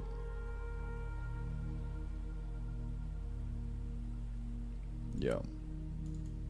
Okay. 0 if they're perpendicular, 1 if they're in the same direction, -1 if they're in opposite directions. Okay, this is awesome. Positive in similar, 0 perpendicular, negative opposite. This is 0, 1, -1. Alright. How do I like remember this in the future? 1, 0, -1. I don't know. Same direction, they're 1. True. You kind of think of them as like booleans for vectors almost. But false isn't 0. False is perpendicular. -1 is opposite. Okay. I'll try and remember that for next time. I don't know how well we'll go, but I'll try.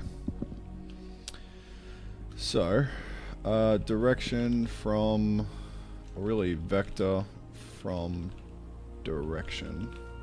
Okay. Dest either.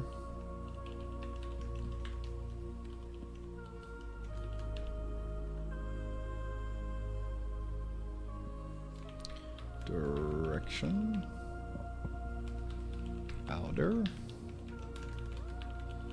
Which is either.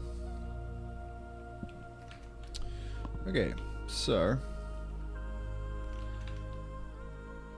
lin elk dot maybe.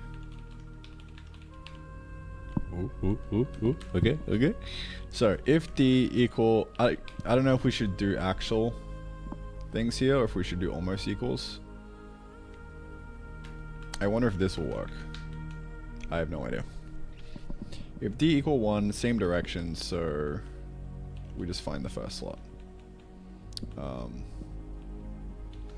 Slot to use is equal to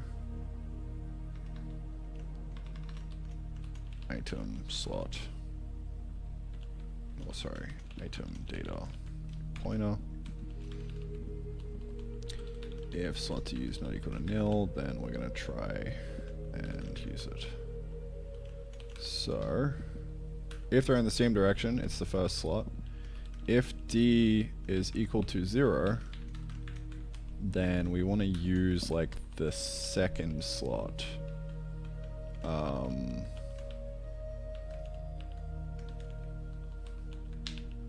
Which I would just for now hard code to 1. Middle slot. Else it's nil. They're in the opposite direction, so just don't do it. Don't do it, bro.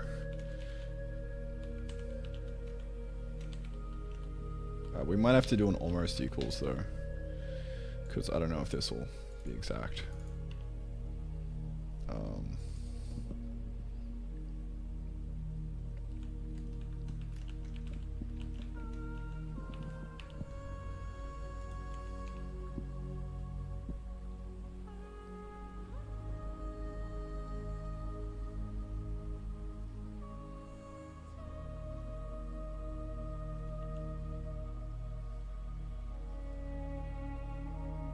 Something feels super weird about this.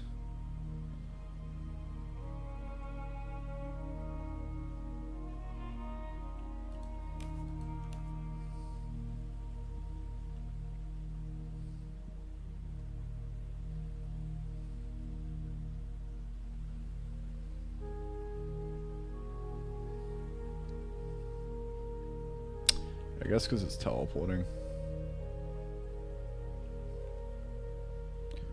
What? Hello? Uh-oh. I think it might be Jova.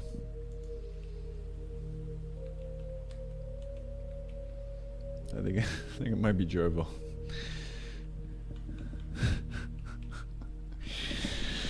Hello?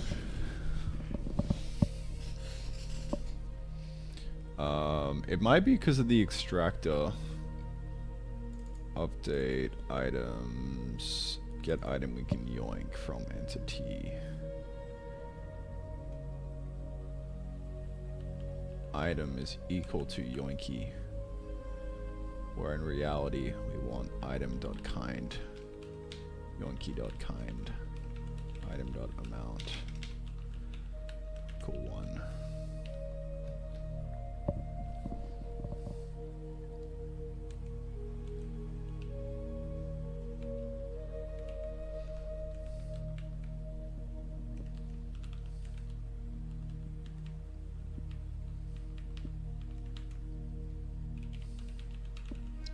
Friendship ended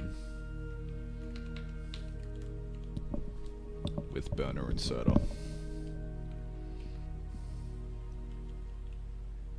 This is a very sad day.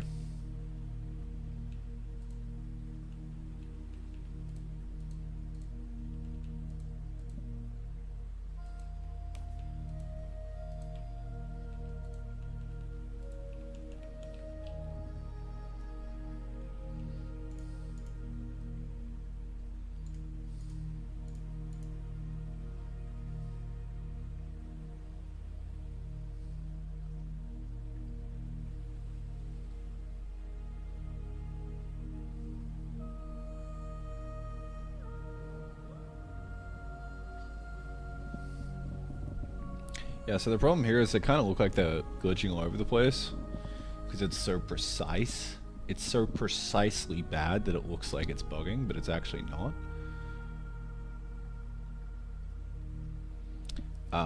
To fix this, we would have to do proper line calculations.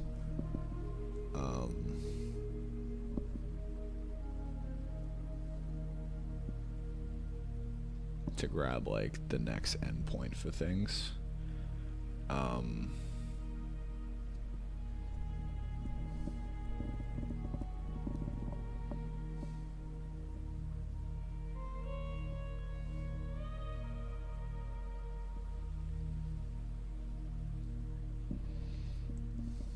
So honestly, it might look better if we don't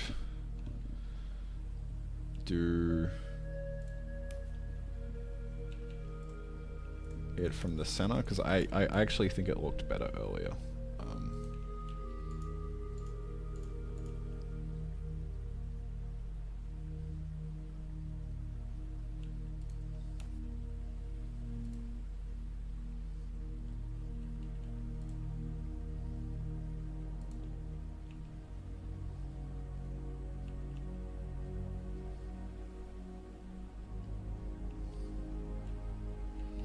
Now, I wonder if you could do an extractor from there.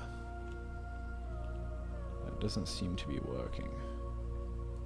It should be working though.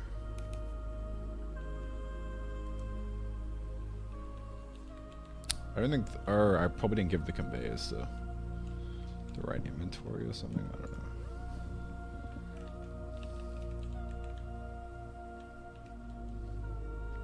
Right, these guys need the second ones.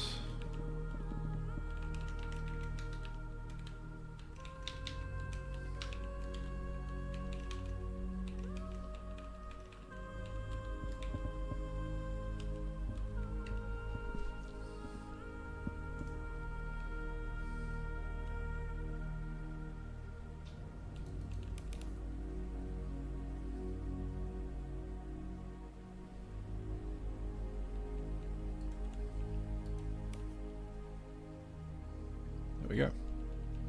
So I mean, you could technically create like an infinite loop here and then like slowly extract stuff out here at the top. How cool is that? And now this is kind of like You just take as much as you need out here without unblocking the pipe. Pretty cool. Yeah, so I kind of want to fix that and make it look a bit better.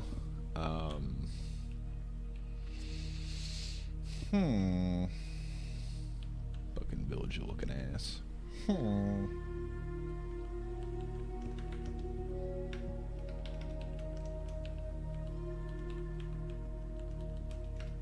So maybe we, after all, continue to do that. Because that looks, I mean, it looks a bit better. I don't know. It still looks pretty jank, but okay. I wonder if we animated these guys, would it be fine? I think it would. I just don't know how I would animate because we are just like hard setting data. So I don't really know.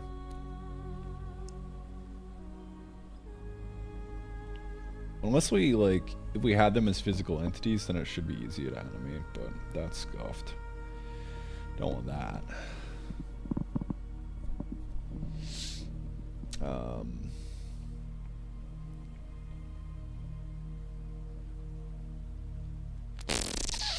Yeah, I think the solution here is actually construct the lines properly.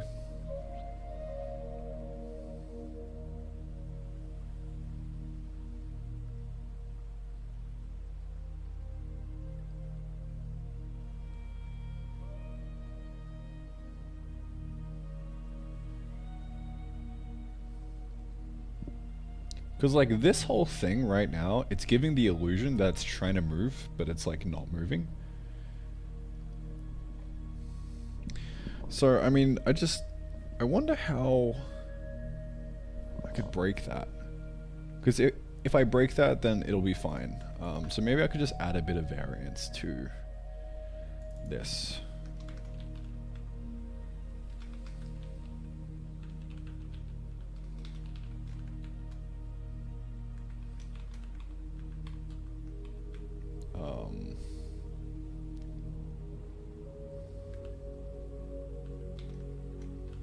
I don't know.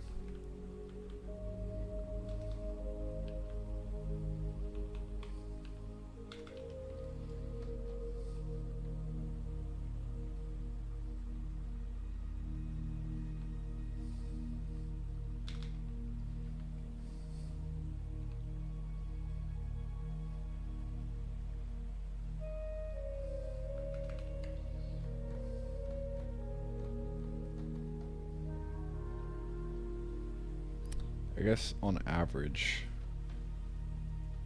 it's fine now. So I need to calculate it for each of the guys. I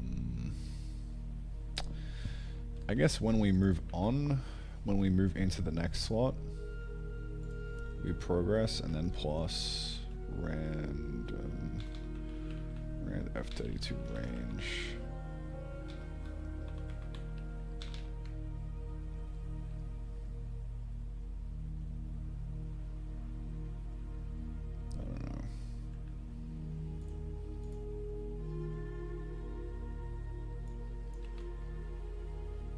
Conveyor progress plus that.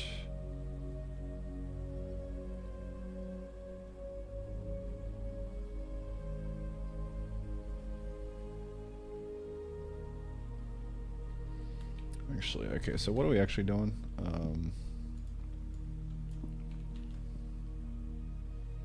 Move into next slot.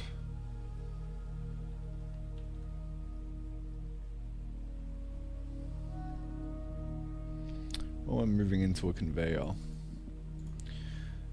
Oh, no, because we don't have the destination progress, so we can't do that. Okay. Yeah, I don't know, man. I think the solution is just try and do the proper lines. So...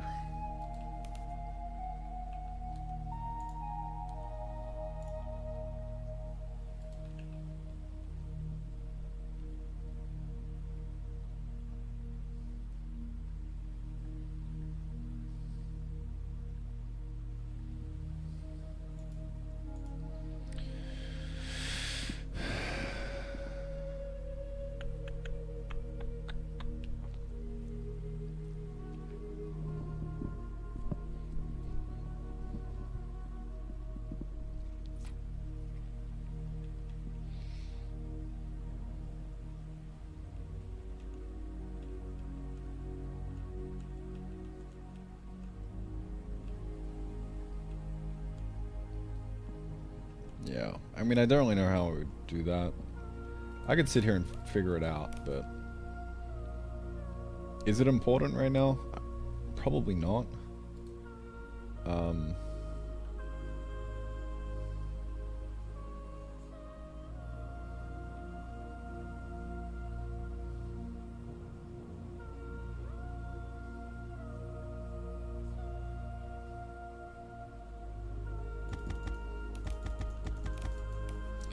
Like, we'll see how many people write a report saying that conveyor belts are buggy.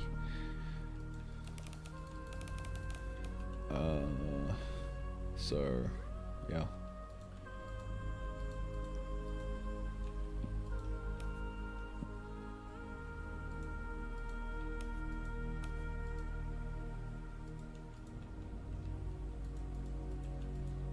Yeah, I mean, I think this will just work, honestly.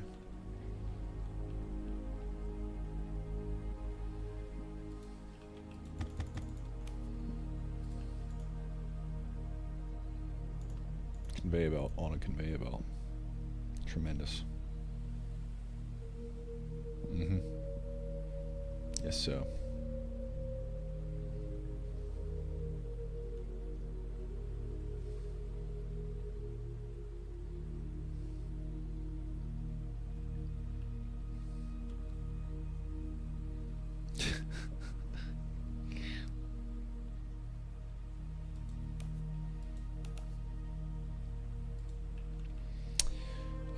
Yeah, well, I think that's a good pass one of conveyors.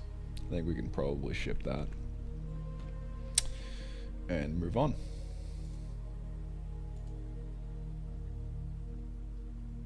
Animation from the center of the belt to the center, whatever the block is facing, that should solve the issue. Yeah.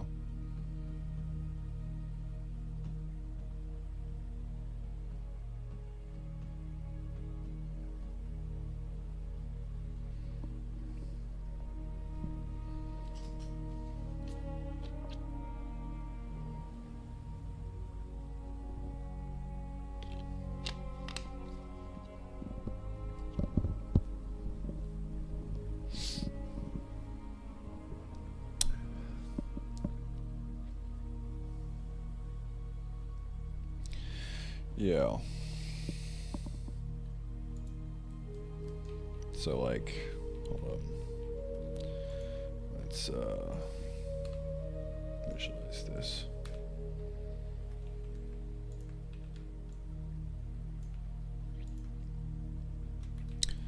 So,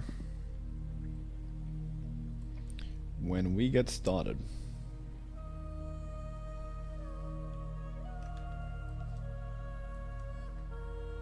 with the position here, let's say,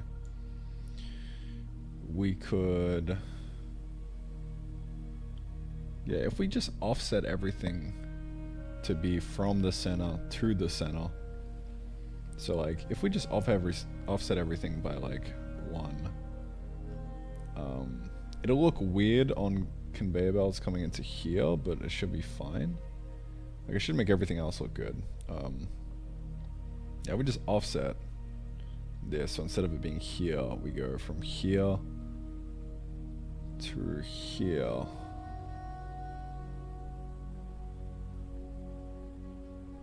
Then that should actually fix things. Let's test that.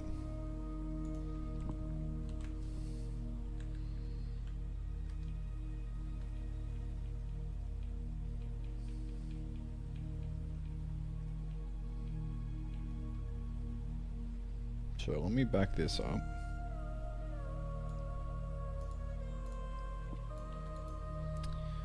And then let's just change the rendering.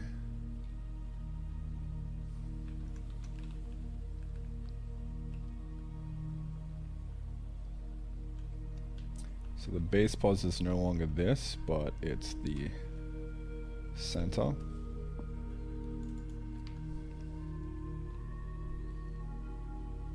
Holy shit.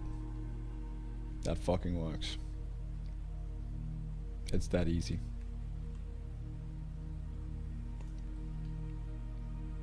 Mr. Treve, thank you.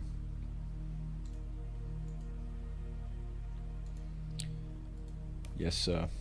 That's it.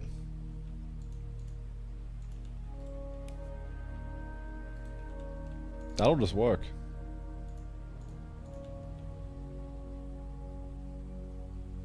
We gotta get it working for the extractor, but... Conveyors? Go. Yeah, look at that. Fucking tremendous, mate. Oh, that's good.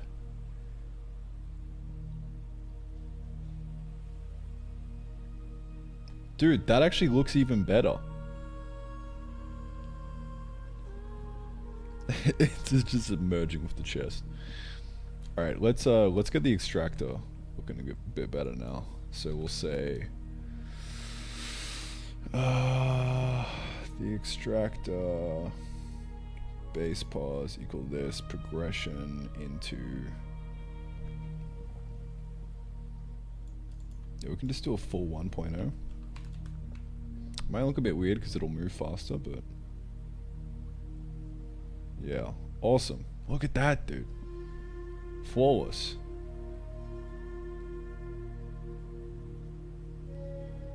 The only thing here is that there's a bit of Z fighting, but that shouldn't really matter with small items. I don't think.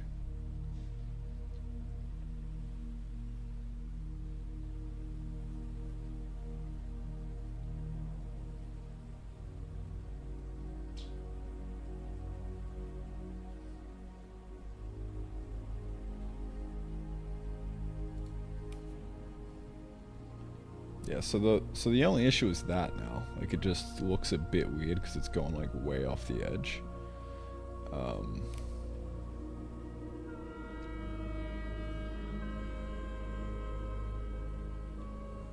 So I don't know.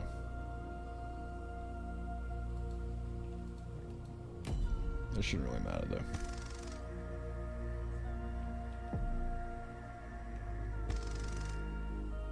Yeah, that looks great. Huge. Tremendous. Oh, we could always pop it off the edge. I don't know what Factorio does.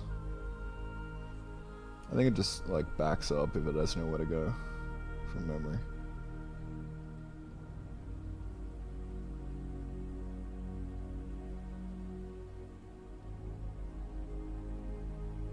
But, dude, that's Conveyors V1.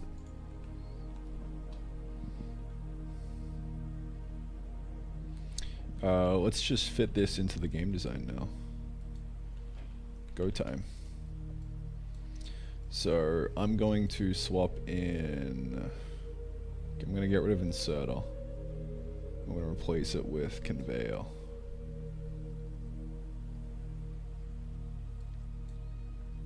And that'll be that.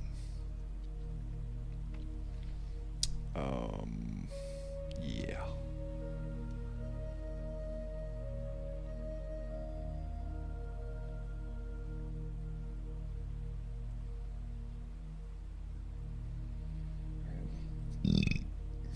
Excusez-moi.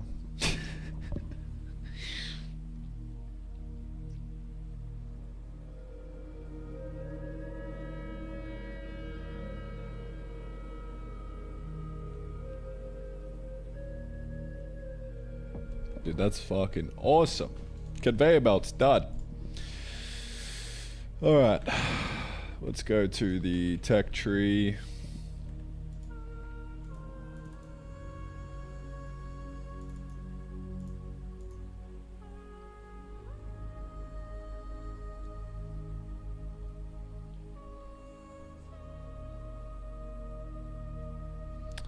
So I'm gonna swap in automation 1, parent of smelting. I'm just gonna do conveyor and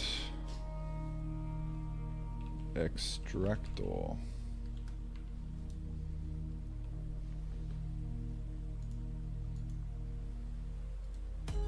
Oops.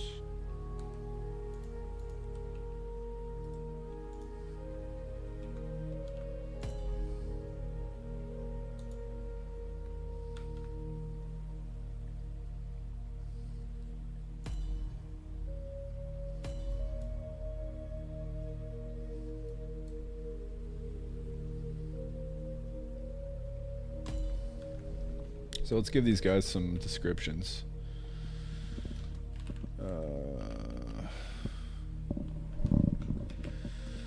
Description equal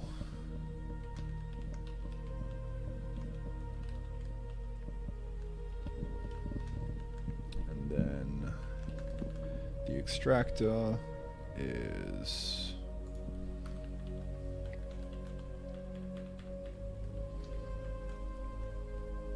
pulls items from storage.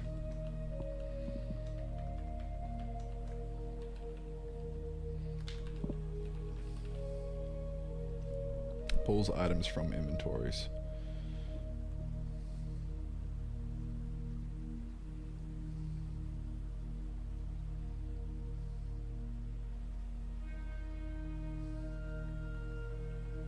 Cool. So, those two guys will be there, or not, I guess. Let me redo this.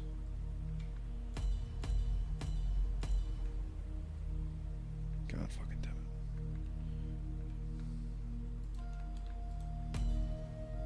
it. Piece of shit.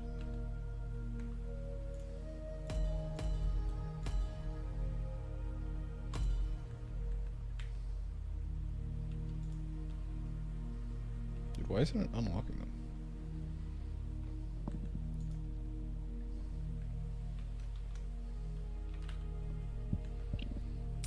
Automation 1, parent smelting, unlocks conveyor and extractor.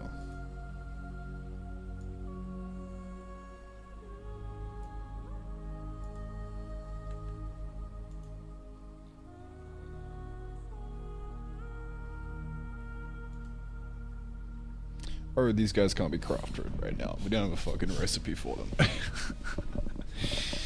Okay, let me get rid of the inserter. We'll just kind of get rid of this guy.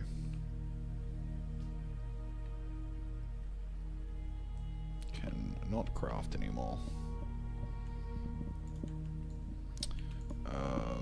Conveyor.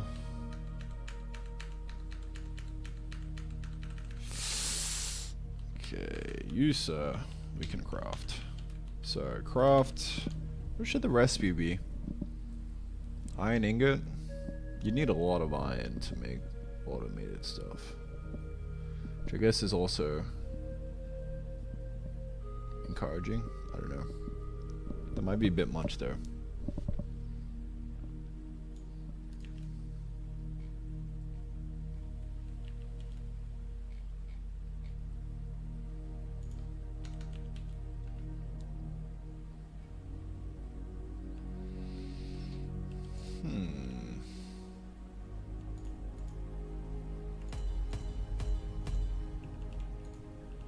There we go.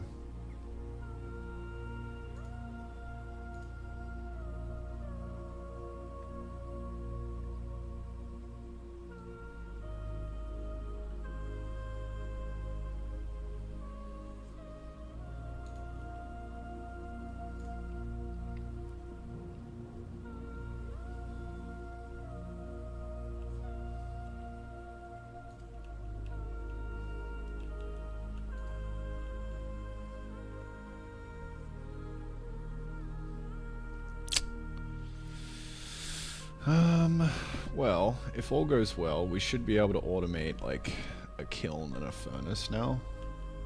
Like fully. I would assume. We do have conveyor belt. That we do.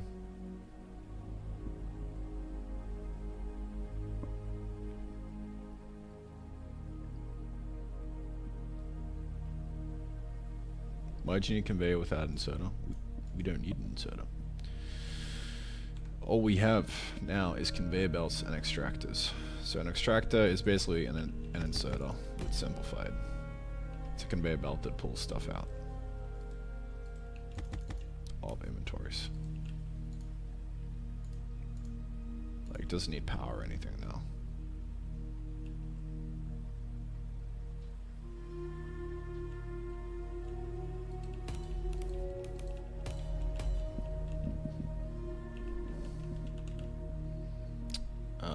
Cool.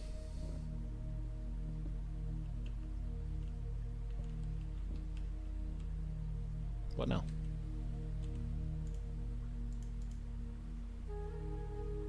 Back to continuing to make the rest of the game, I guess. Shall we?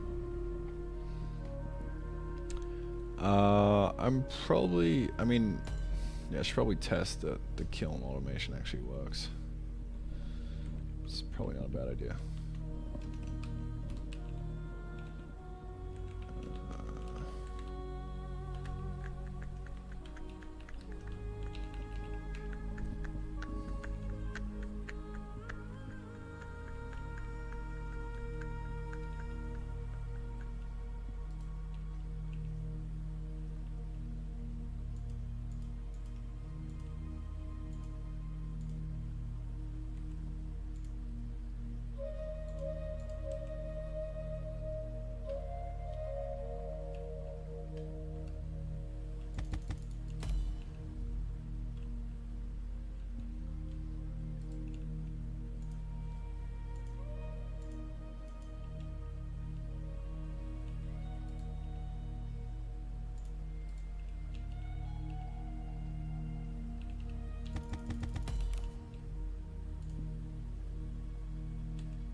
So that should go into here.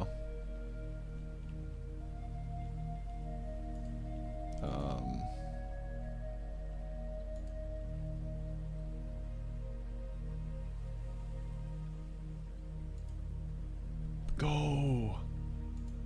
There we go. So now that's in there. And yeah, I'm assuming the rest of it will work, because it's using the exact same path as the inserter. So it should be fine.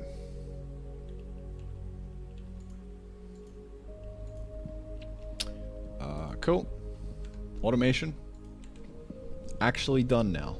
It's not half-baked, which is great. Automation now epic. This was a team effort.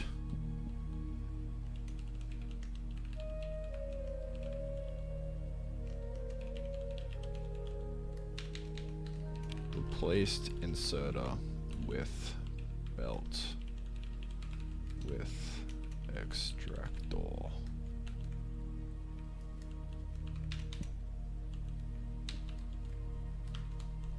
With a capital E.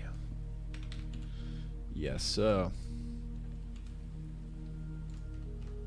Beautiful.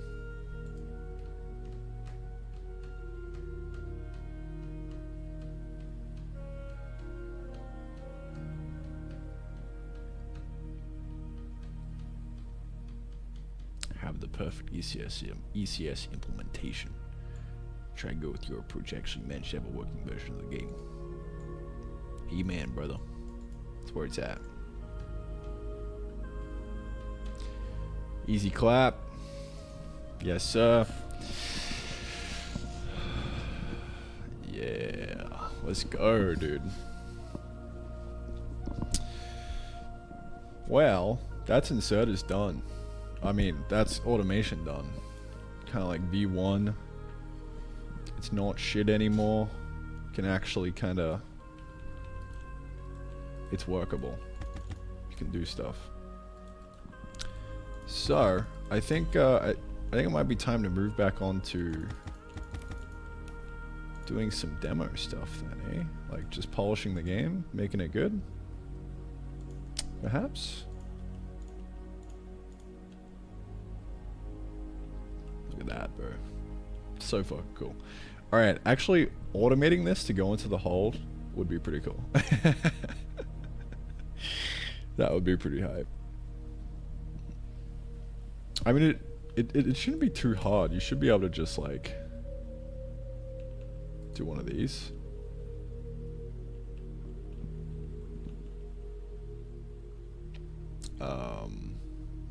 Yeah, I'm gonna just try that right now. So conveyor. Let's see. Progress belts item. So if the destination entity else if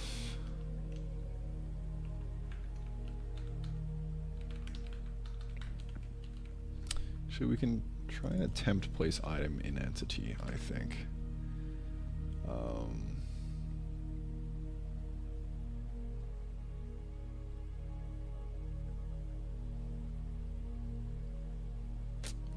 I'll just do it manually with the with this guy.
If can hole suck item.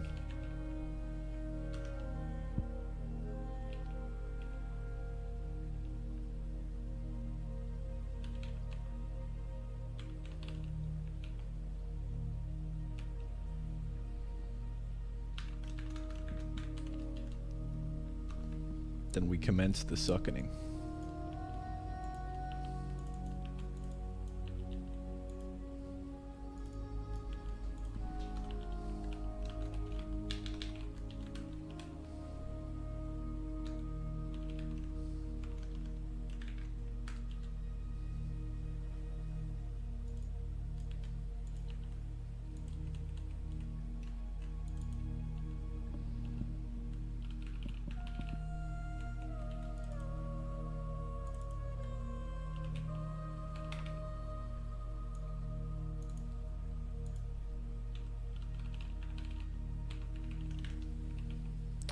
How do we get the pause?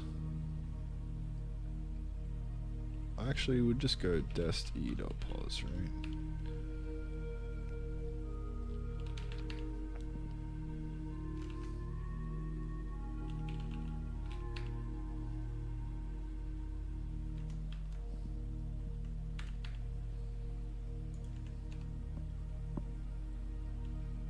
That should go in now. Okay. It just completely sucked it. Interesting.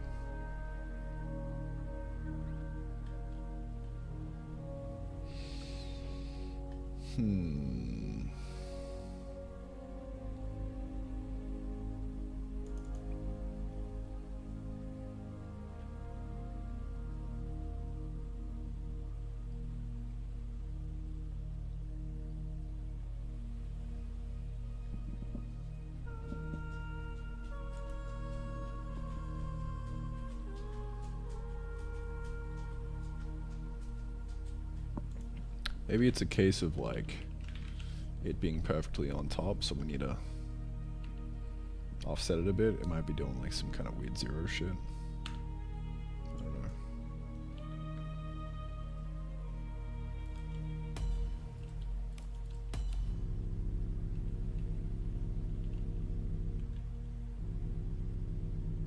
Why is it getting really excited right now?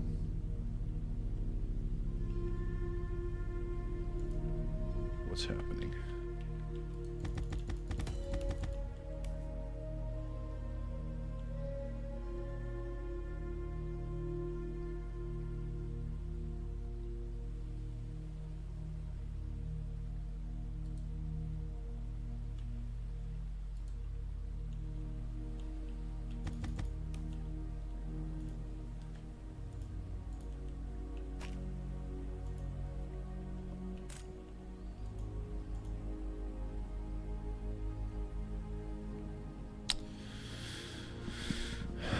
I mean, it kinda worked. I don't know why it took the whole thing though.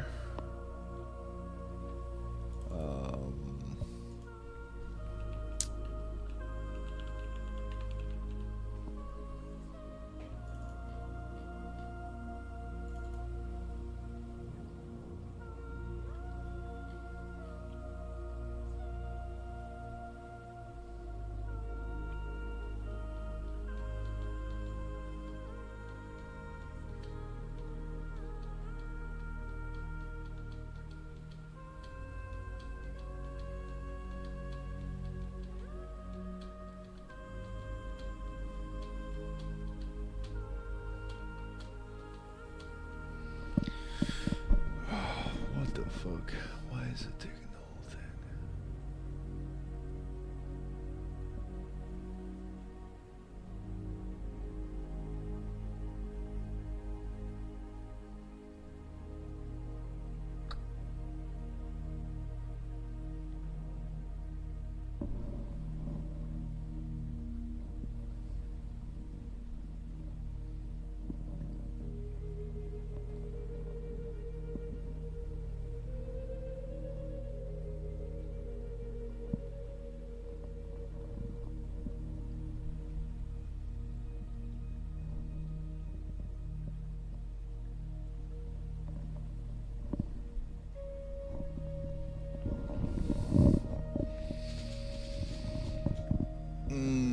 I am confused.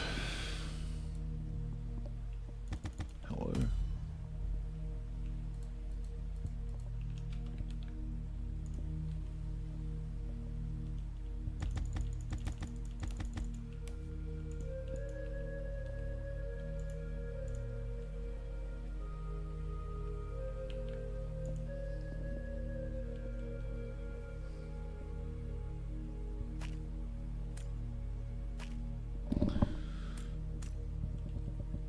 What is happening?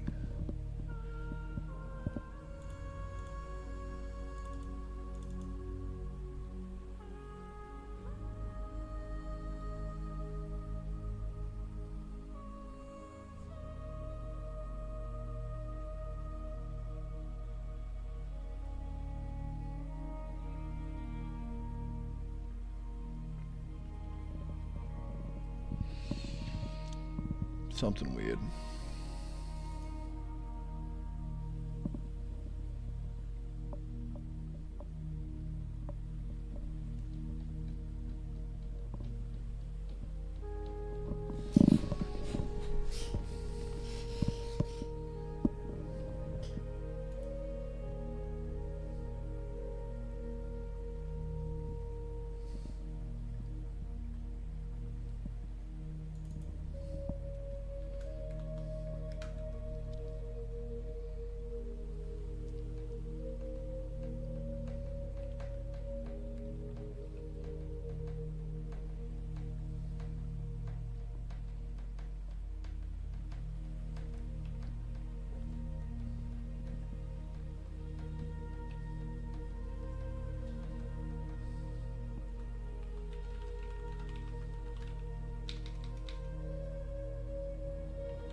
When I was viewing the progress.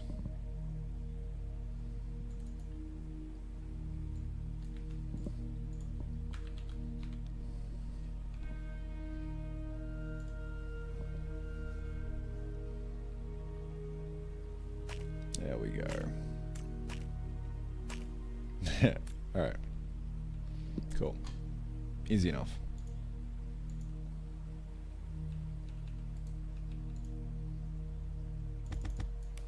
So now,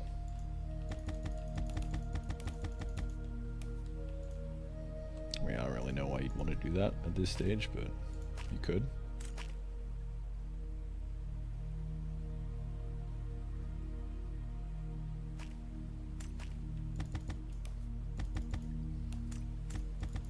Is it duplicating something?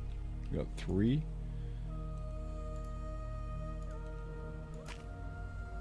No, that's fine.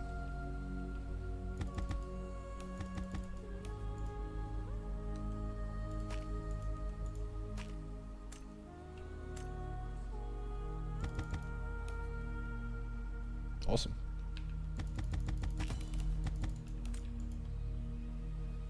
What if it can't be sold? I guess it'll just do that.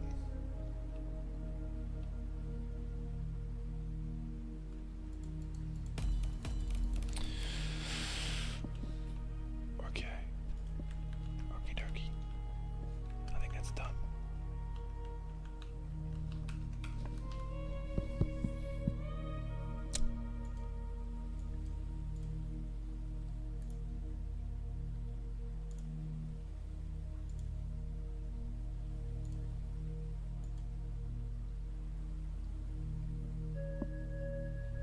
Hope I had numbers above the slots.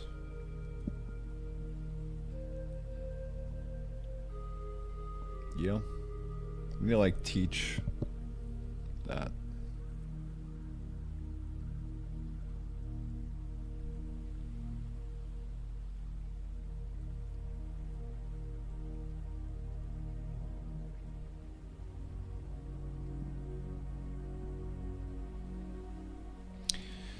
I think it might be back to working on UX and getting the demo feeling good now. I think.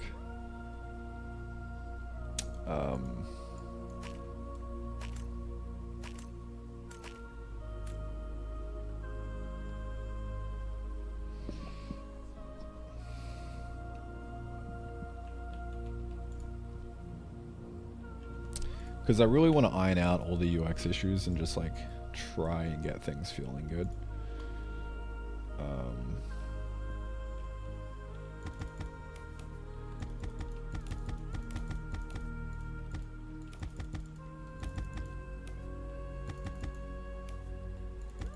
At least I want to do another pass on things. I think right now the biggest issue is the hand slot stuff, so I think making an independent slot for the hand would be pretty big. And then yeah, I mean, I think it's just probably actually just making the demo. That's probably gonna be huge.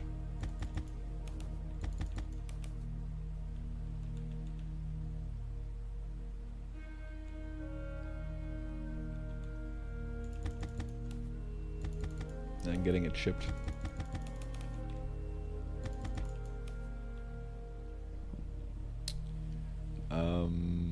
Yeah, because I mean, I think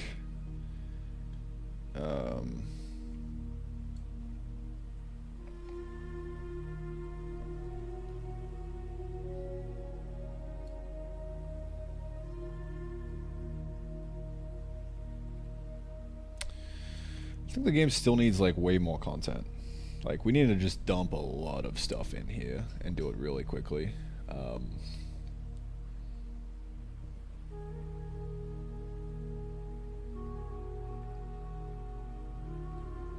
Because I essentially didn't add anything in just then. I just made something better. I made automation better. I mean, conveyor belts are good now, but I didn't really add them in. I just...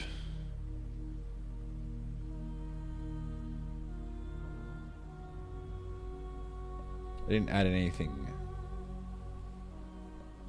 massive. I just replaced the inserters of conveyor belts, and now automation is good.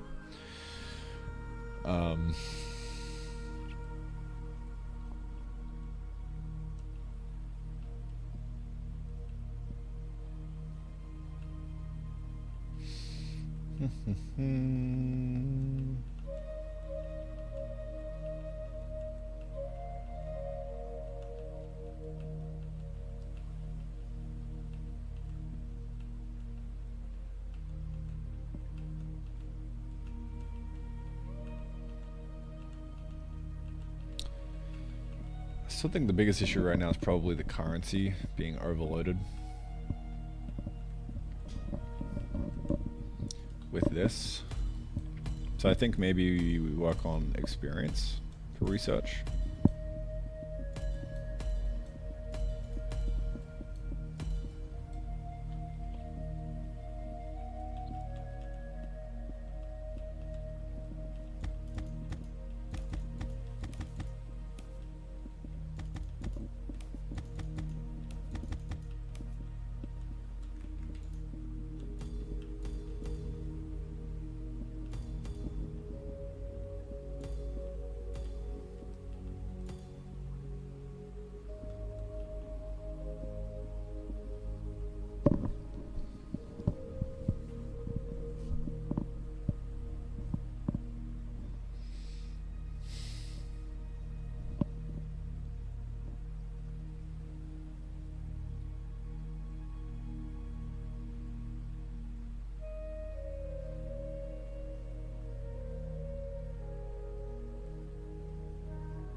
Yeah, I mean, I guess what's stopping me from selling this game right now?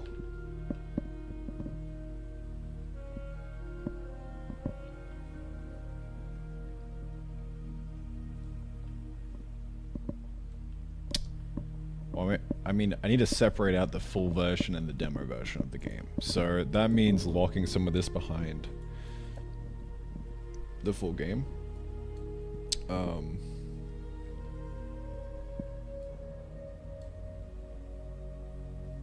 So you could literally just demo wall off like things like turrets, the conveyors, the harvester, the shovel, even the chest. Like just wall off all that for the demo, and then make the demo just be like a few chunks, like these kind of 5 chunks.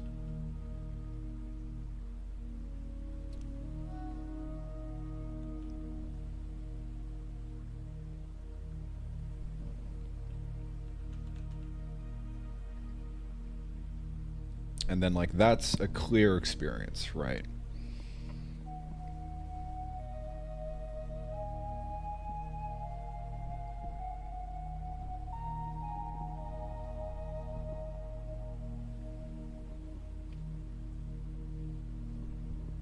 Like there just needs to be like a well-defined thing.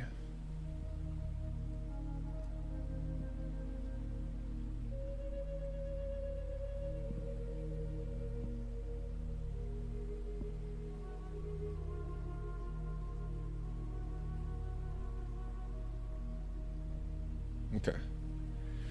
Cool. Let's do that. Make demo. Wall off wait game content.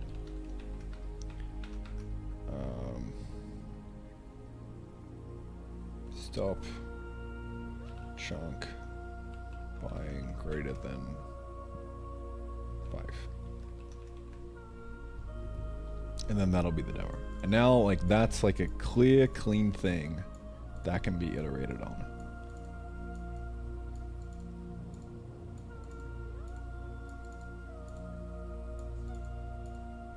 Right?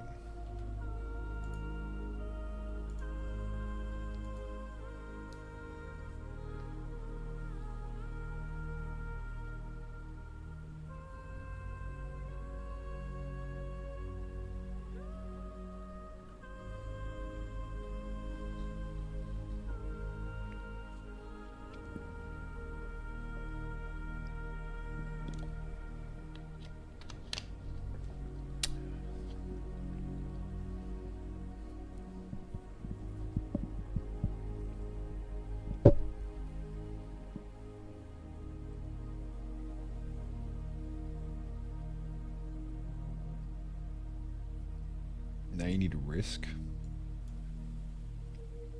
Right.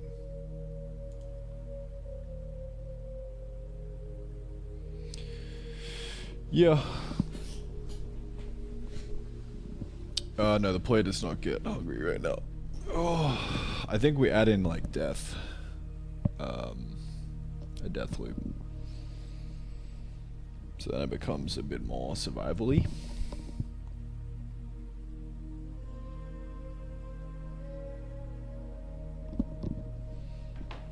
But fundamentally, make demo, sell full game, live off love. That's the next goal, right? That's the next goal. That's the countdown.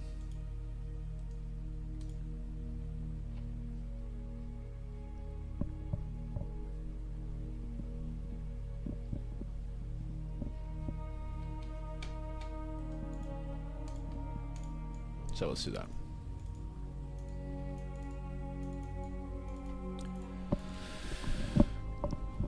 Oh.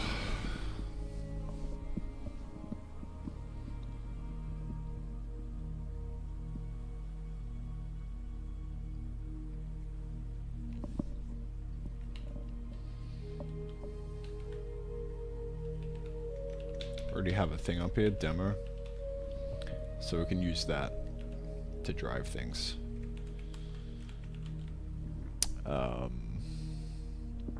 First up, I'm just gonna stop the chunk buying. The chunk buying.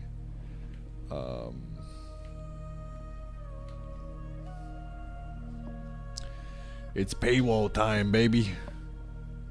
Time to make some bread.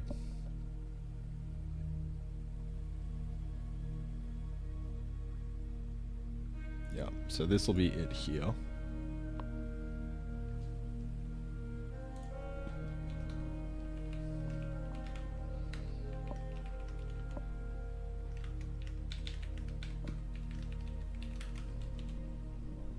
Yes, sir. I'll just do that piece by piece. All right.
think energy is probably the next step for the late game. Like copper, start growing copper, creating some wires, and we would have like a big dick version of the harvester that's powered and like harvests in front of it in like a 3x3 or something.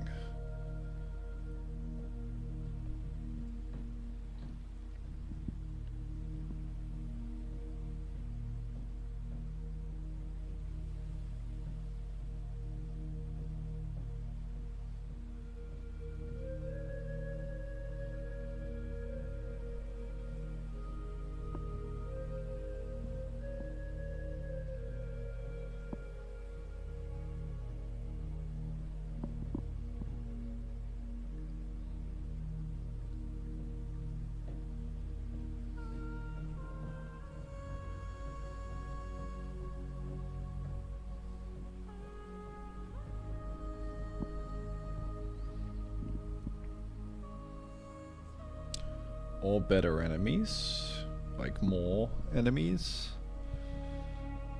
I don't know.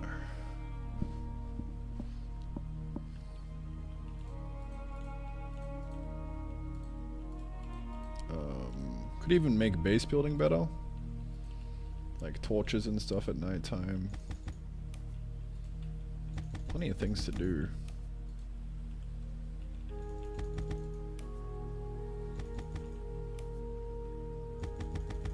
Probably like better base. Oh yeah, health. 100% health. And like some kind of food stuff. And just way more risk to the combat. Like more consequence for dying. And all that kind of stuff.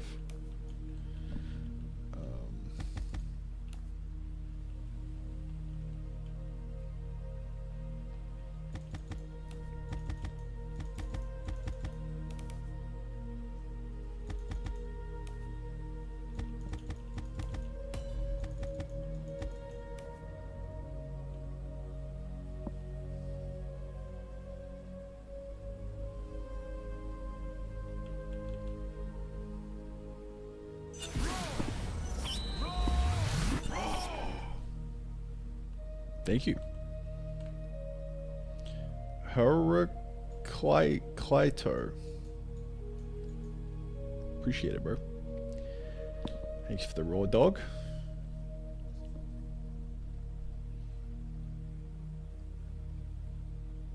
Swing animation is pretty easy. I just can't be asked.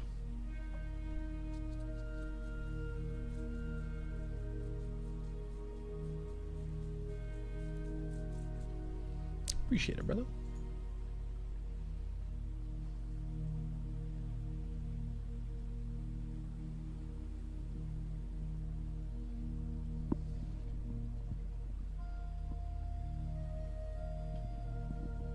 Yeah, just adding in death, right?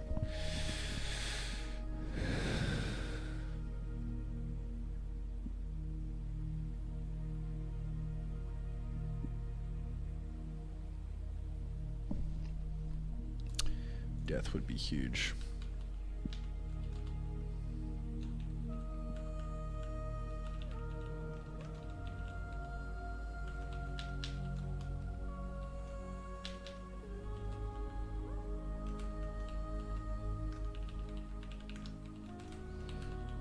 I think that would be like a massive thing to drive gameplay, because then so much more stuff comes into play. Like all of a sudden you can now have like a health bar and you can do stuff with that, right? And yeah, just balancing the combat becomes way better.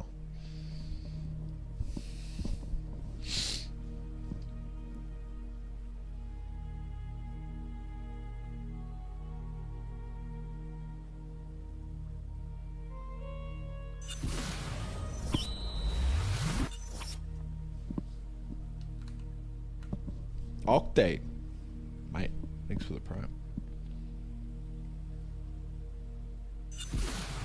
Shakira, thank you for the prime as well. Appreciate it.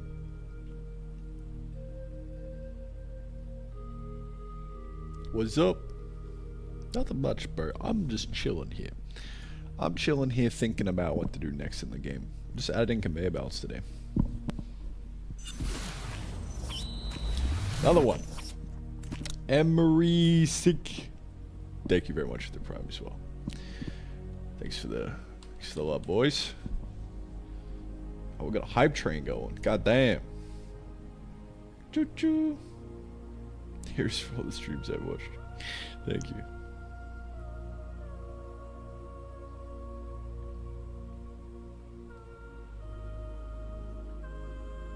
Oh, the slime. Bro. That'd be kind of hype. Yep.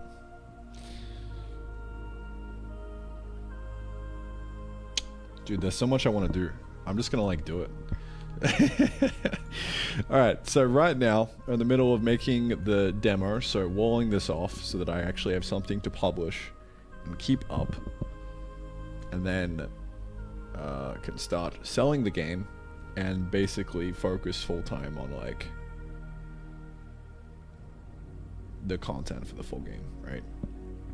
Need to have that split of the demo, so that is the goal right now.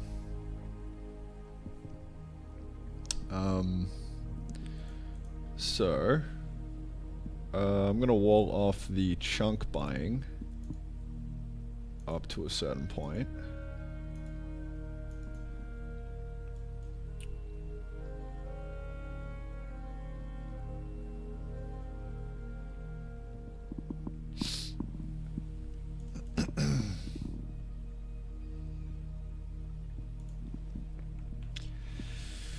Is end of demo. False. So when demo is end of demo is gonna be equal to GS chunk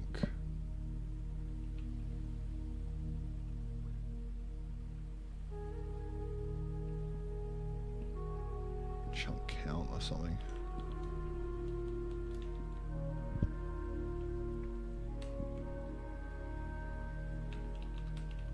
Chunk unlock count is greater than 4. Okay, so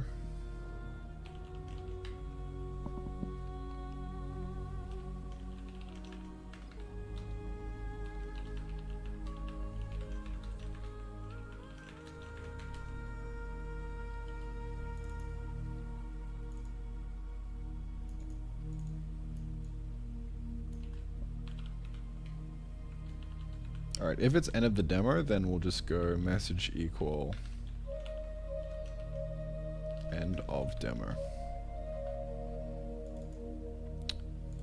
And we'll if has enough gold and is not end of demo.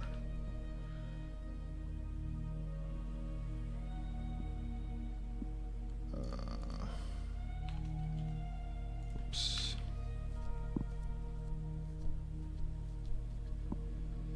Thank you. Okay, so we're in the demo right now, so we should get the locked message here. Awesome.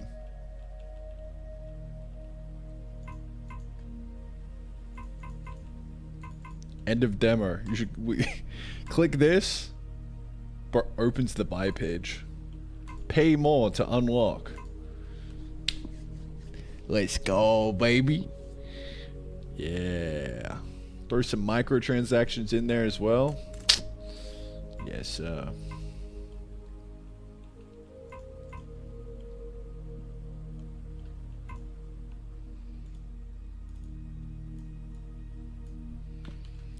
Demo locked, I think, is probably the phrasing we want here.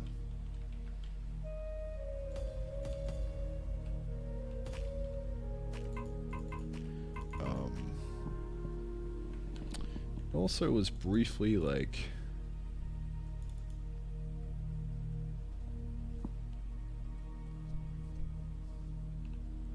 I really like that. Because it like flashes on for a second. It's kind of annoying.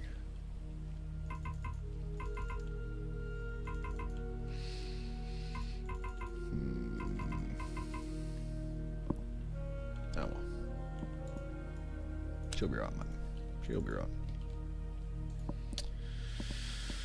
Hype chest, bro. Bro. Let's go.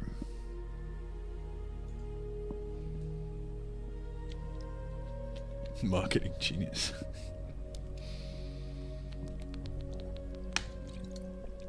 Background music?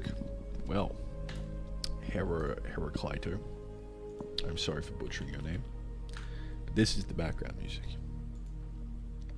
Lock-in playlist.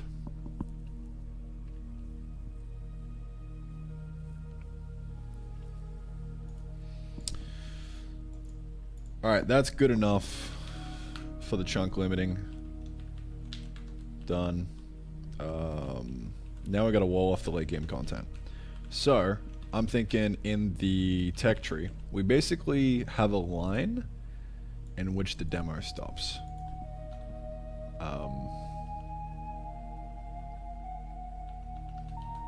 That's what I'm thinking.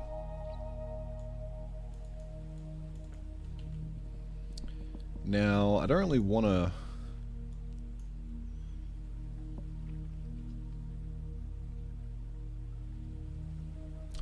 I kind of like literally want to draw a line in the sand with this, but I don't actually know how to do that.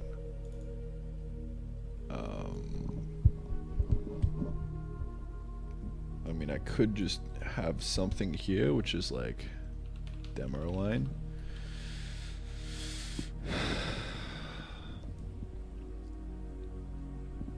But that would kind of break serialization a bunch if I like fuck around with moving it a bunch.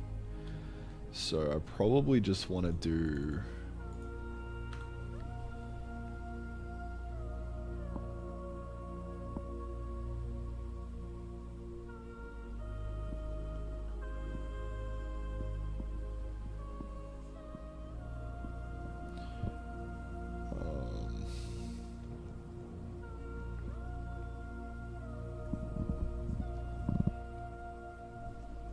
I could just put markup on everything. Feels kind of weird though.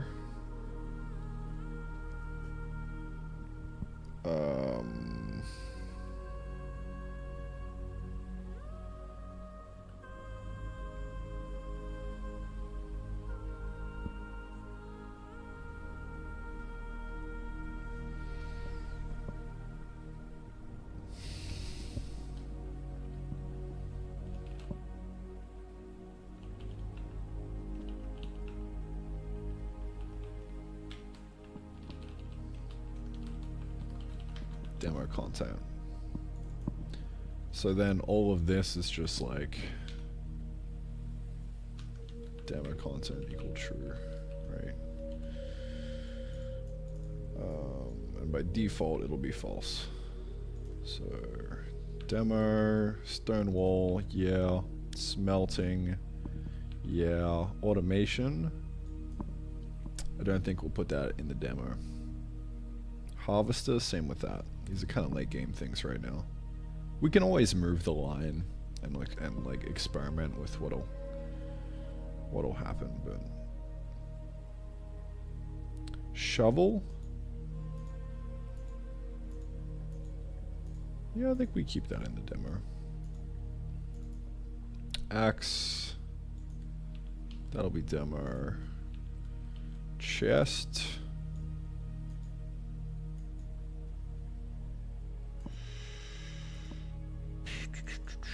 Sure. Pinewood floor. No, that's premium, alright. Sword. Yeah, why not? Tart? No, that's late game. Alright, so that's the demo content.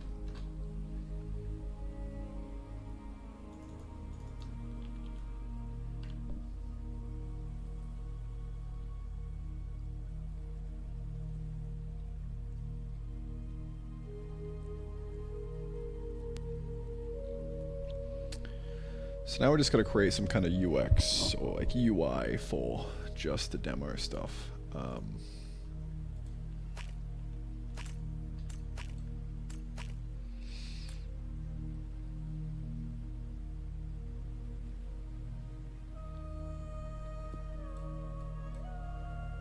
So we could put some kind of banner over the top of things saying like demo only.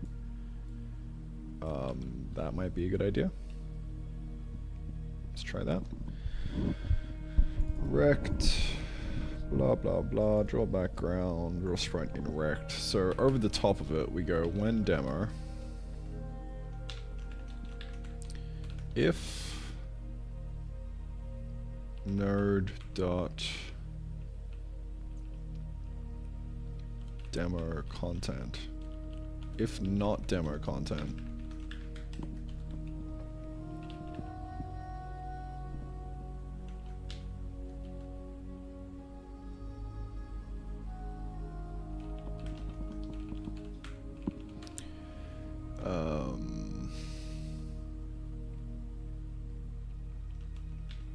yeah, so we drew like a tiny little banner.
So that should be the banner,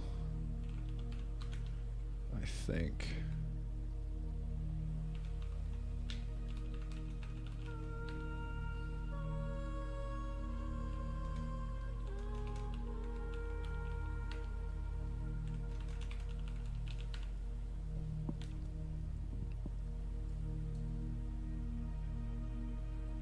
Okay, well I fucked that up.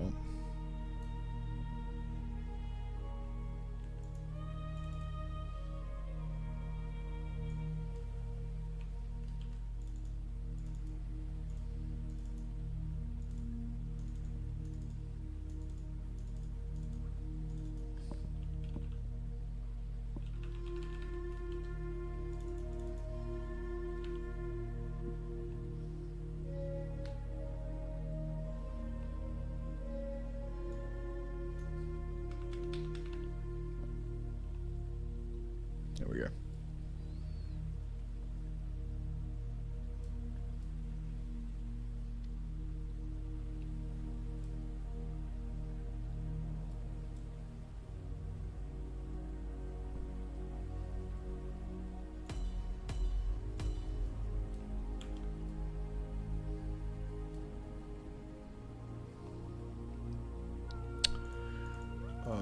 So I think I'll make this nerd call.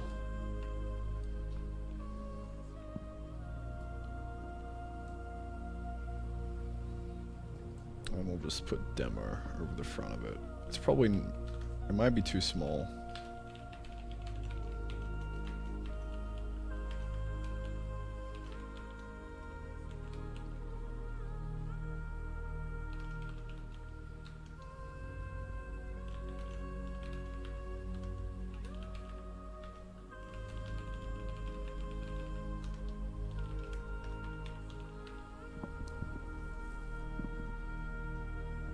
Yeah, it's not bad. It's readable. Kinda. Could always make it bigger. Yeah, that works.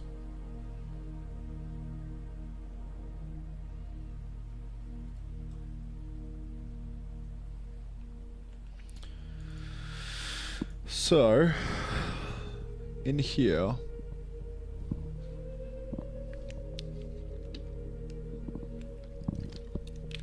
we just got to stop it from being bought, really.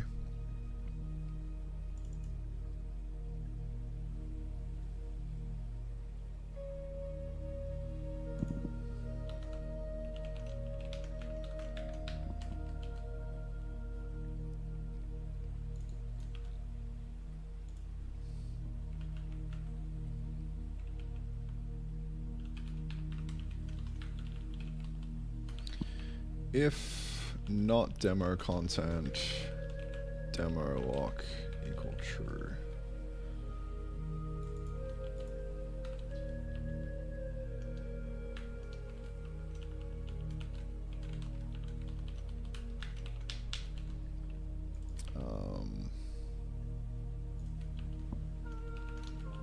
If not demo lock, we're doing a lot of nots.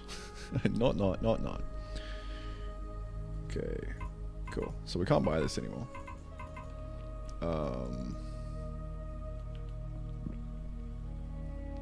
So I want to put this up, out into here.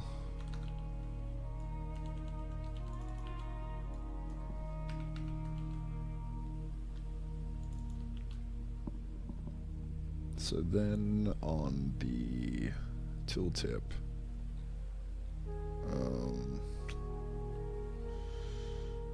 well, hover node, yeah, we're gonna have to just get it again.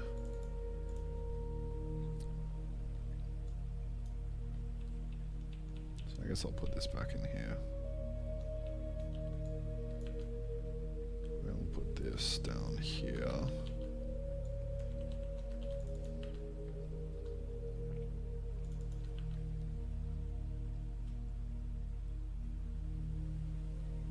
Okay, so in here, if demo lock, if not, we do the cost.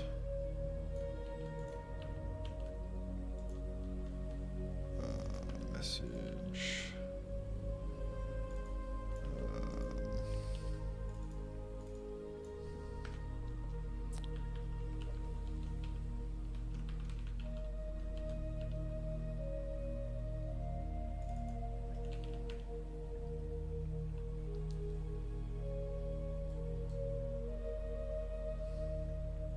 What did I say for the second one? Demo locked, yeah. Same wording.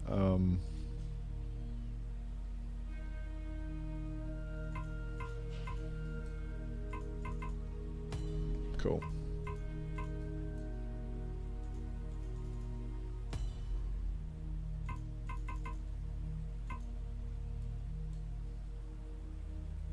Awesome.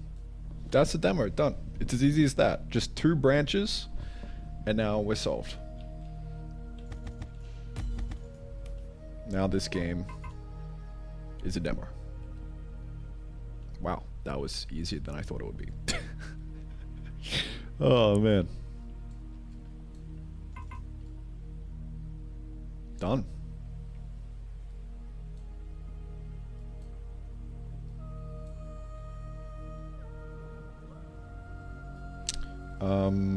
I'd like to render the items next to each other, but I don't know.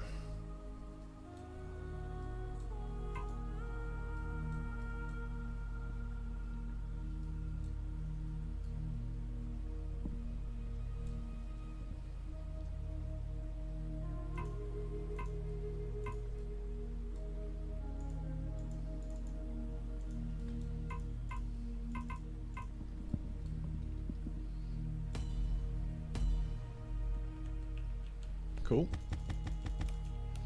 Well, naturally, now that there's a demo, we need a site to process payments and unlock the full game. Ugh.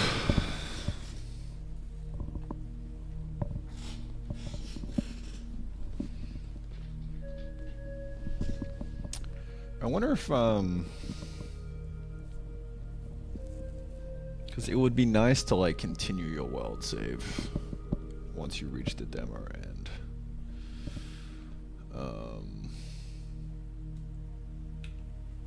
So maybe like we have like a button that's like save to disk, and then you save to disk, and then you can pass it into the full game later on.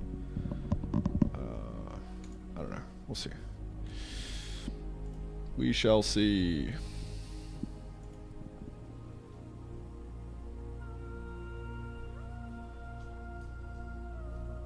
Have the rect extend to the left and right, slightly to look like a ribbon. Yeah, that's a good idea.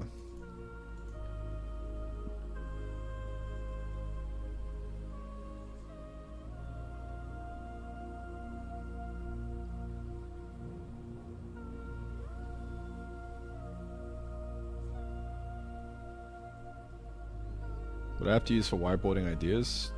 Nothing. I use a to-do. I mean, I guess I use Mirror every now and then. Mirror, M-I-R-O, as like an actual whiteboard, but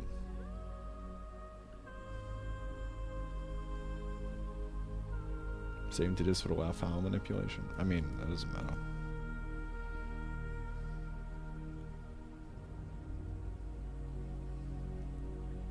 Microtransaction for better looking belts. You know.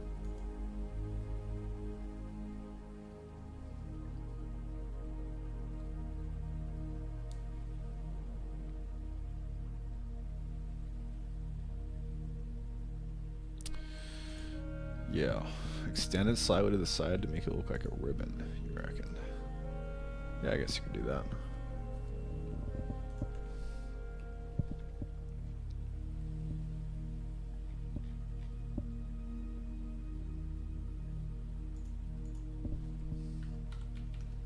Demo ribbon.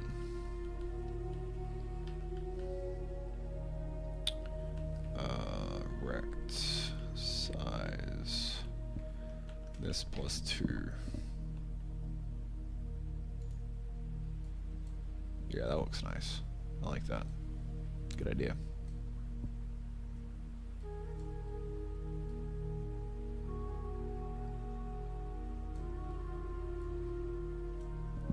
Awesome. So yeah, I mean now the name of the game is just adding in way more content for the full game. Yeah.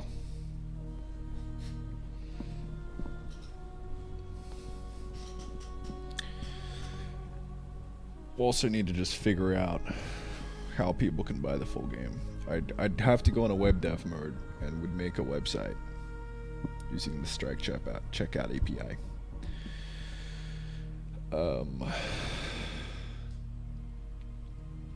Or we could manually sell it through itch right now,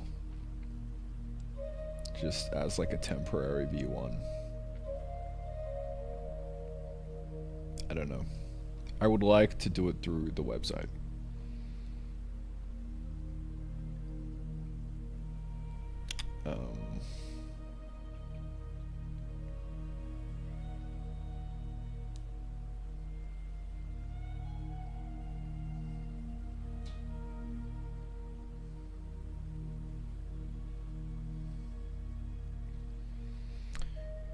I'd also still like to do playtesting.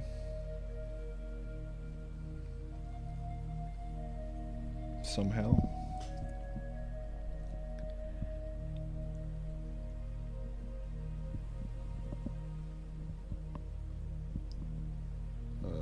So maybe we move playtesting onto Steam using that feature.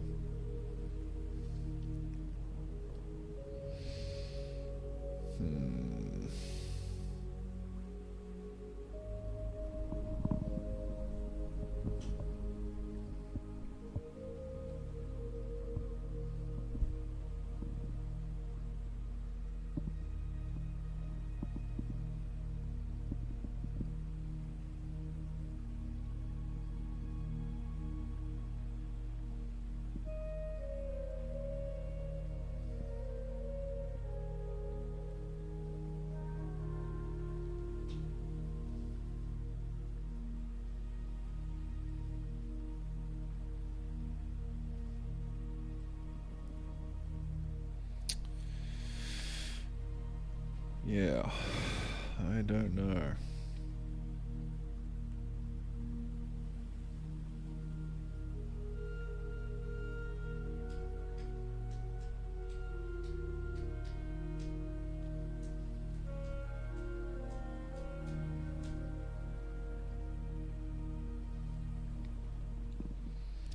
I think that selling it through it should probably be like the most shipper mentality thing, just to get it working. But it also wouldn't be too difficult to set up the actual website. I don't think. Like maybe like 1 or 2 or 3 days. 2 or 3, I would say.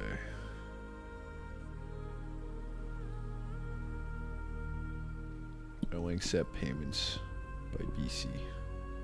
Yes.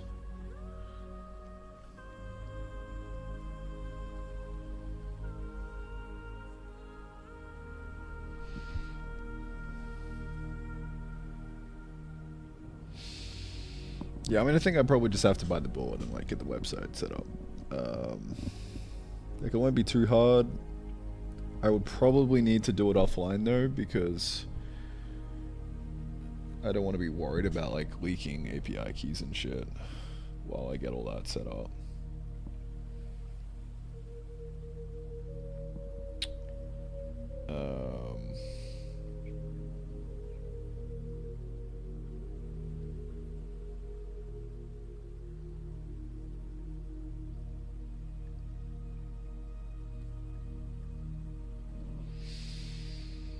I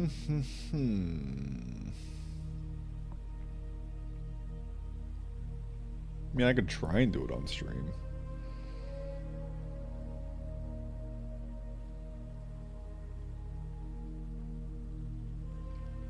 Latest web version, pick out the crafting stone, can't place it back. I changed the hotkey to right click. It's right click to place now, farmer.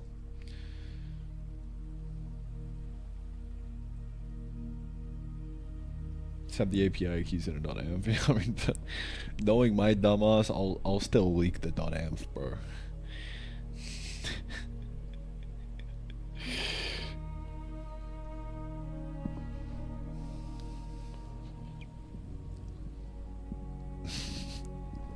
Yeah, cat.env. What does this command do? I wonder. Is this a fix to my bug? Someone in chat just gave me that. Wow. Let me type this in.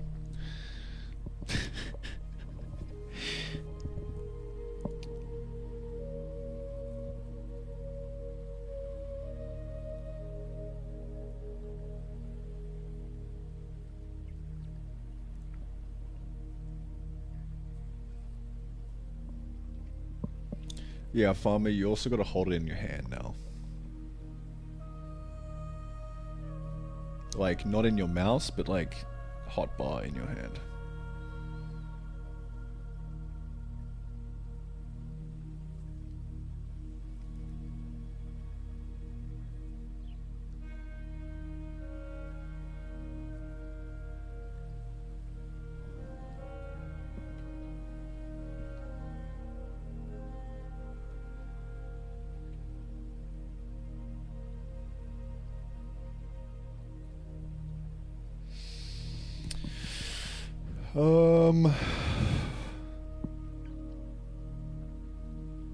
Look, the time that it takes me sitting here thinking about things is probably like the exact time it would take for me to just make a fucking website and get a V1, like a sloppy, dirty V1 going, you know?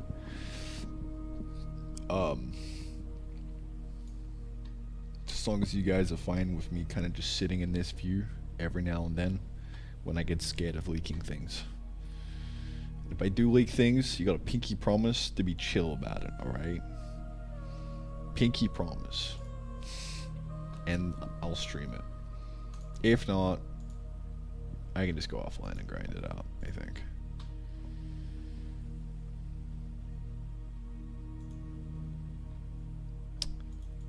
We'll see. Sandbox keys? I do, yeah. Like, I could leak the Stripe secret key for the sandbox and it would be fine. Watching the reflection of your eyes to capture the API easy, yeah. Yeah.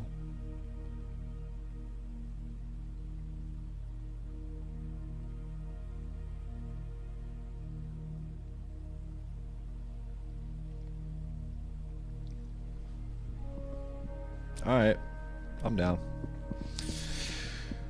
Alright, so Mission Impossible Movie 6 incoming, yeah. Enhance.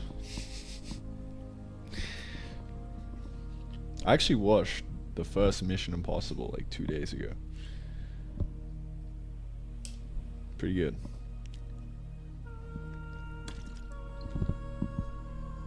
Biggie promise? Alright. It's web dev time, boys. So I think like what I wanna do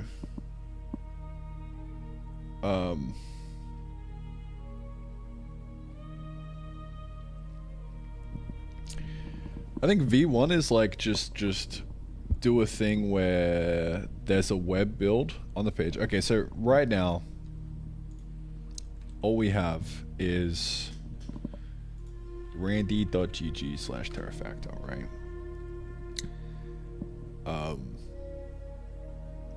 And it's just like the full game, like the full screen kind of thing. I think the play here is we do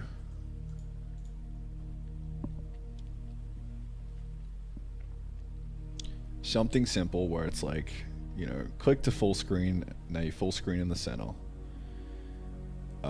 And then the call to action is, probably wouldn't do buy now straight away. It'd probably just be just to get things tested.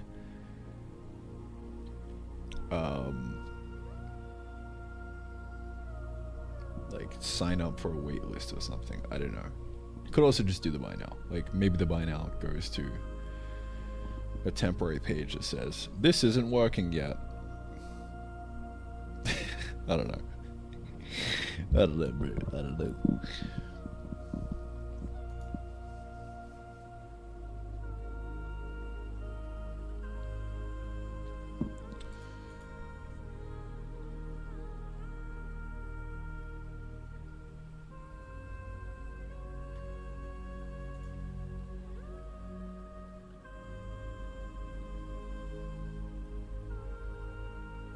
When you sell on Steam? Good point. It's not ready for Steam yet. So we're doing early access. Alright? The gangster version of early access. Because I couldn't do early access right now. I mean, we have a Steam page and everything. Like, it's up. It's just, I wouldn't want to launch into early access because it's not ready for that yet. Like, we need to be around like 10 hours of playtime. And a lot of big dick energy.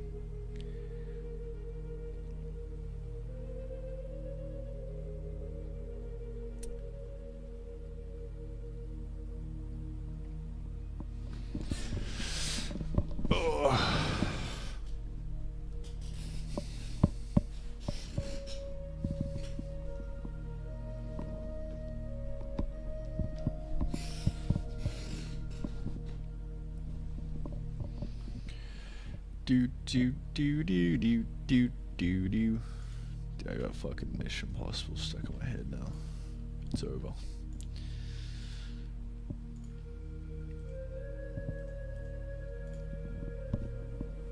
Me and the boys chilling.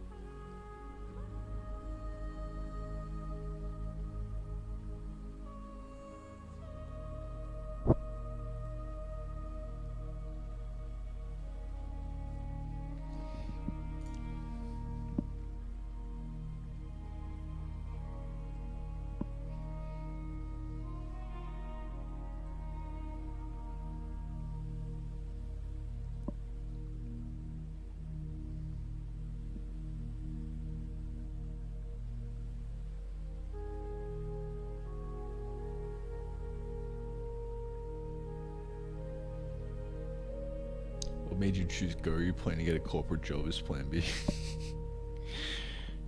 I think it would be fun. Not to get a corporate job, but to figure out how to make a website properly.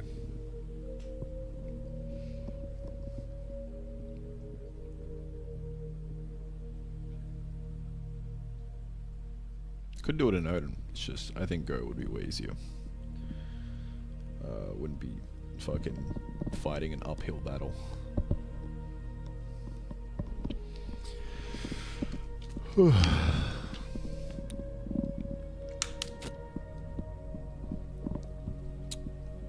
Dude, where do I even start? What's the goal here? I think we just like scour the Stripe checkout API and like figure shit out, I guess. Well, step one is actually, I think, how about we try and get the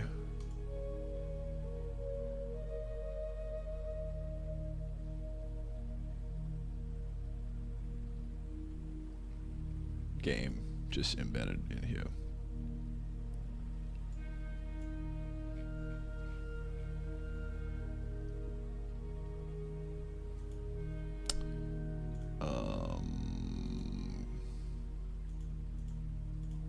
Okay, can I just do like a...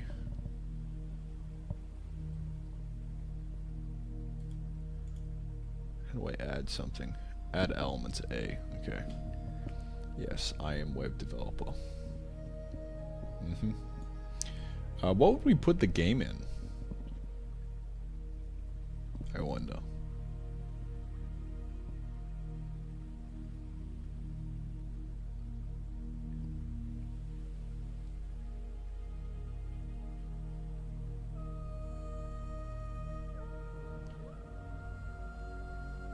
I don't even know, dude.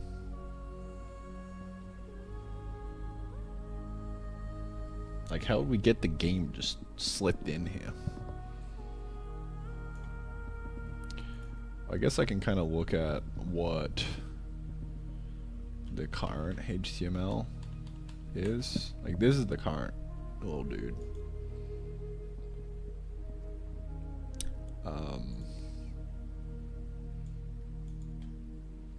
So that's the head. Then this is the body. Then we just have a little bit of CSS on that guy.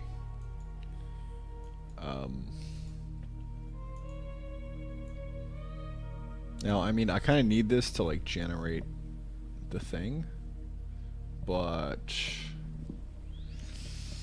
yeah, I'm just trying to think like how I would insert my own CSS into this, but still maintain all of this shit.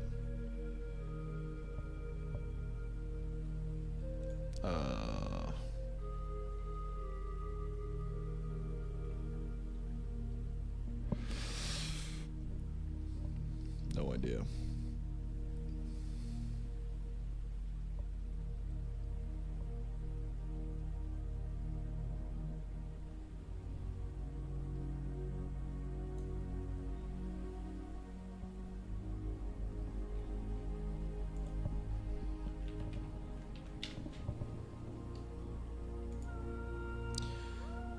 No, man.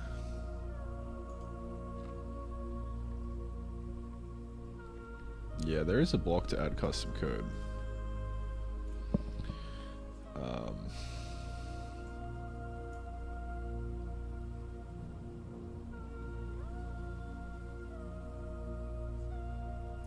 Which I wonder if you could just like...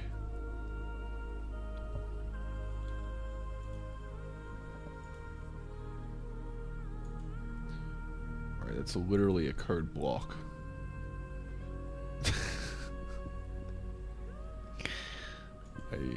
I don't think that's what we're going for here, buddy.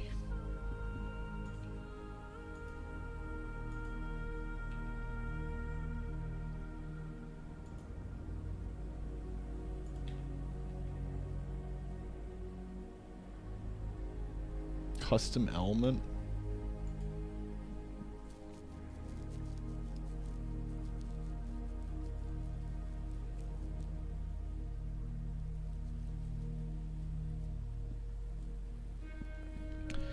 so out of my depth here, dude.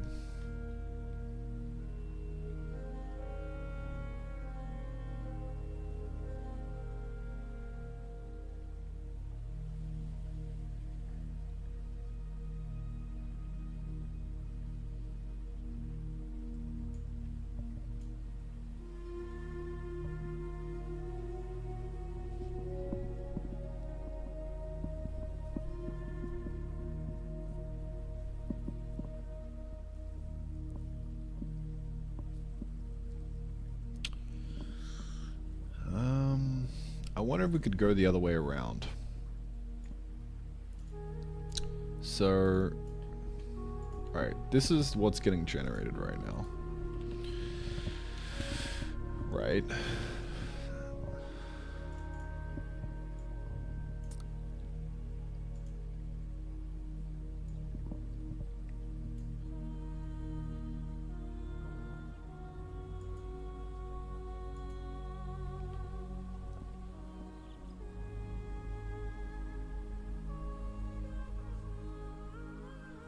So,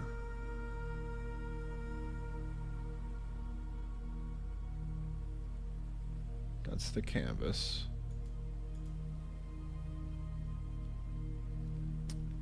Could we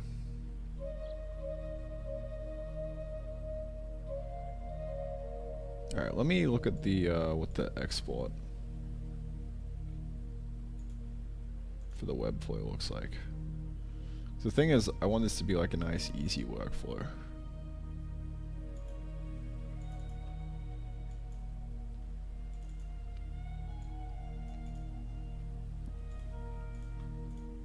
So that's the index.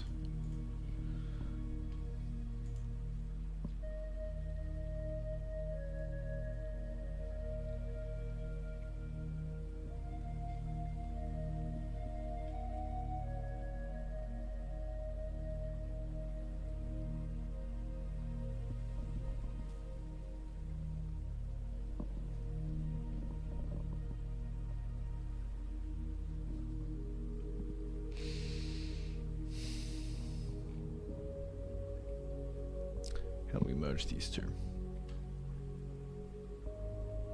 Need to marry them. Can we do like a iframe? I don't know.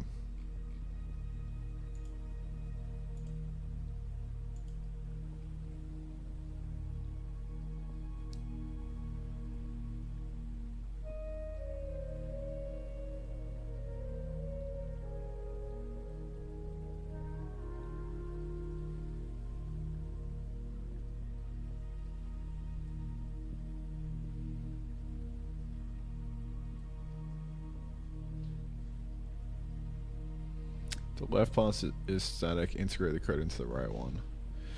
I mean, the problem is integrating this into the right one. Like, I don't even know how to do that from the Webflow, because this is just an export from Webflow, right? I want to design everything in here, so I don't have to write CSS, and it's going to be dog shit.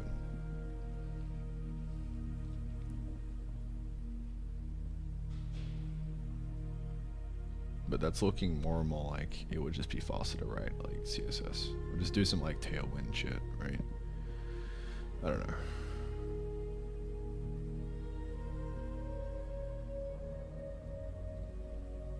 Probably not.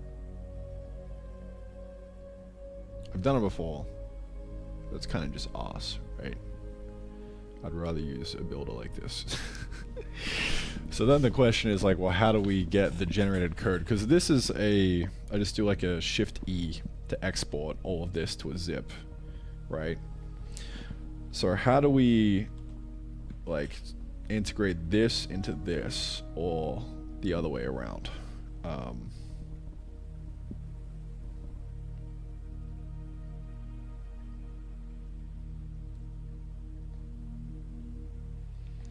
Is there a way you can kind of do HTML inception? Like maybe that's what an iframe is? I don't know.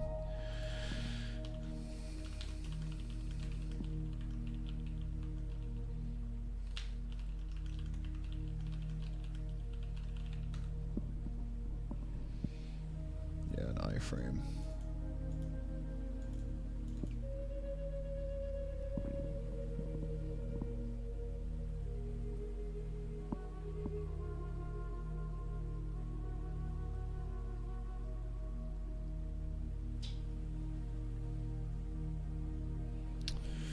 Okay. Fetches the content of page 2 and injects it into the hash content div. Interesting.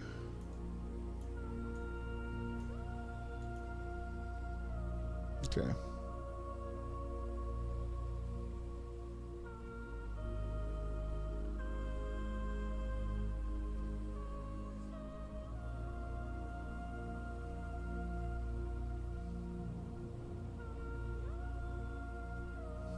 Do some PHP, bro.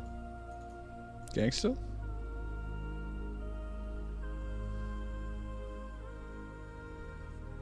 Alright, I mean, well, I guess that seems doable. Maybe an iframe might be the easiest way to do it.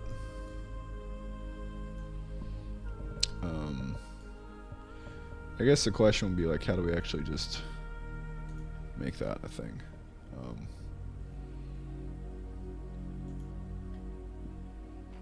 I guess if I have a div here, I can kind of do whatever I want with it.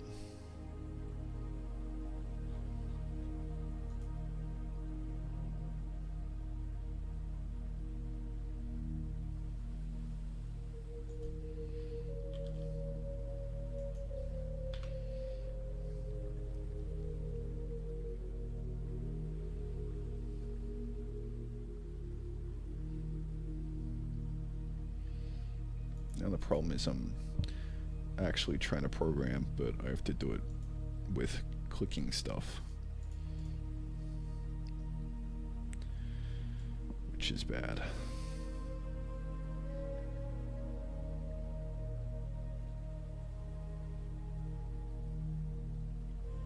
Custom properties? No, that's CSS.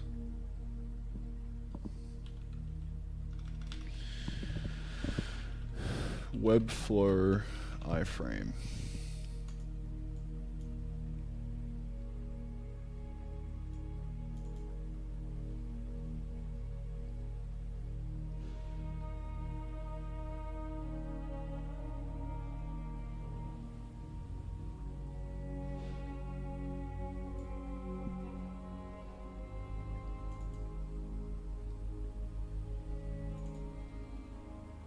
Embed element inside Webflow if you want to show a different website.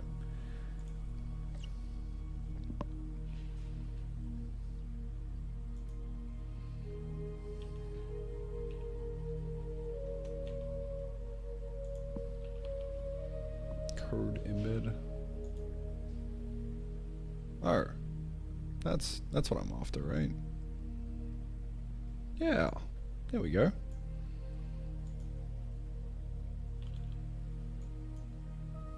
Beautiful.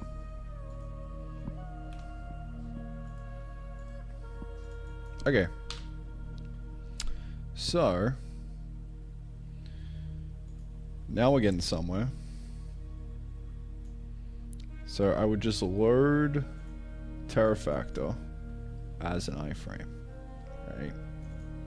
How would I actually do that though?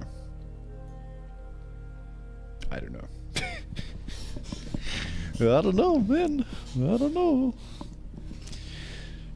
Well, I think step one is we get the build going. Alright. Making progress, boys. Making progress. Get the build going.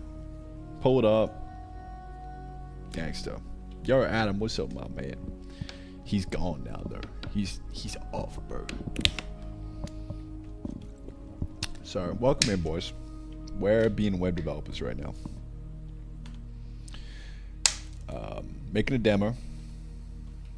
Gonna get this demo on web. And looking all pretty. That's the play. I have line of sight on that though.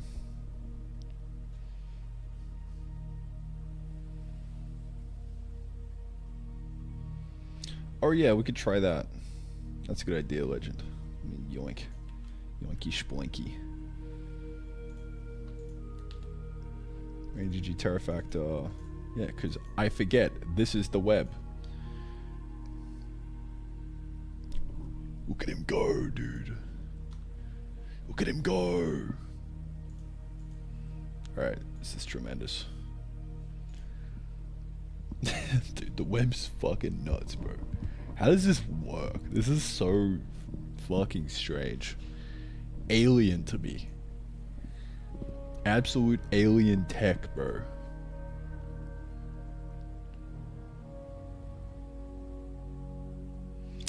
Alright, so how would I actually style this? I wonder.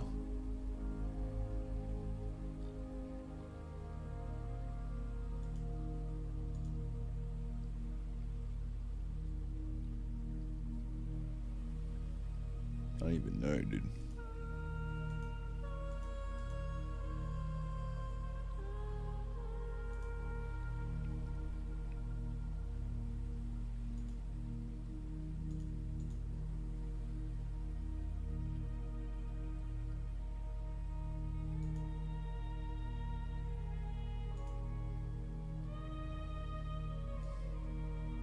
Oh.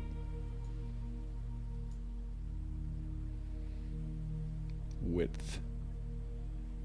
Auto.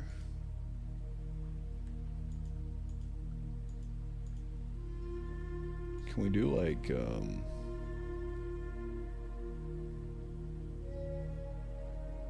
percent, 100, height, percent, 100.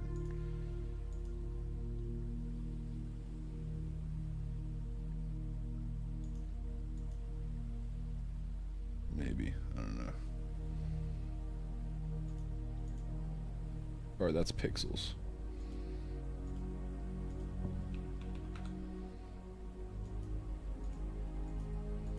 Why isn't that doing anything?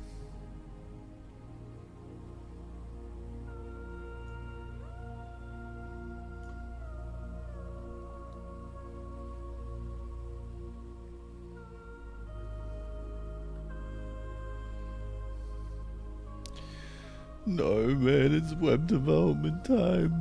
Oh, shit, man.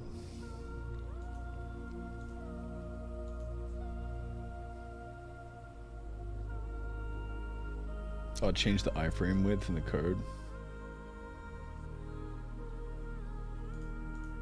Right.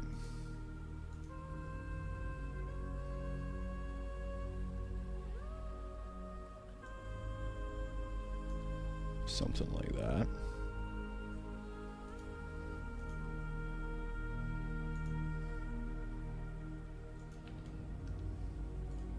Yeah, there we go. Alright. Now that's gangsta.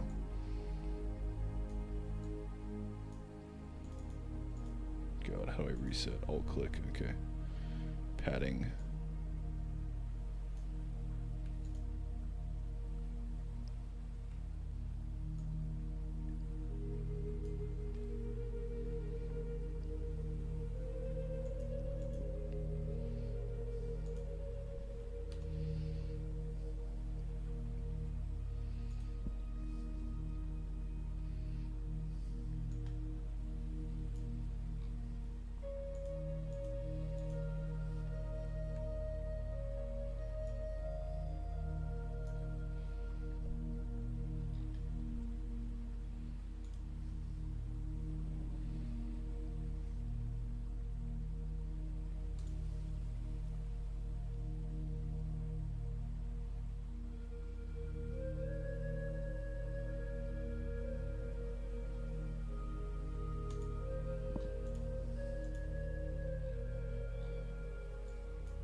Alright, so now that it's in an iframe, I have no idea how I'm gonna full screen it though. I guess we'll one problem at a time.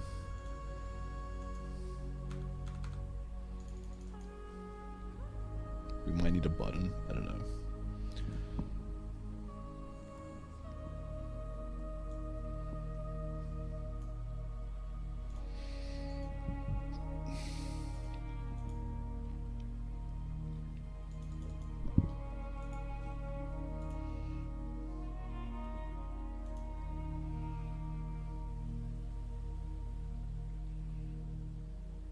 Made in Webflow.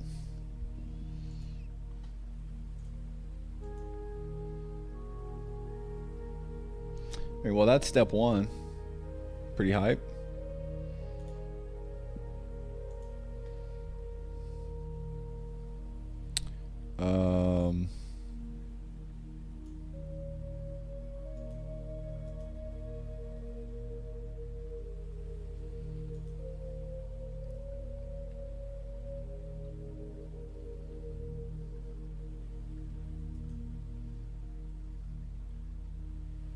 Yeah, I mean, I guess we'll have to figure out how to pass down all of this, because I have no fucking clue. Seems like a ChatGPT issue, though.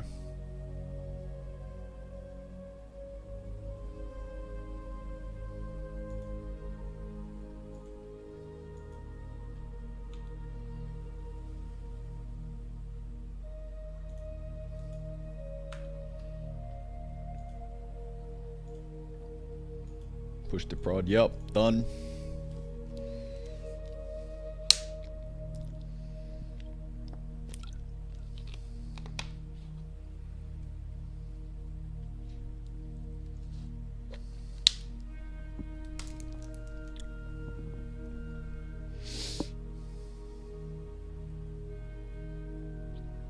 You're AFK in a Minecraft server?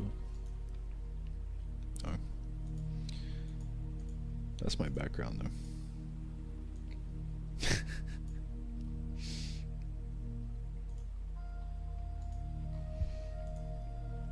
Yeah.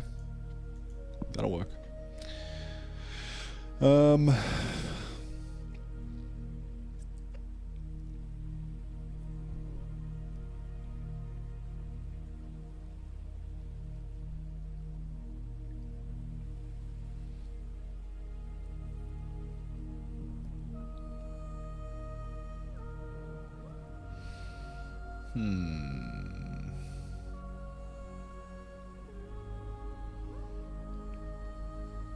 I'd love to be able to also just turn this off.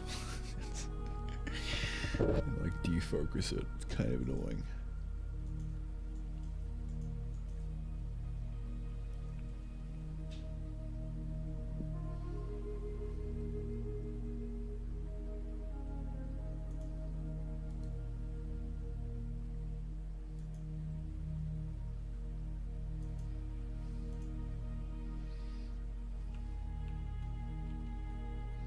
Can you comment? I think it's something scuffed.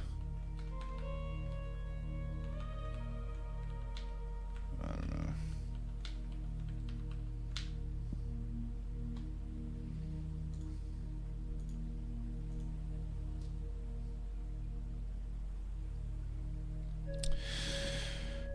All right. What is the goal?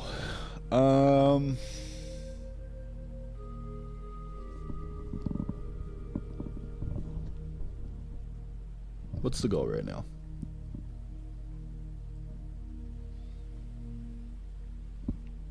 I'd say just getting this functional. Like, how do we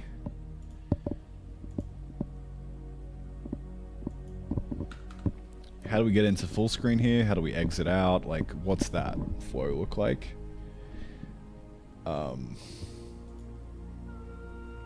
That's kind of what I'm after right now, I would say.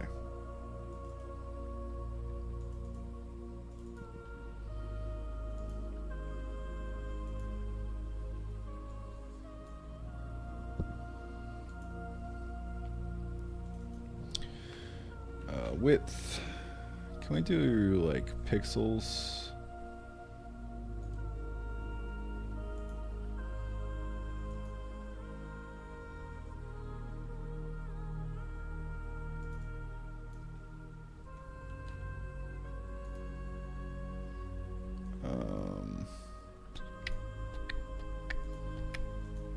Okay, how would I go about centering this? How do I center a div? Fuck! It's so over, dude.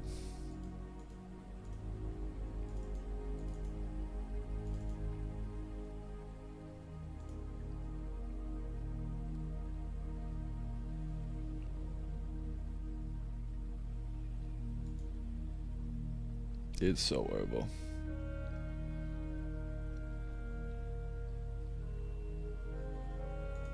Oh. There we go. Of course. We hit the center button. That's how we center the div.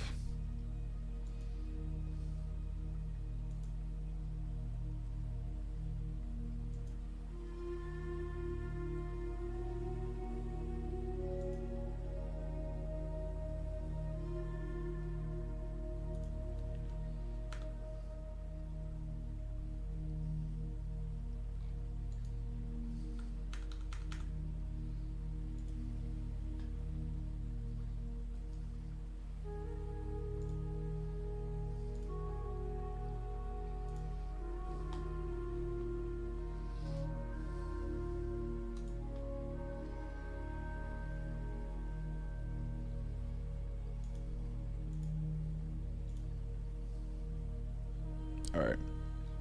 That's good. Step in the right direction. So now how are we going to get these controls actually working? That's the next question.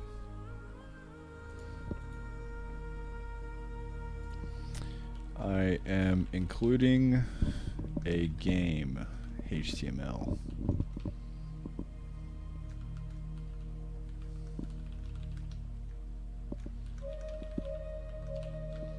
How do I get inside an iframe? How do I... But it's not picking up input.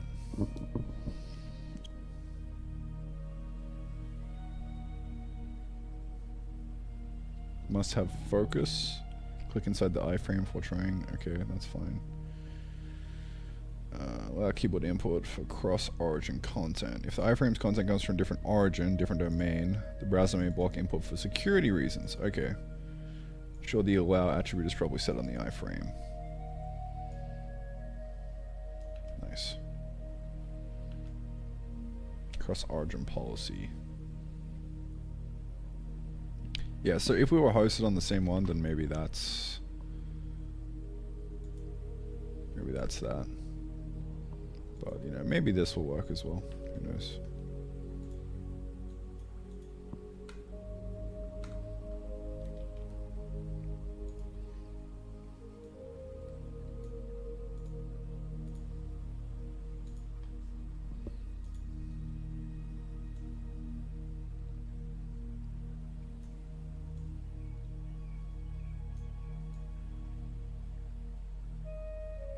So we don't have access to that right now, but we might later.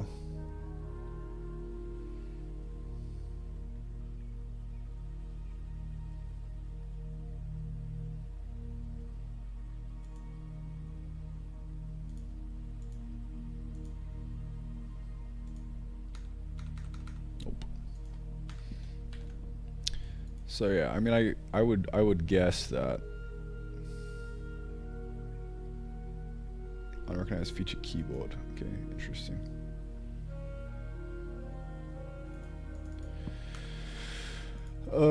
I would guess that we need to actually be on the same domain. Maybe that's the issue. So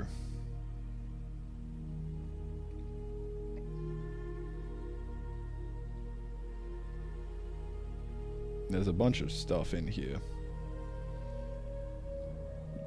that we could try. But I think the first thing I'm going to try is actually just do a... I want to get this workflow feeling good. You know, we click prepare zip, export, download, and then, you know, get this guy inside here.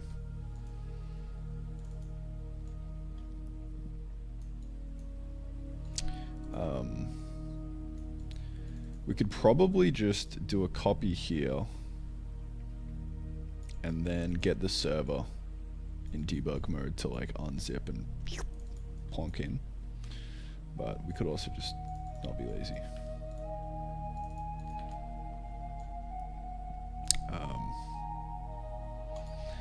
Alright, let's see. How am I gonna do this? I'm going to go to the site, and what's the Go server thing? Thingamajig.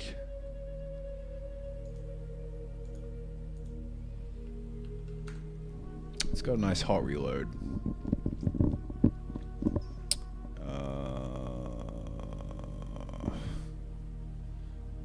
I think I put it in the notes. Air.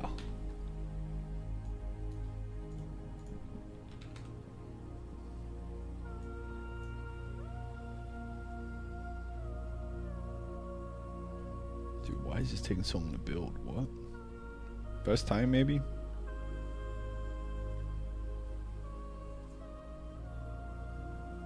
Okay. Port 8080.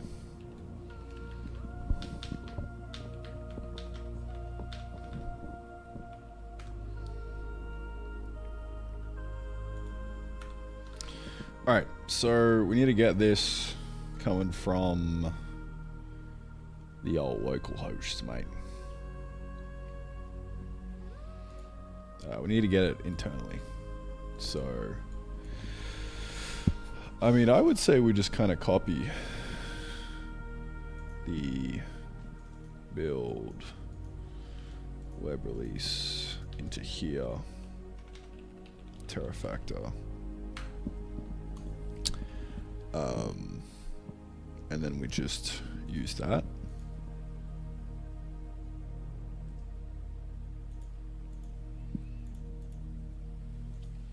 So this we would change to, could we just do like a / Terrafactor? Would that be legit?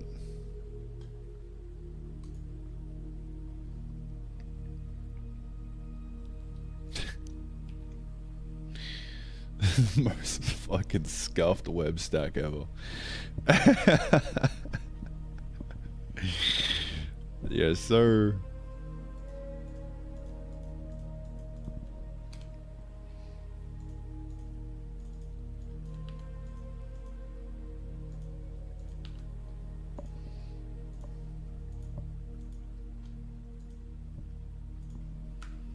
alright, is this working now? Where are you coming from, sir? Yeah. So this is coming from localhost. Chillin', vibin'.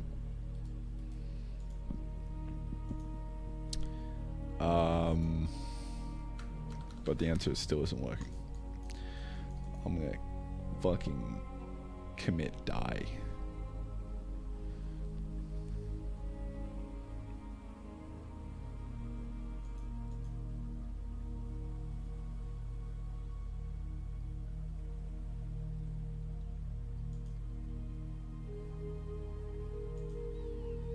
Could I like directly edit the HTML here? And it'd be fine.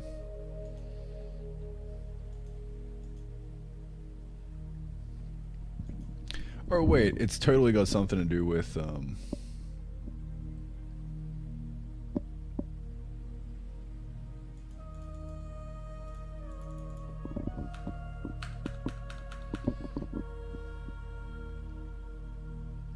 I actually have no idea.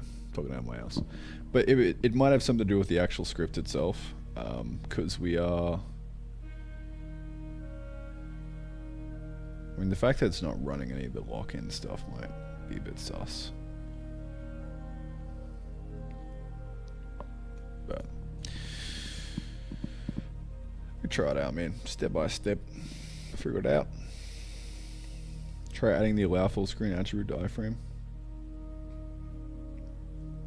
Should be in there. Maybe not, though.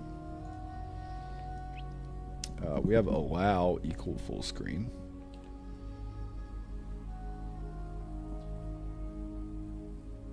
I do recall there being a second one. Allow full screen, this guy. Could I edit this directly? Or is that illegal?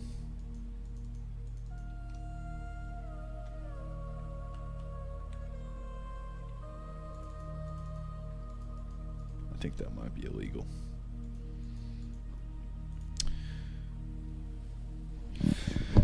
Ugh.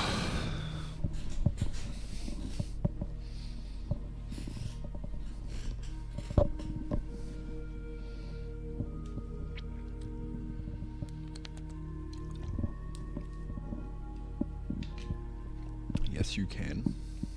Is that in reference to my question, or is that a different question?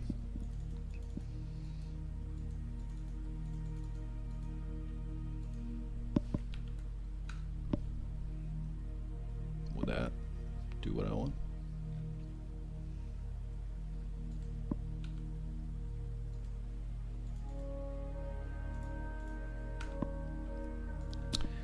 IDK, man.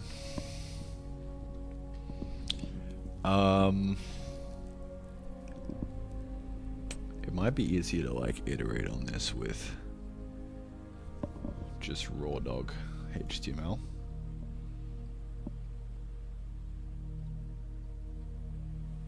Changing code and refresh, yeah. Because like the whole export workflow is kind of rough. Like doing one of these is a bit sus. I mean, it should be fine. We can just kind of keep soldiering on. Perhaps.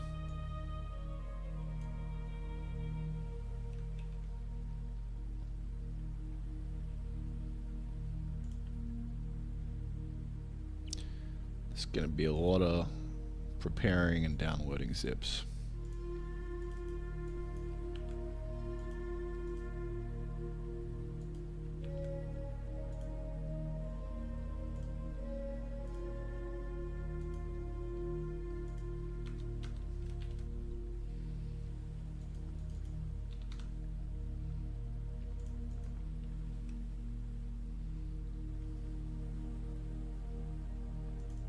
It's in there now.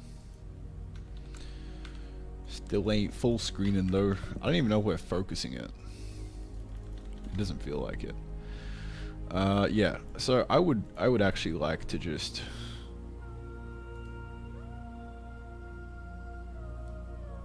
edit this directly.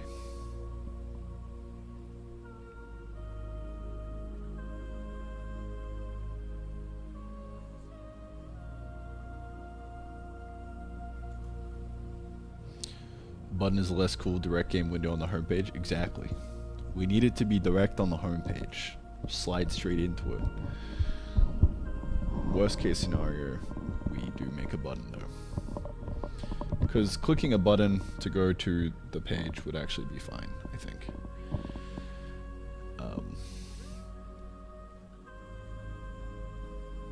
Because it might just be like way too much work to try and get this working without, like, as an embed. I don't know. He sent me a zip the car HTML, slap some meat on the bread, send it back in 10.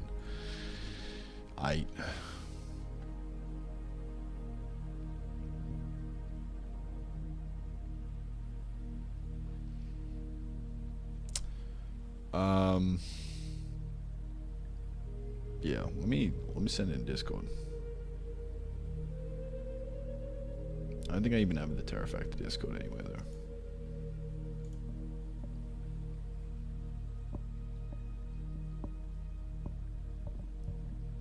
Can you have it the other way? Have a buy now button when the current game is hosted that takes you to a store page. That's actually a really good point.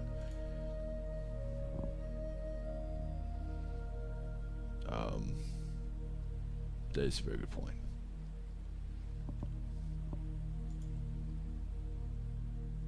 Discord not listed anyway. Yeah, I'm trying to think, how do I get the Terrafactor Discord?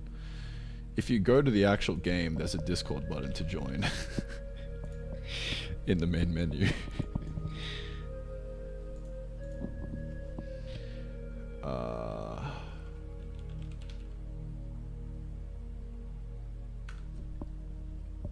Yeah, let me just send that in Discord.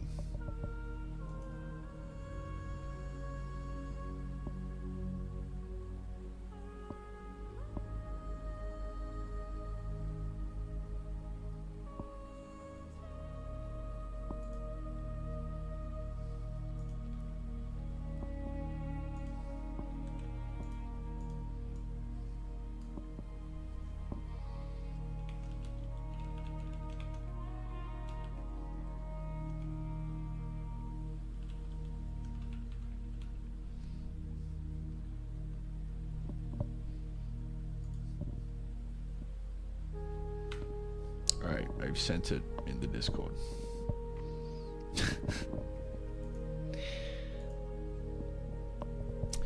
Alright, well, in the meantime, what am I going to try to do? I think I probably want to do like a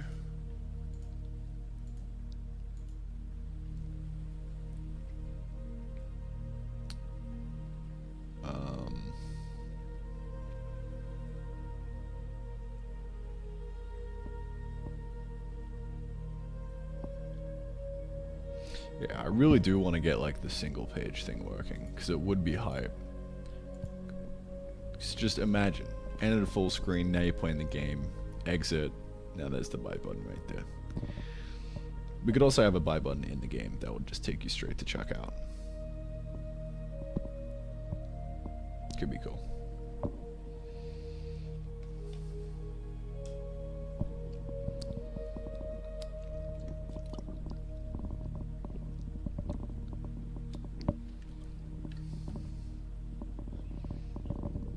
Could also have a full screen button that's overlaid. That's what itch does on the embeds. That would work.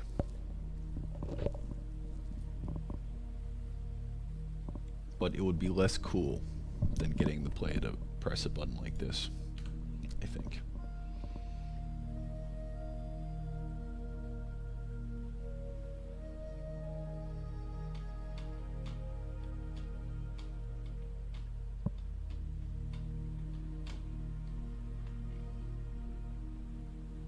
God, that flashing error is teasing me, bro. Stop. Alright. So, I mean, assuming that's kind of working now, I guess we can kind of just design the rest of the site and, like, what happens.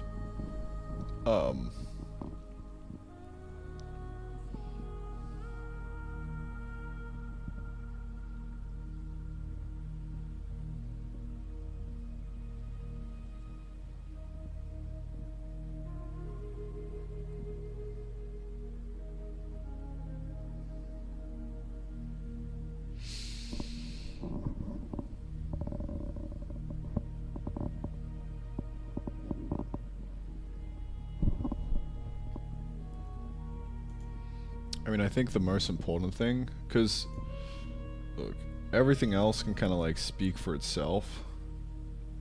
The game will be there. And it'll be fine. Home, desktop, tablet. Alright, we need to, like, stop it working on mobile as well. I don't really know what to do there. Maybe we have, like, maybe there's some kind of mobile helper thing, but you could just detect the width. Say if it's less than that, then we do something different. What was I saying? Yeah, I think all that's needed is some gangster stuff. I wonder how I could do an image in here. Is that like a assets? Okay, cool. Will these should get exported. Res, images, Terrafactor. Yeah. Dude, look at that. That's so bad. But that's alright. Okay. Dude, how do I fucking get the background color? Where's that at?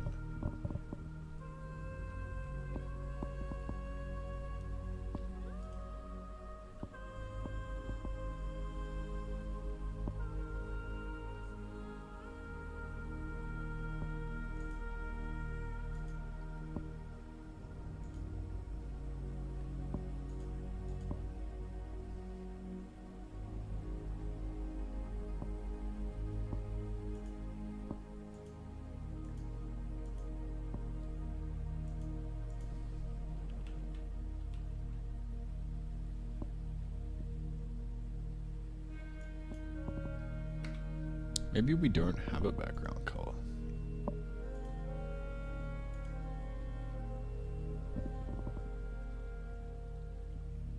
I should really just take some tutorials on Webflow. Set background color in Webflow.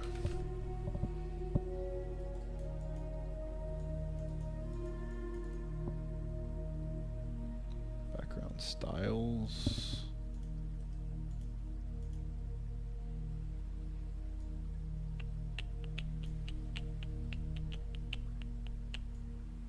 New field, choose the color field.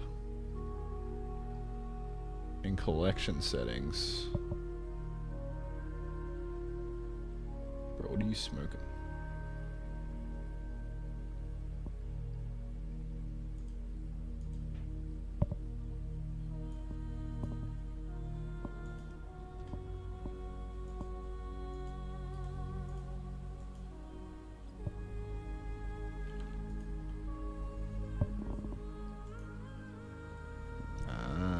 Base collection, default. Okay.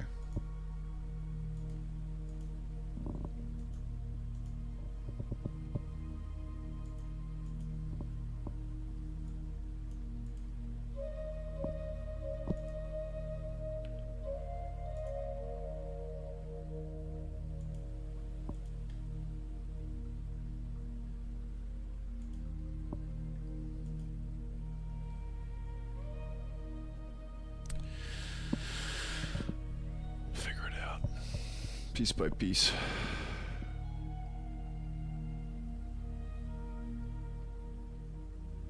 You sent the wrong HTML. Did I? Or I only sent the Terrafactor one. That's my bad.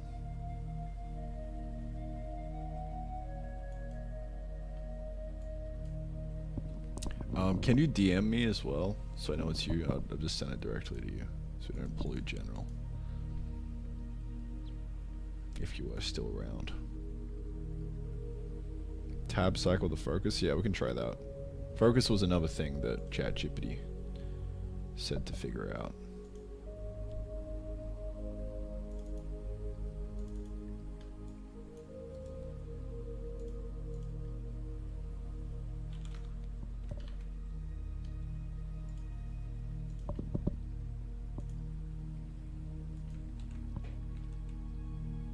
Okay. There we go. There's the zip.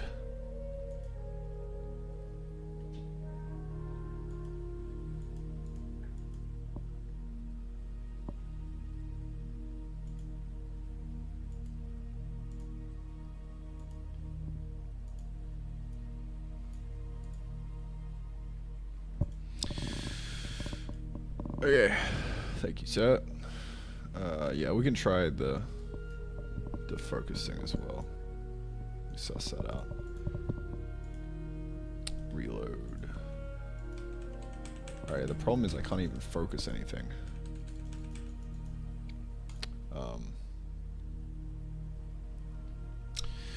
Man.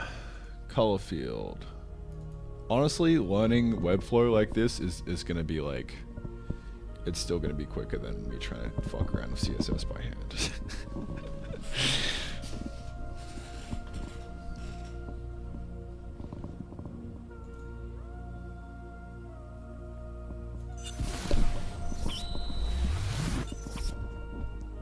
Subaru, thank you for the prime, brother.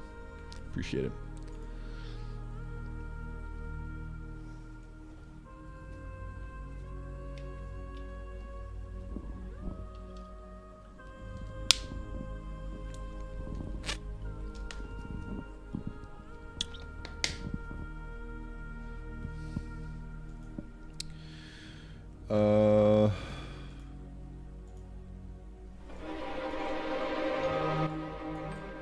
Webflow University. Dive into how we configure backgrounds in different layouts. We'll talk about background colors and images, all the advanced options regarding positioning and fixed parallax scrolling. We'll talk linear and radial gradients and overlays. How we can use them to increase that legibility, increase. Yeah, bro. Dude. Dude. After a bit of that front end, you know what I'm saying? Contrast with the click of a button. Back end? Nuh-uh. And then 4 more clicks of a button. Also, we'll cover background videos. Bro, this is so intense. But first, let's start with background colors. To set a background color, set a background color. Oh. Of course, bro. Oh, man. Why didn't I think of that? It's that easy. It's right here, bro. Come on, man. How can I miss that?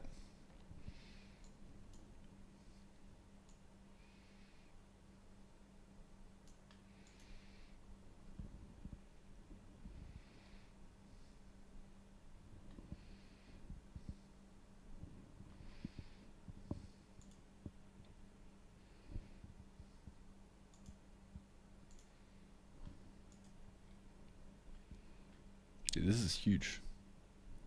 Dare I say tremendous. What's step 2? There is no step 2.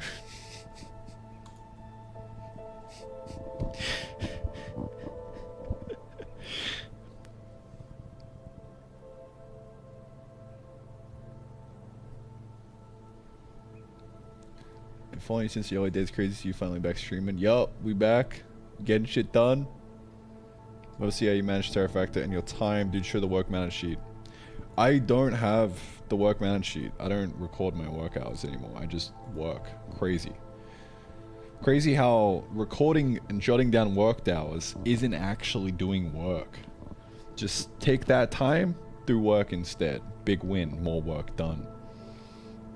You can literally just look at the streams. Because, like, I just stream every working hour.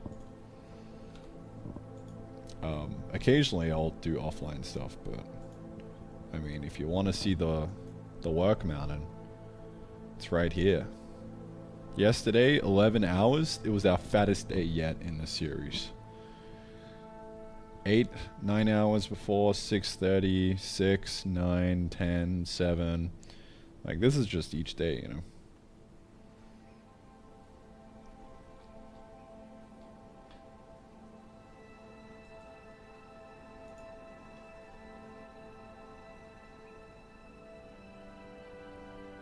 It's been quite nice seeing game progress in GL.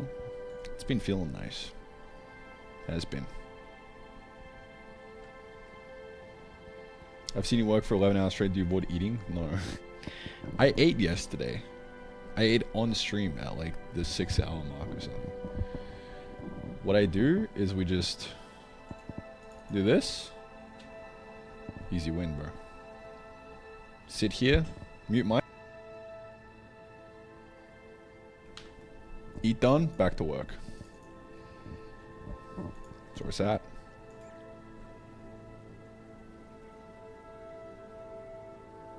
Yes, so.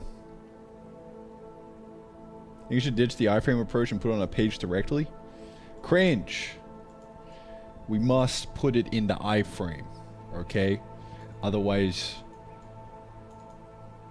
I'll commit die in game. Fucking auto mod, bro.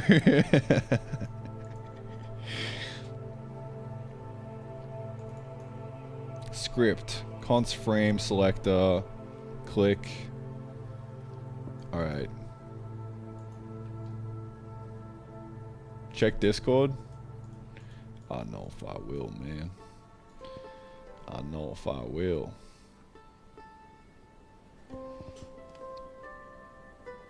You in Sweden these days? No, I'm back in Thailand now, dude. Alright. I will check Discord. Block term probably refers to iframe, maybe.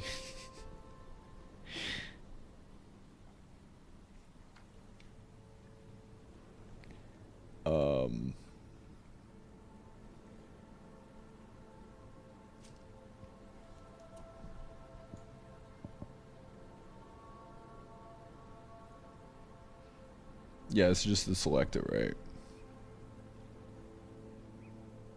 Bro, come on. There we go.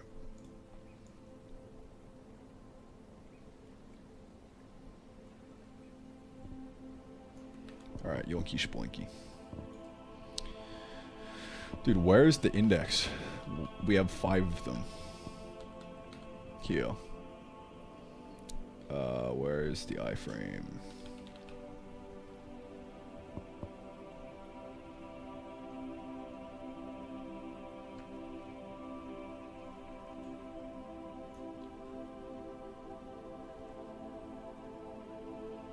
Is there a closing brace on that? Yeah. Script. Iframe. Does it need to be in the div called iframe?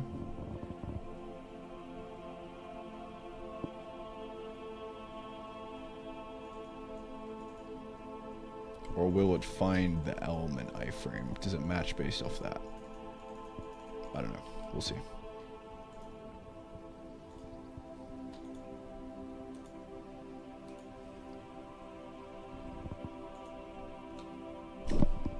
Let's go, baby! Yeah! Yeah! Alright. Renee, you get a gold sticker. Alright?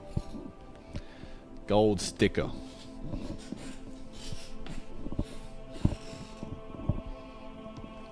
Big gold sticker right there.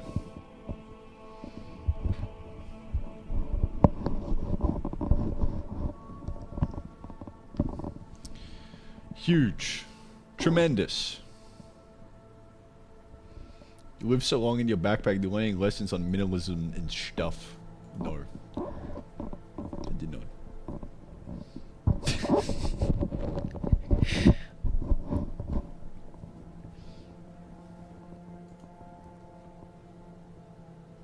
Alright. That's hype.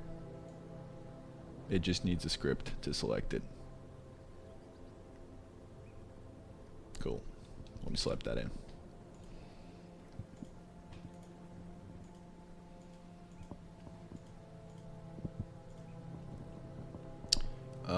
Throw it after the iframe, I guess. Slap that puppy in. Can we put it on the second line? Probably. HTML don't discriminate. The script embed will only appear on the publish export side. Yeah, that's fine, bro. That's fine. Can you shut the fuck up? Please.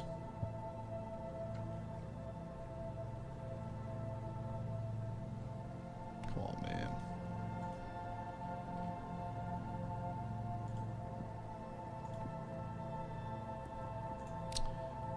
Publish. Wait. No, back it up. We're using the local.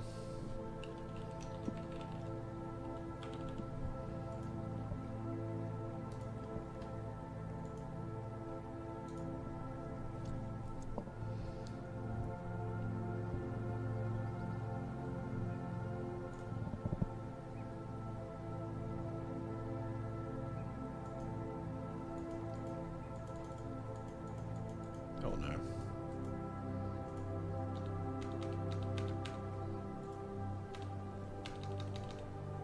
Oh no. Maybe I fucked something up.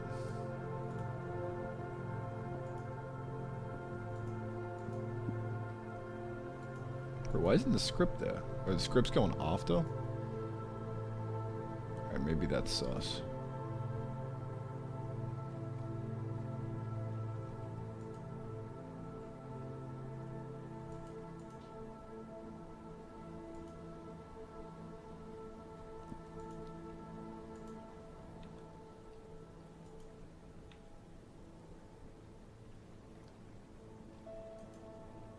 Oh well. Figure it out later. It might also be because it's not local. Anyway.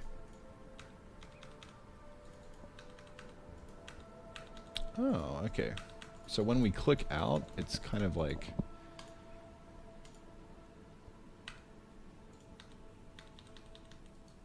I mean, it's kind of like inconsistent. I don't know what's happening here.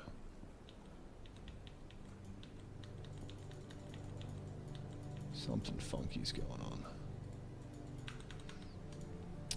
But yeah, we could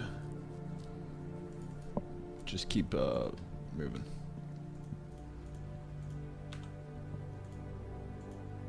And figure it out later.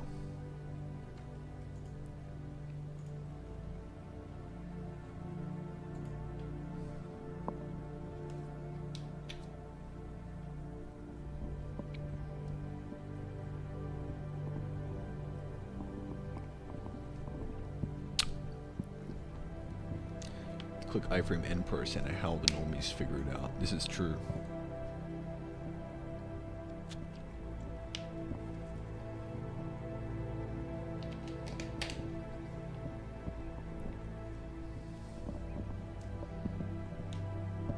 Body doubling, I guess. What is what does this mean?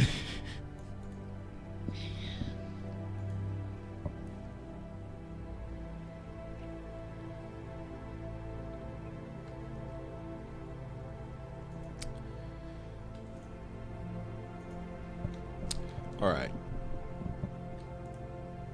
What do the goal be? Question. What do the goal be?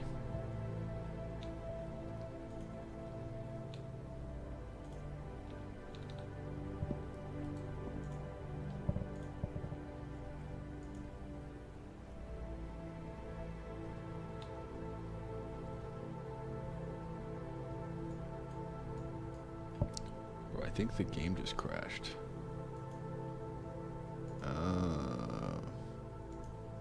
We got the classic failed to execute because it's not at the... Can't do the lock. Because it's not at the top level, right? Must be called from a primary top level browsing context. Yeah. Look. I'm inches away. Mere inches away. Yeah, when we like click off and then click back in, like it's like it breaks it. It's so over, dude. It's so Jova.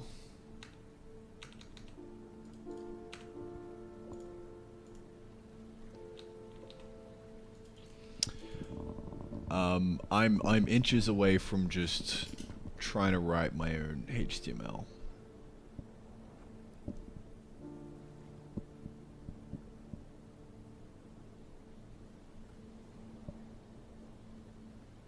And do the CSS myself. This seems pretty cringe though.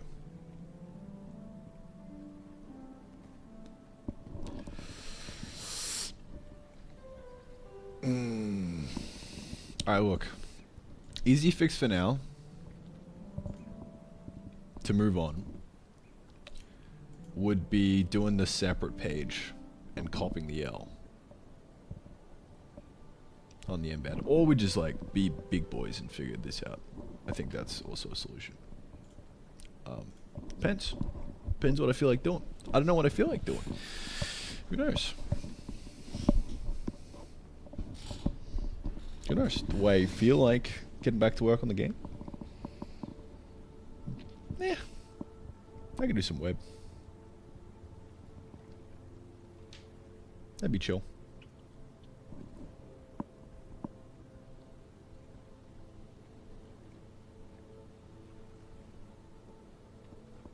It's just problem solved, piece by piece.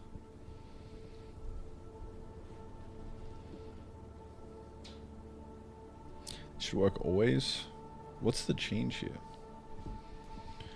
I guess I would have to suss it out.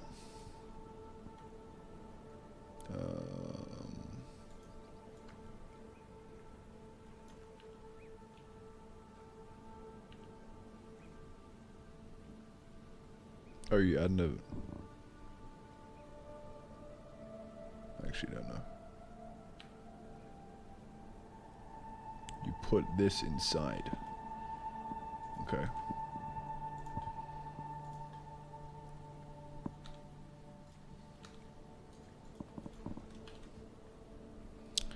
Oh no, bro. Ice cream machine broke.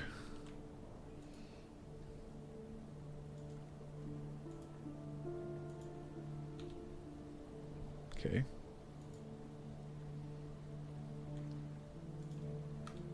Look at that.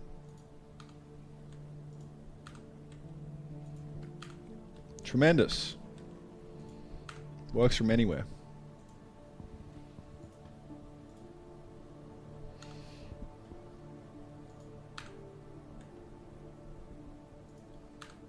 Yeah, so I mean, we'd need to test it to see if it's all good, but that seems legit.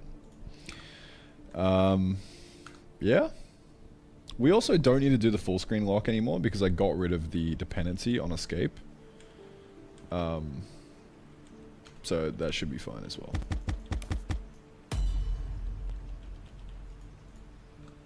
I think.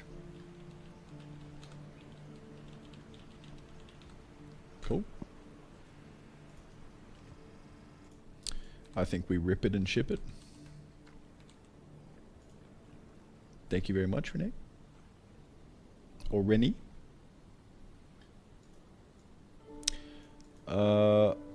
Yeah. Two gold stickers. That makes it platinum.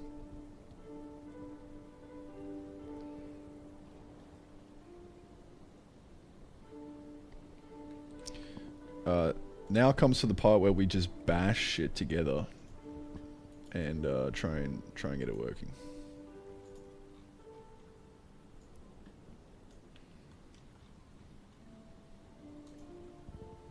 Publish 2 issues to improve on this page. Missing alt text. Yeah, suck my nuts. How about that?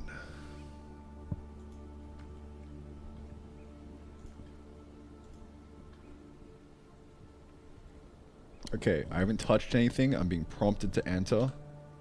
Okay. Not gonna work, because I haven't clicked. So now when I do click into the page, it does work. Okay. And it'll work no matter what. So, yeah, it's just a focus issue then. So we could try and solve this elsewhere. But it's good that this is actually working. The iframe is chill. So, what that means is we can design a whole fucking website around this. It's just crazy to me that this is running in the browser and this is like just... This game was just native Odin code. And it's just running. It's just very cool. Anyway. Tangent over. What would be a good play here?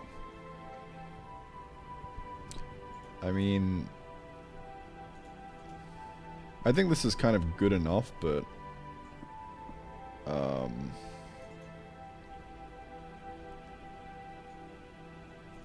add tab index in the iframe so I can gain focus. I see a programmatically focus the iframe using JavaScript. Load focus. Yeah, we could just do that. I don't know why I didn't check ChatGPT and just listen to him. Homie was kind of spitting facts. NGL no cap.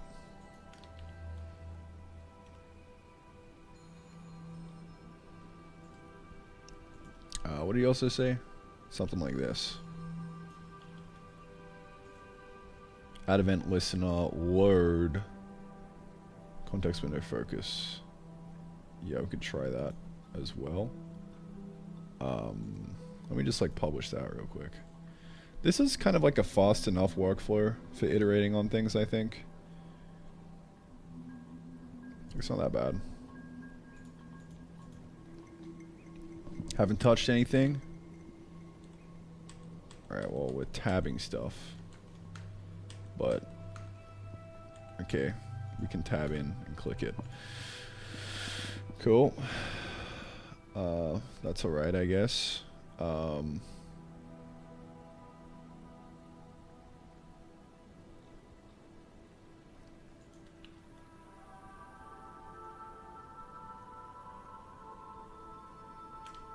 Could also just do one of these.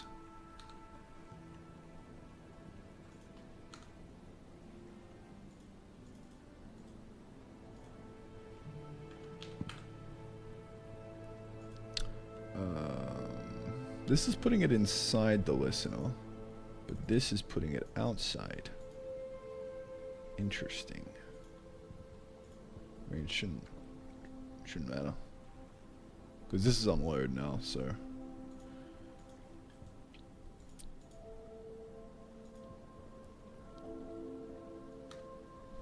We now have an enter working on load.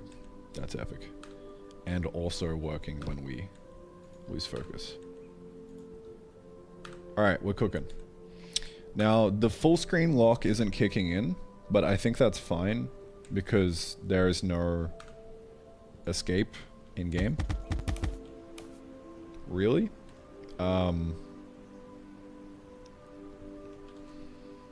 Because we are getting the error that this can't. It has to be called from a primary top level browsing context, and because we're in the iframe, this was the issue we were having on Itch, and that's why I didn't end up shipping on it.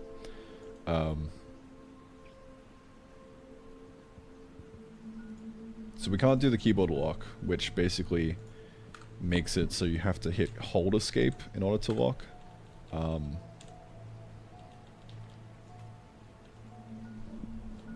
the end of the world. That seems like a polished thing to me. So I guess the rest of this is like, how do we actually turn this into something that's good?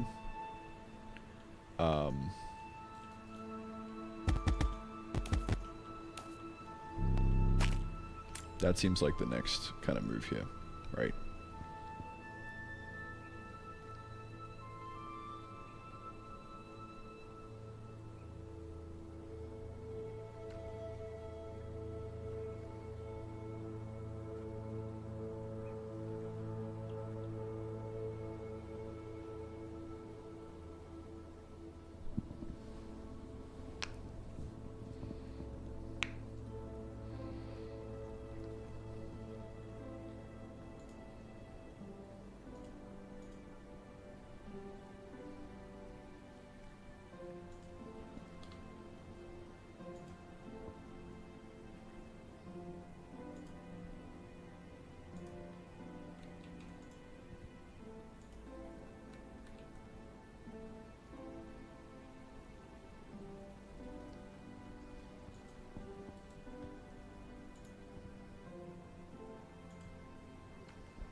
How do I start to the dev? Fuck.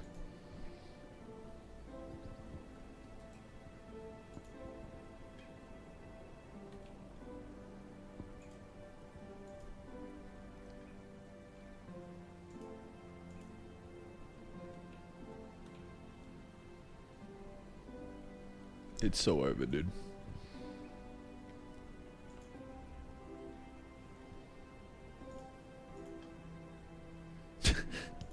I give up. Yeah. So, web time? Question mark? Question mark, question mark? We'll see.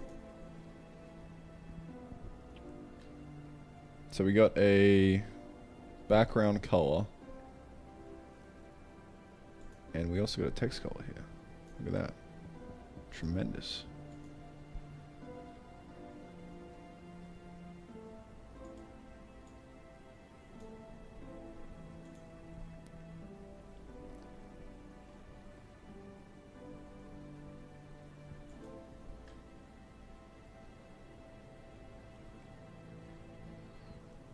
Okay, why is this guy trying to be cute? What are you doing, bro?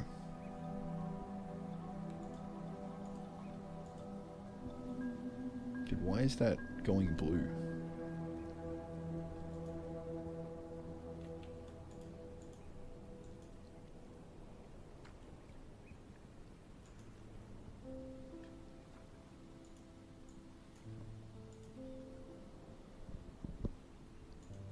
Maybe because it's a link?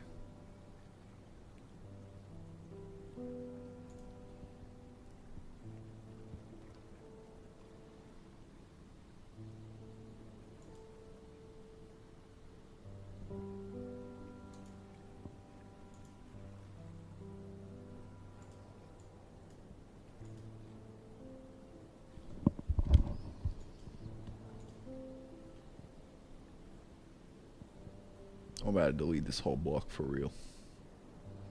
You're pissing me off right now.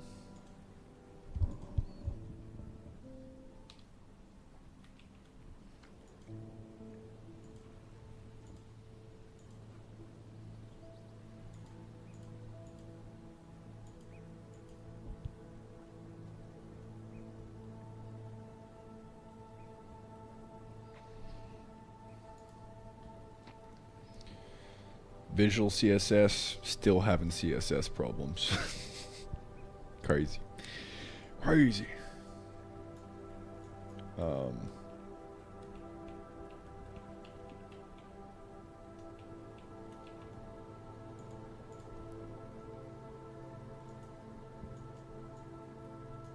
Alright, I guess because I hit the reset button, it kind of fucked things up, but yeah, I don't know, man. This is a drop down. I mean, we don't even need that though. Pricing, feature. I mean, we don't even need these guys. All we need is a buy now.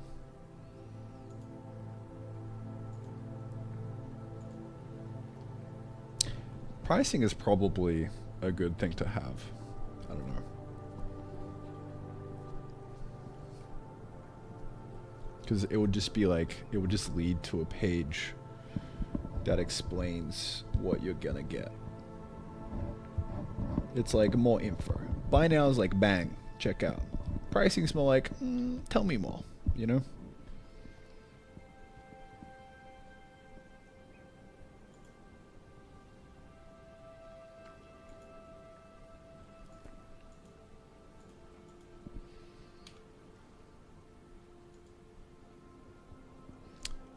But yeah, I mean, I would probably change the wording on this to be something more like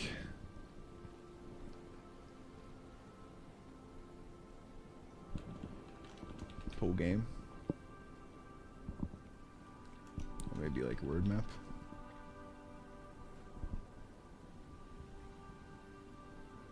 I don't know. I gotta figure out like what I actually want up here.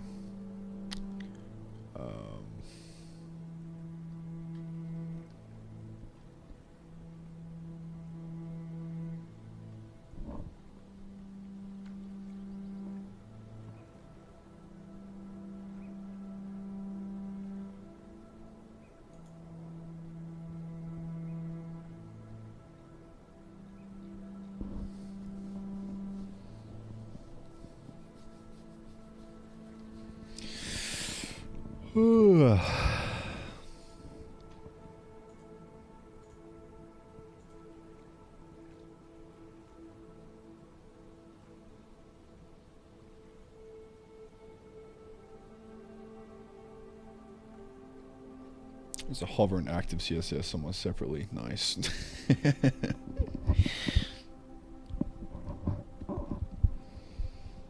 I hate Webflow's editor, but work requires it. Nice.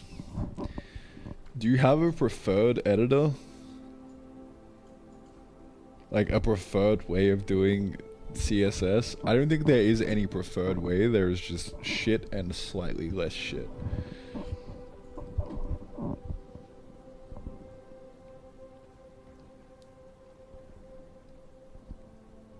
Text editor, yeah. No. I mean, we could do some Tailwind. That I have a bit of experience with, and it was alright, but...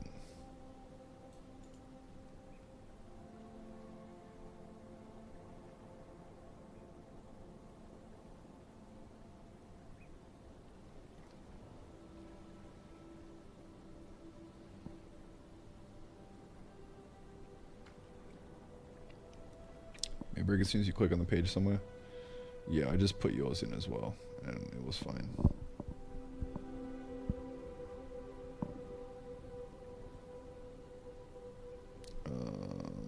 Modified so you don't have to pick on page load. Right, you could just run the focus straight away, right? I mean, that's kind of what the code I just pasted in did, I think.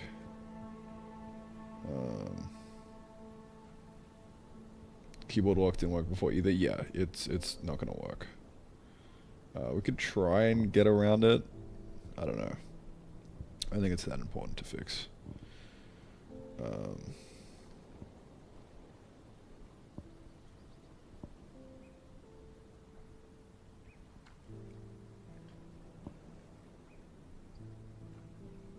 Roll.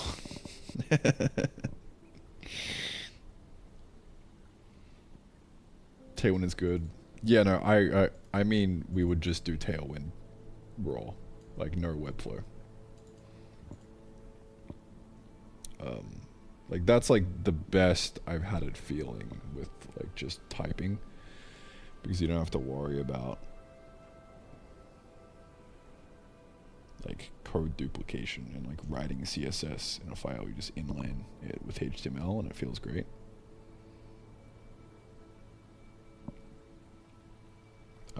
But you're still just writing CSS. That's kind of us. So I don't know, man. I think I'll just cop the L with the Webflow. That's like, it's feeling pretty good so far. Like it's not too bad. Like it's nice to have a visual kind of pulse on things.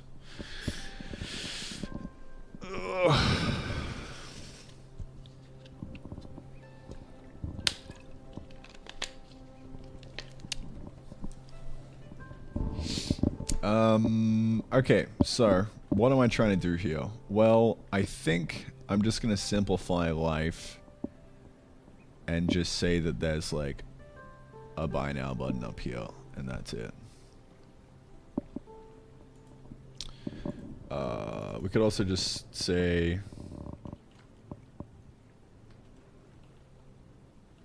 what's in the full game.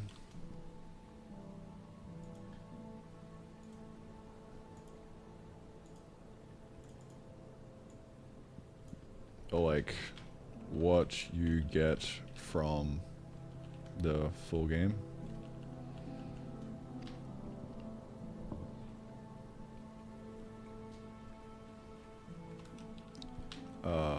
Full game features. Yeah.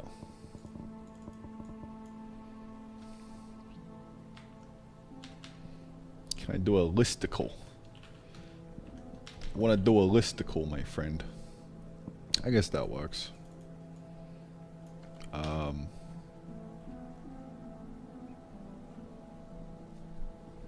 Sugon.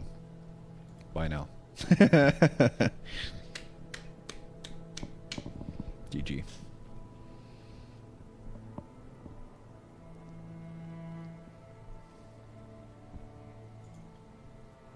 Alright, we're done. That's the marketing. GG. Well played. I don't know what... Oh, that's terrafactor.png. Write an image description or mark it as decorative. Do I need to write an image description? I guess so.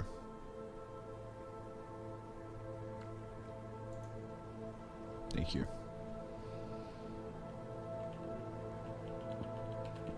Terrafactor logo. Thank you. Thank you for helping me out with that, my friend. I fuck with the Webflow. I do. Me likey.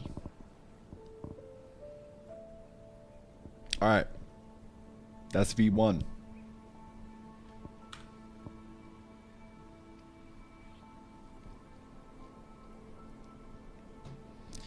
V1 done and dusted.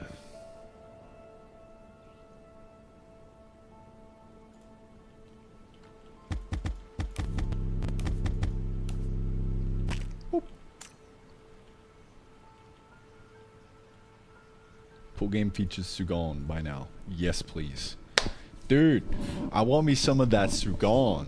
You know what I'm saying? Roadmap leads to nowhere. There is no roadmap. Okay, so let me delete things that I actually don't plan to do yet. Maybe one day we'll do a roadmap. But not today, my friend. Not today. let me put the buy now over in the right. Why is it off to the right? Off to the left. What are you doing, bro? Oh, man. Okay, can I delete that? There we go. Nav menu block. Okay. Is that just gonna not show anything? I don't know.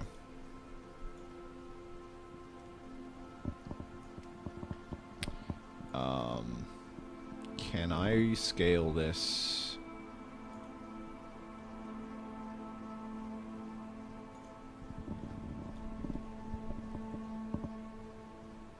Where's the filtering?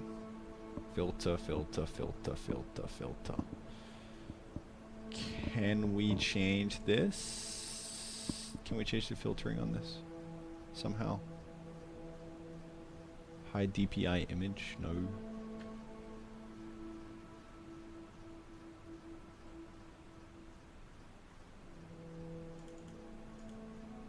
I could also just export it higher res, but I would rather just do linear filtering. Is that a thing on web, or is it like rough? Custom attributes.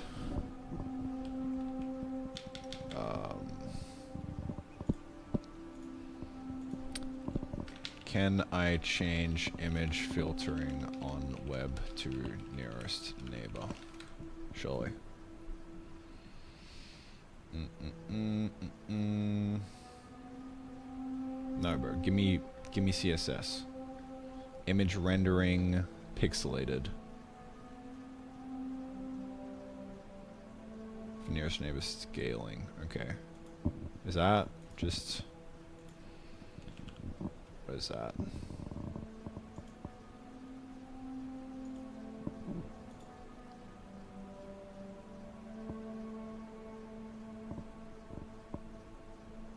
Image dash rendering, pixelated.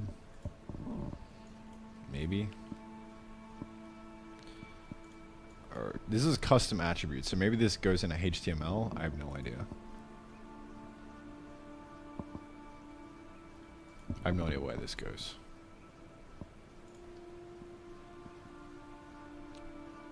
But I remember seeing like a really easy like style thing earlier. Custom properties, here we go. Image rendering, pixelated.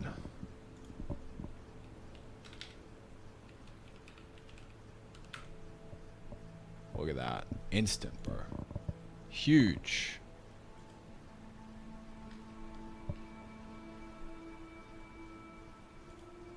And we change this.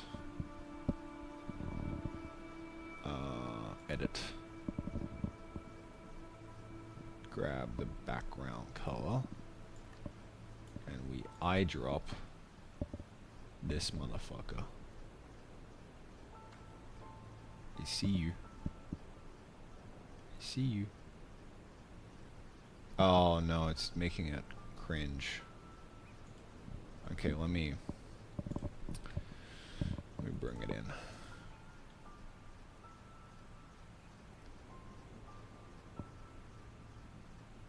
Where's the Terrafactor logo at? Main menu mockup.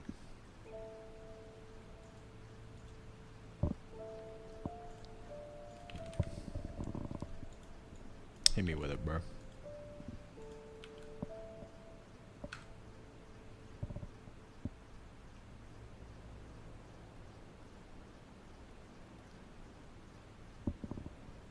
Text. Or maybe this is a bad button color. I don't know, man.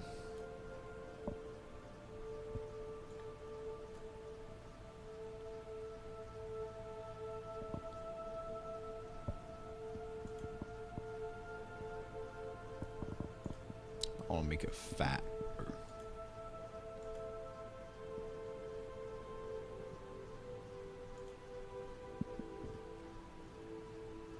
Fat. Yeah.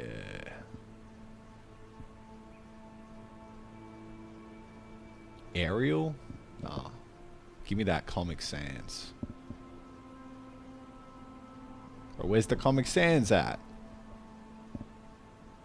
I'm being trolled right now, dude.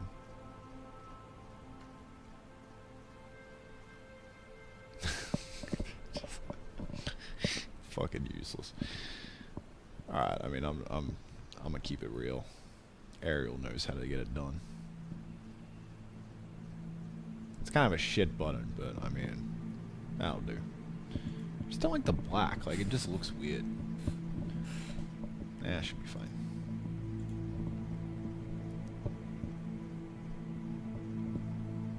That'll make it look pretty later. She'll be right, mate. She'll be right. Alright, I think at this stage, if everything looks good, we should have a basic site. Awesome. I want a bit of padding on the top. Hit me with that. Can I... Let's see. Code embed. Can I do a bit of margin on that fucker? A little bit of that. Margin or padding? Who knows? I would say margin. Margarine. Or something like that, maybe. Who knows, man?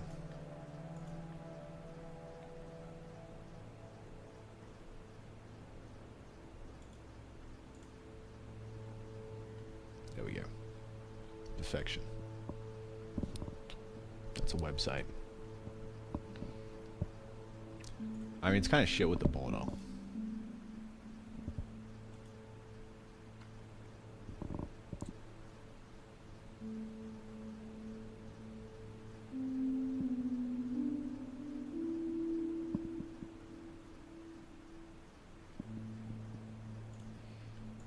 That's alright. It's functional, so...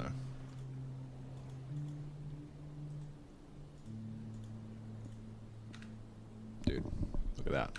Clean. You guys feel like clicking that buy button? Huh? Dude, what a sight. Holy shit, this is a fucking experience. Oh my god. All the pain and suffering on web, so worth it.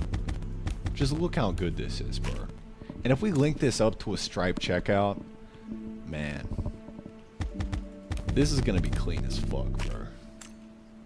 So, what do you get from actually buying? Good question. What's the promise, right? Well, the promise is lifetime updates and a Steam keeper when we release on Steam. It's kind of a no-brainer. You're basically just buying early access to the game, right? So, I mean, there's a couple things I need to do for delivery beyond the actual just Stripe checkout, right? On Stripe checkout, I mean, I have it linked here. Fulfill orders. So this is like the API for it. Pretty sure it's just a webhook. Oh, there's my nice little test key. Dude, Stripe docs is so good, dude. But the gist is, I'm gonna need to send an email with like a download link to the game. Also, ideally, maybe a web page with the full game as well. Because I mean, since we're on web, we may as well also just ship to web. Now, I don't know how I'm gonna do that.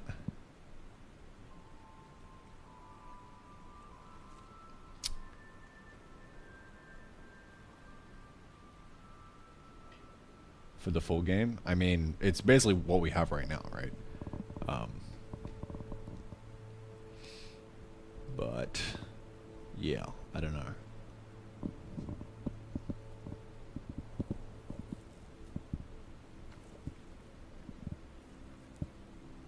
Like, I don't know how I would like lock that off behind a like a key or something. I guess it doesn't really matter.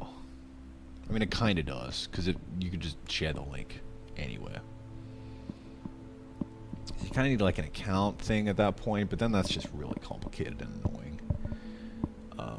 So you could also just say, hey, here's the link. There you go. Don't share it with anyone. Shh. Real homies only. You can share it with your friends, but don't share with too many people. I don't know. Maybe something like that. Not sure. You could also just put a basic password on the site. Yeah, I've no idea how we would actually deliver. I mean, the easiest thing I can think of is like, well, here's a Steam key, you can redeem it on Steam and play on Steam. But like that is just so cringe. Like, you buy on web, you expect to pay on web, right? It's just more of the demo. So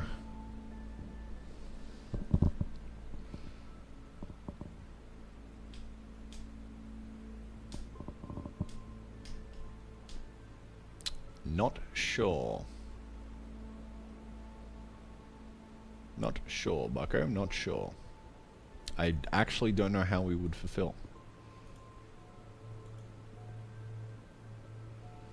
Just a UID, UUID you can plug directly into the game. Game can verify the UID, the post request. That is true. We do actually have IDs for everyone. Because we're already doing like post hoc stuff. But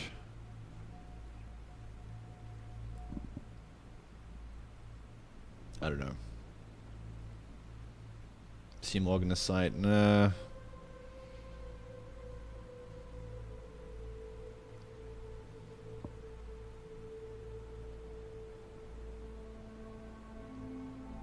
Account system, yeah.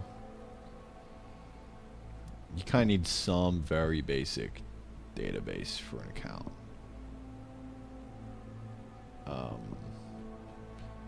We could also just send Steam keys, but again, that just defeats the whole purpose. Like, it should be on web. I mean, I guess you could buy the full Steam game, but like, it would be Windows only then. Then that's cringe.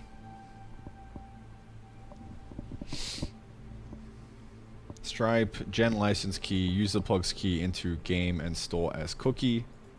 Game validates key. Yeah. But then like, what happens if you lose your key?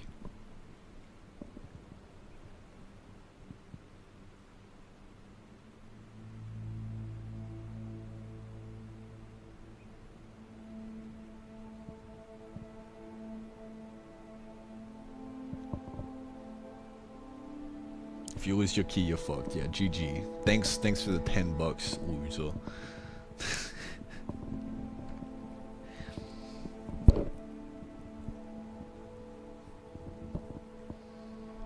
Yeah, we could do basic accounts. I've done it before in the past. Like, I know the basics.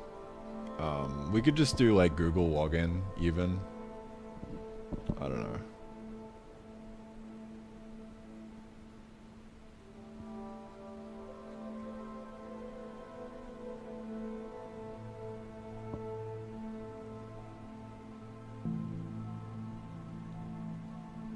You wouldn't even need to do MongoDB. Like, I mean, I've done Mongo in the past. I don't know what an actual good equivalent these days would be, but maybe Mongo is still goated. I have no idea. I didn't even know if it was goated to begin with, bro. I just picked the first thing I saw. But you could do the. I think that's like the Google Fire something, Firebase. I don't know what it's called. I can't remember.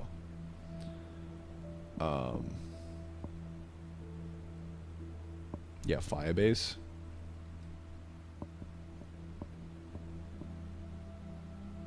Randy, do you sometimes feel like working on new ideas, like abandoning the current one and working on newer things? I do it all the time. It's how I've like gotten into this situation here. It just so happens that I really like this idea and I continue to work on it.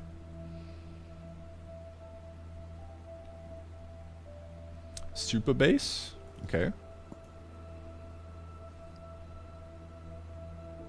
I'm so happy that there's a bunch of web devs in chat right now. I'm happy.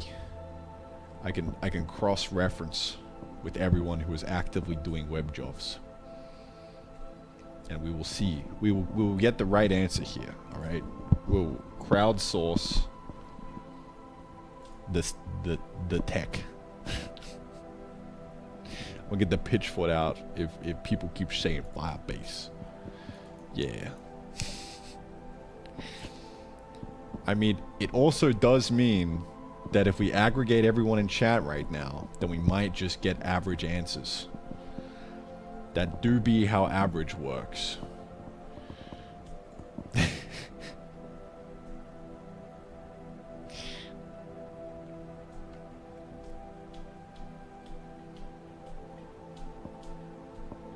Remember in the Handmade podcast, he talks about possibly getting a job in the game dev industry just to possibly pay bills. Will you ever consider that? No. I just like, I have way better ways of paying bills that I also enjoy doing. Like right now. Like I'm making a fucking website to take sales. Like this is super fun to me. Oh, it was nighttime. It's Jobo.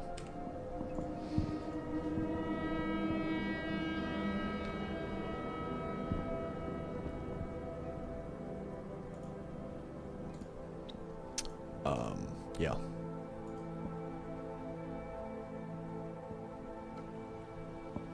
Random prefers scamming his viewers instead of getting a real job. Exactly. Get the wallets out, boys. I like money. Maze. Successfully scammed. Thank you for the $5. Appreciate it, my brother. Nah, man. Thanks for the real tier 1, man. Bold going up. Exactly. Look at this. Fellas, all money is going into the bold balance sheet. Right now we're sitting at 33.41 gold in the bank. The bold ticker. Going, dude. It's going. Donor stash is looking good. I don't know what we're at right now on the donor stash. The rules here are that all money going in, we've got to figure out how to spend it to make the money coming in go bigger, right? And the donors, they go to cosmetic upgrades, right? So right now we're working towards the Shaw SM7B, 57% of 700. What is that? 399. Convert this into gold. USD to AUD. Kangaroo units. Alright, so we've got 636. Dude, we're going up.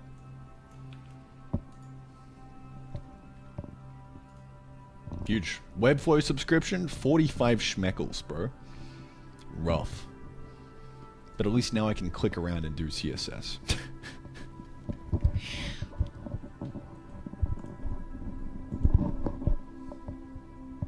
Bold rug pull incoming. Yeah. Whoosh. Fucking yoinked, bro. It's a good mic, yeah. I know. Gonna hit it, bro. What does your setup look like right now? Is it the shoestring framework with the low-res TV? No, I actually... Okay, bro. I am using my framework as a second monitor. It is useless now. I'm casting to it over the Windows cast thing wirelessly so I can use it to have OBS running. And that's it now. Yeah. Alright, we're getting off topic. Yeah, so we might have to do some kind of account thing. We'll see.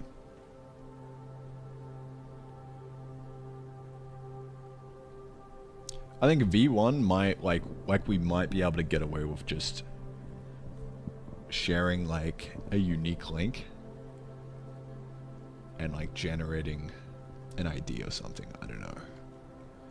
Problem is, like, the more complicated I make it, the harder it is gonna, like, to just exist, right? And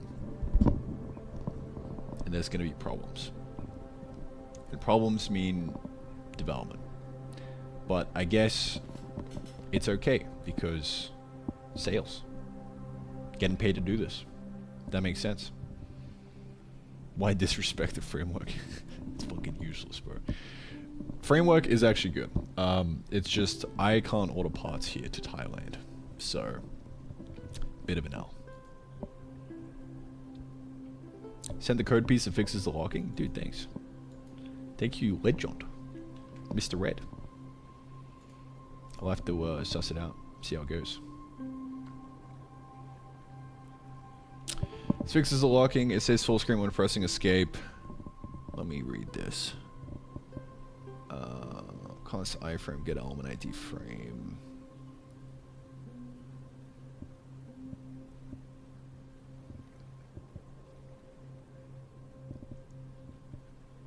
Oh yeah, you just do the keyboard lock inside there. That makes sense.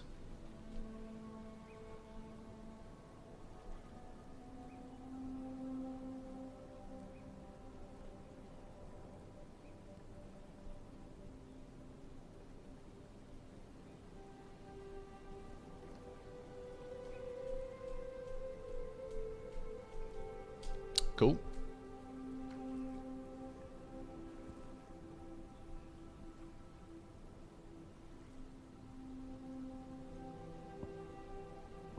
Yeah, let me copy that in.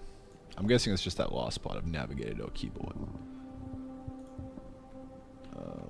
All right.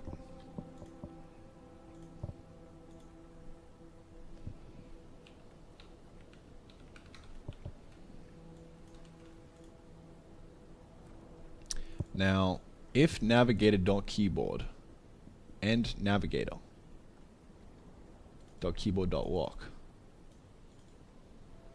keyboard lock. I don't understand what this actually is doing, but I'm gonna save it and run it. And we'll see if it fixes the keyboard lock.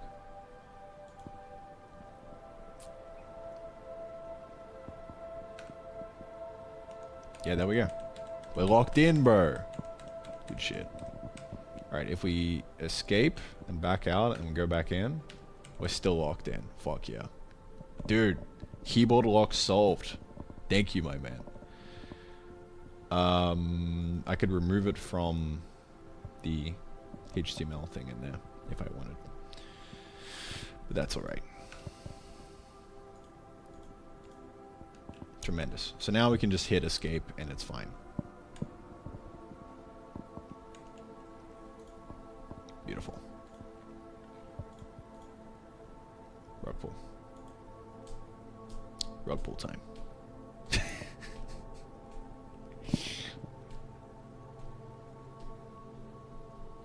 What's the authentication topic about? I gotta figure out how... Alright, how to do delivery on... buying...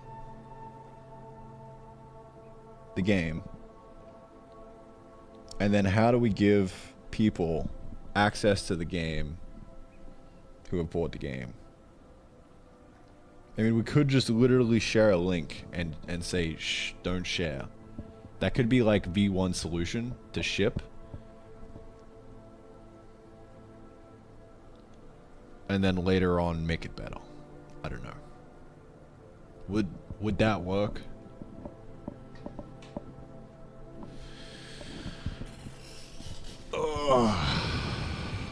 We'll see. Picking backing off of Steam. OpenID. Or another OpenID provider. Steam has an OpenID thing?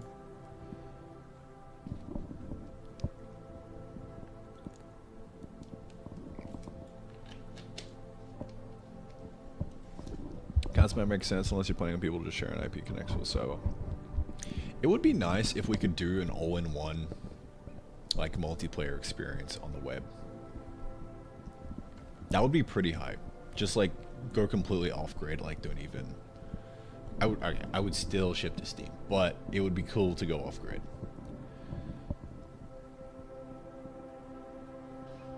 Scope creep, yeah. 100%. But it would be fun.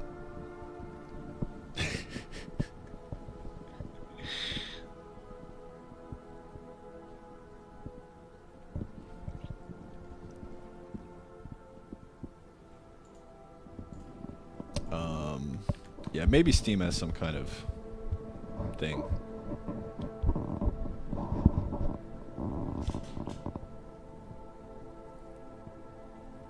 Steam Web API documentation. Holy shit. Alright, need piss.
Just download an OpenID library for your language and perform a choice.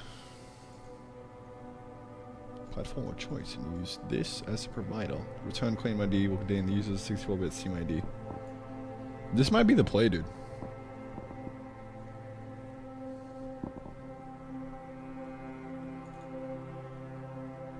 Gotta use one of these buttons. Site is not associated with Valve Corp. That's funny. Yeah, so you could use Steam to authenticate. That would actually be really hype. Because then that would just easily tie in with the Steam release. That'd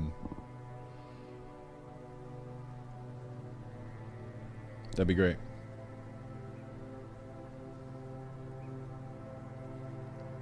Maybe. I mean, you could also just do Google. Like, it doesn't really matter. But...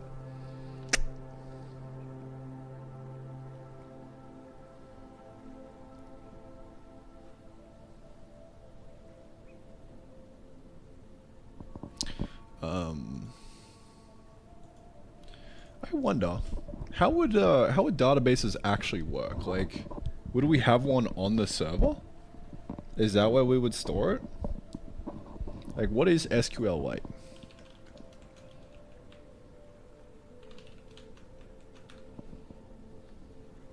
And why am I in all caps? Self-contained serverless and file-based relational database management system. Separate server process to operate, stores all data in a single file, making it perfect for embed system, mobile apps, or small-scale projects. It's pretty cool.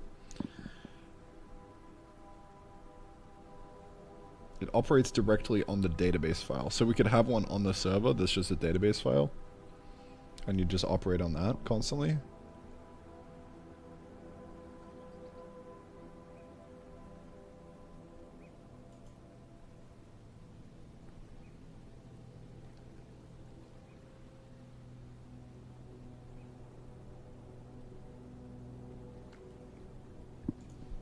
I mean, you could also just write something. Use MySQL / Postgres. Okay.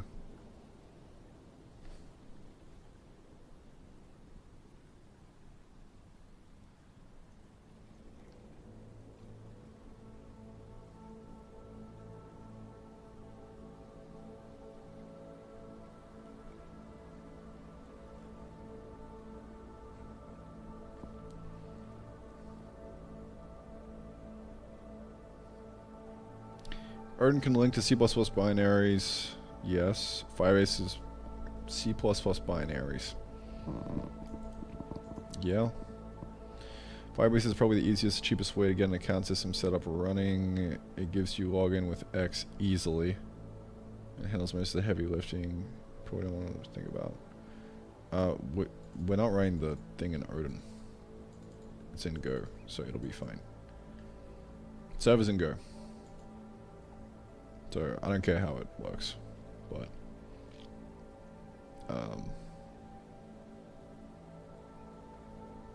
maybe we also need to do something in game. I have no idea though. No idea how this is gonna work, dude.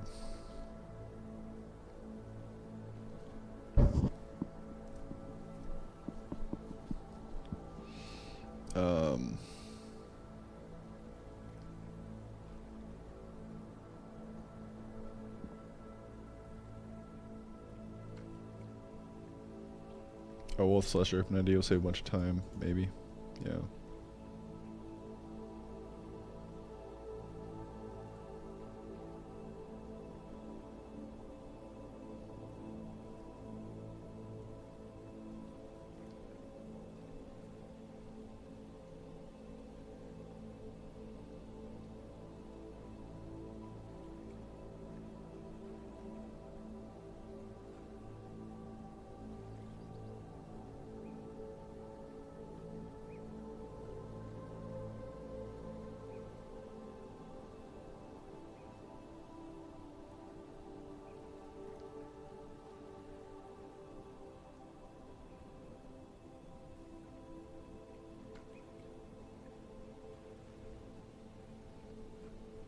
More setup for Postgres and MySQL, more memory setup of SQL, I just give it in a file. Yeah, I mean, we'll just figure out the problem and work backwards from there. Oh, cool. Using the OpenID Go library. Browse to localhost 8080. Bro, this isn't working. Come on, man. 9 years ago? What? There's no way.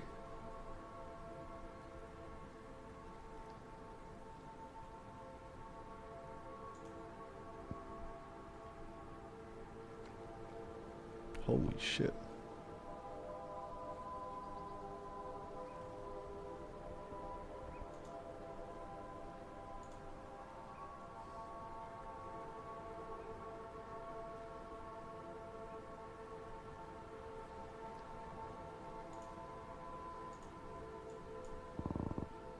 Ugh, it's too wide.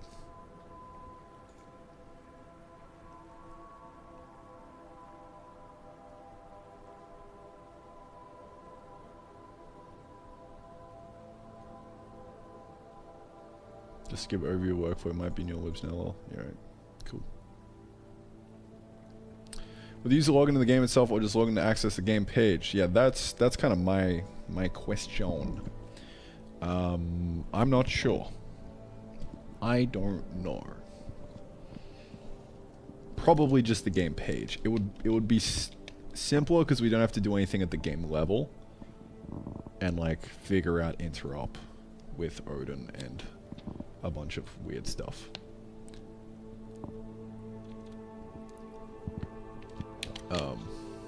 Yeah.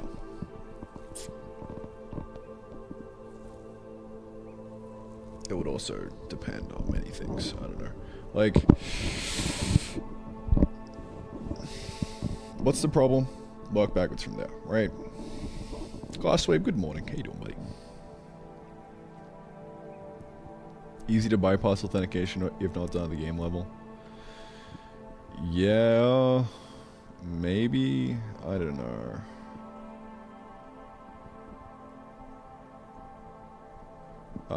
Thinking about this problem is also like probably a waste of time. Because I think more or less you can just trust people and just give them the link to play the game. Like, who cares? Even if people share it on the internet, like, I mean, the link, just generate new links for each version. If they share the new link, then I mean, okay, sure.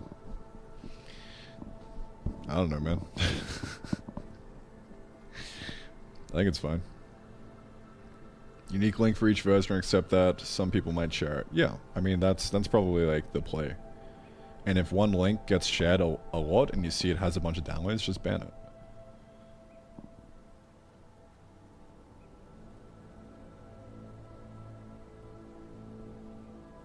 Do you not like game images, or why do you not want to use them? Just because I don't feel like it.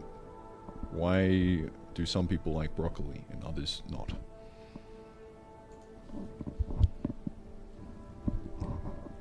Yeah, I think unique link is probably the best way to go here. Just generate a unique link and then call it a day.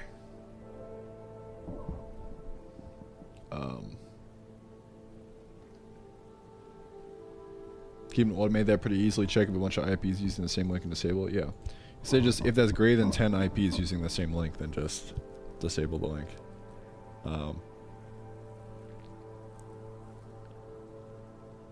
Yeah.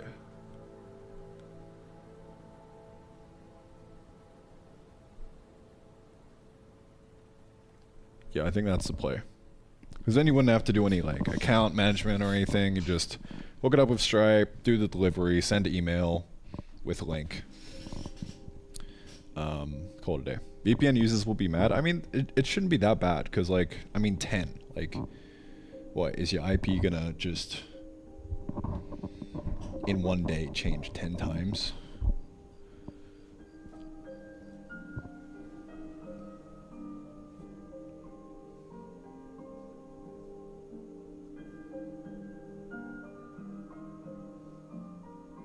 Maybe.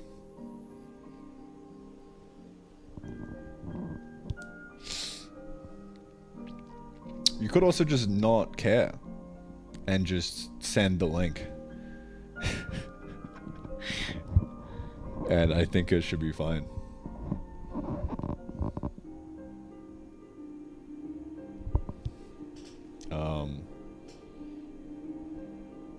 You could also just like, yeah, patch in something more sophisticated later on. I don't know. Yeah, I don't care is the best option. The internet is a harmless place. I mean, okay. Pirating is a thing, okay? If you want to pirate the game, go for it. No qualms here. Like literally. Go for it. Share the link with as many people as you want. It just means more people playing the game and having fun. And I'm all for that, right? Like, I'm not gonna be out here like cracking down on the banhammer being like, you didn't pay for it. We fucking DRM everything. Like, it doesn't matter. The majority of people are gonna like want to buy the game and support development and all that kind of stuff. Like that's the whole reason I'm doing this. Whole early access thing is so that I can just get support. I can get paid to make the game better. And some people will want to put money towards that, right? So, I mean, I think it's fine to just do the absolute caveman solution of just delivery. All right, here's a link to the game. Thanks for buying, right?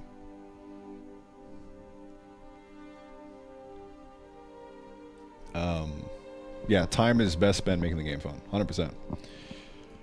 Like, if people want to share the link, I'm fine with that. If it gets out there, I'm fine with that. I mean, like, okay, the reason I was, like, introduced into Minecraft is because there was, like, a pirated, like, shady version on the web that I went and played. Later on, I then bought the game. Like, it's just, it's free advertising. Like, that's what it is, right? So it's actually a feature. You literally would not want to do this and, like, lock it down. It would actually hurt you. Holy shit. Dude, this is 5-head. You actually don't want to solve this problem because it's not a problem. In fact, it'll hurt you more than it will help. Bro. Alright, that's awesome. I'm glad I walked myself through that. Dude, that's nuts. It's literally free advertising.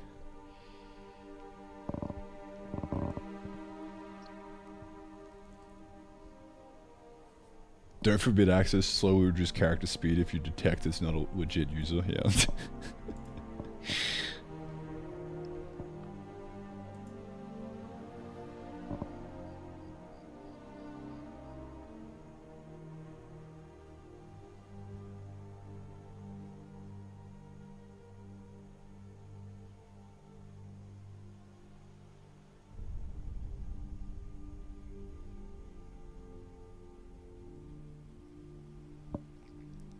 You could implement free demo version too. Yeah, we're 100% doing a free demo version. Like, that's what the site is. Like, this is the whole shebang, right? You go to the site, there is a demo version right on the page. And once you get to the end of the demo version, you know, and you fuck with the game, you can hit the buy now button. And that'll give you a link to the full game. You can transfer your save over and just keep playing.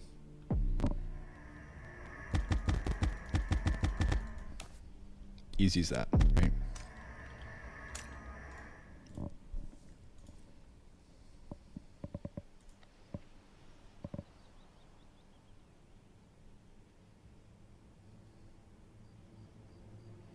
Cosmetics and multiplayer? Yeah, I mean, I am not even thinking about multiplayer at this stage. I think I would probably do multiplayer purely through Steam, just because, I don't know. I might try and get it working on web, but I probably won't put too much elbow grease into it. I think I'll probably just focus on Steam, but yeah. What are you planning on omitting from the demo? I can show you real quick.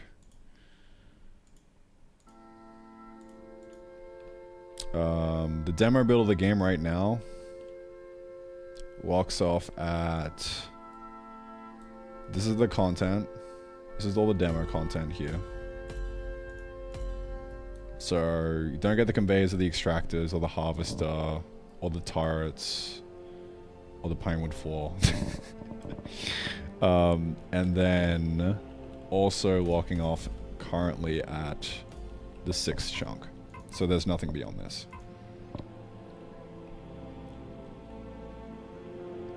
I'll have to play around with this and see how it feels. And we can definitely just increase what's in the demo as time goes on, I think.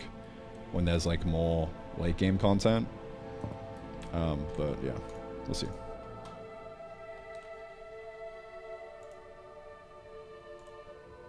Not the pinewood floor, man. Gotta pay for that, man. Gotta pay for that nice, beautiful, rich pinewood floor. Delicious. You're gonna need that. You're gonna need that.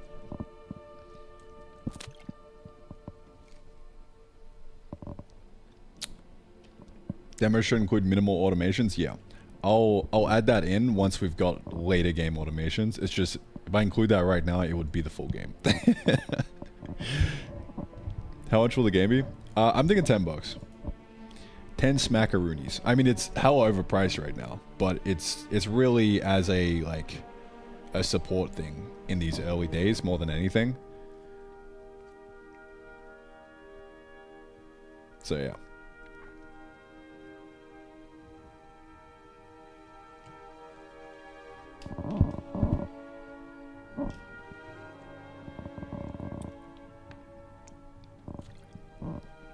That's not much, fair price. I mean, it is a lot if you were to do this on Steam. Like, if I were to put this game out on Steam right now as is for $10, would get fucking shredded. Absolutely shredded. I guess it's just like an expectations thing, right? Like, if you're buying a Steam game from the Steam store, you expect, like, hella game. You know, Steam lads buying games. Alright, I'm gonna buy the game for $2 and it's gonna have 1,000 hours of playtime. Like, that's the expectations, right? Vampire Survivors did not do anything in that regard to ease up on those expectations.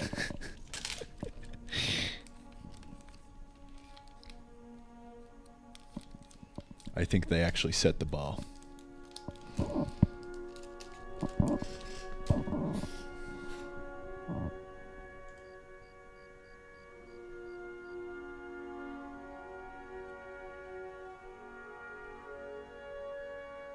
How could they put out a game like that for $5? Yeah. It's fucking criminal, bro. I'm out here trying to eat. Come on, man. Alright, yep, so it's official. Fuck the trying to paywall. I mean, sorry, not paywall. I'm gonna paywall the shit out of this. Fuck trying to, like, do authentication and stop people who haven't bought the game from playing it, because that's just cringe.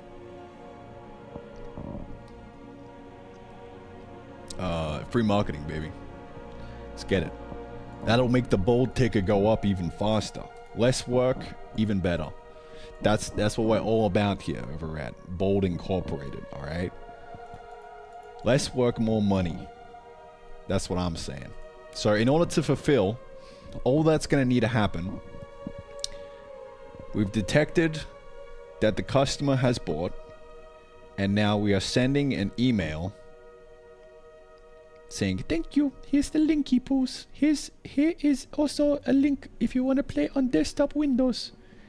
Thank you, come again. Done. Fulfillment finished.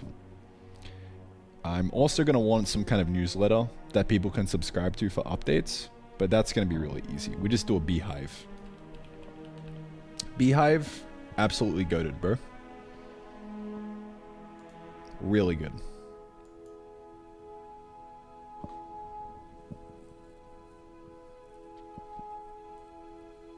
It's free up to 2,500.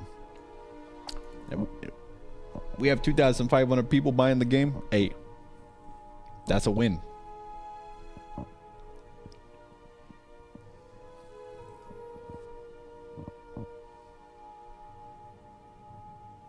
Yeah, cool. I mean, I think that's like everything then. We don't even have to generate an ID for them to play the game.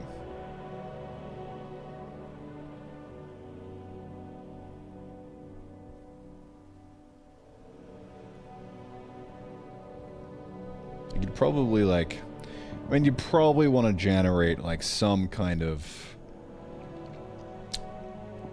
link, maybe, just so it's not like blatantly, yeah, it's this / full game.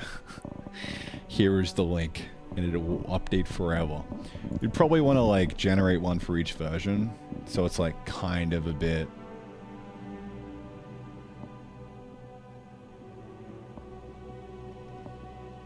I don't know.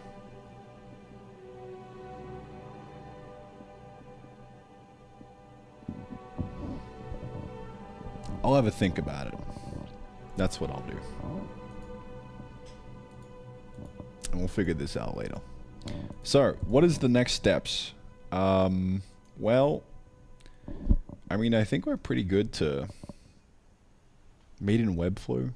Alright, this is the hosted thing. That's okay. Yeah, I mean, I think this could just get exported and we could probably be fine.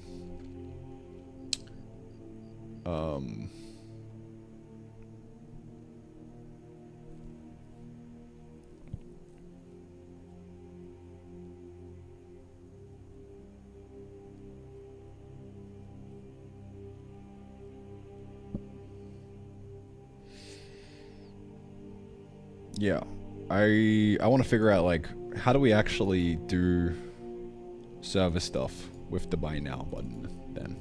I think that's probably like the next thing. Like what does the actual Stripe checkout API look like? That's probably the play.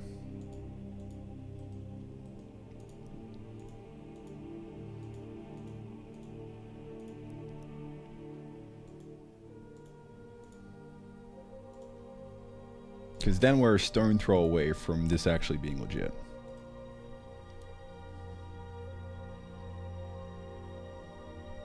Stripe could be that DB if you want emails. Yeah, true. For the customer, each purchase you just have the email in there, so you could just pull that. That'd be good.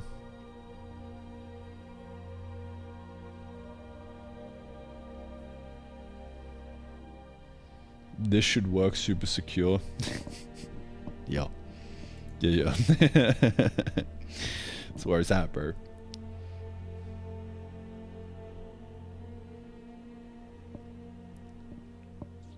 Yeah.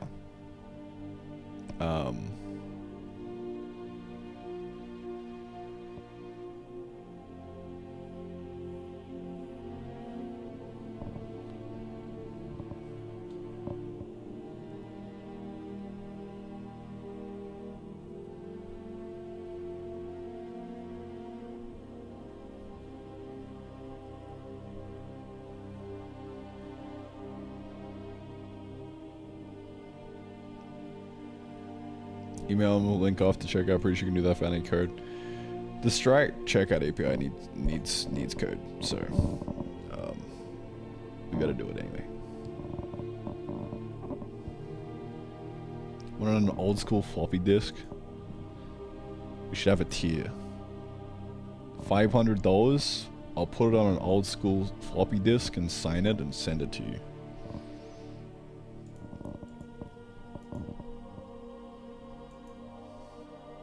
Bro, probably wouldn't even fit on a floppy.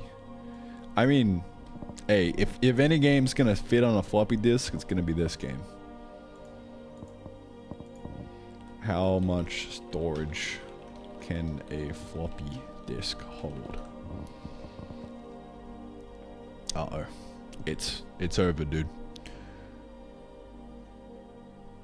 5.2-inch floppy? Bro. Fucking 1.2 megs. We're at 10 megs. Alright. New plan. We scatter it across 5 floppies. Alright. Gotta put in one at each time for different parts of the game.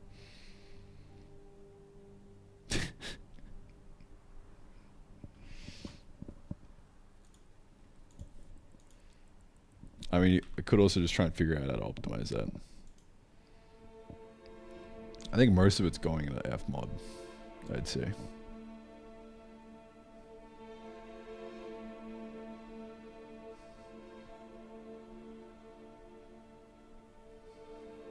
Shareware, yeah.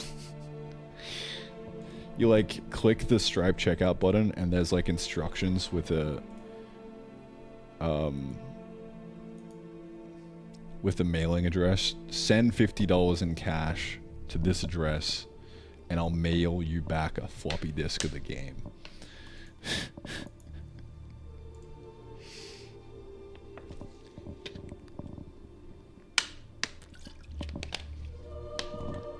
That's where it's at.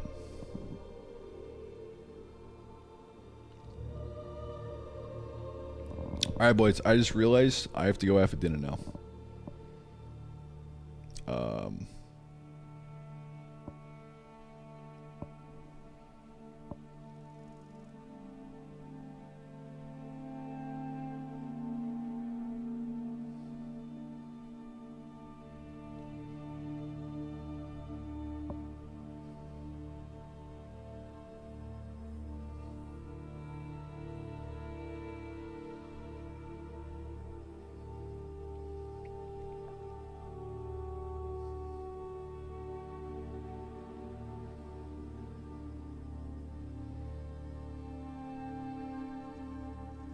Just missing like a million messages right now.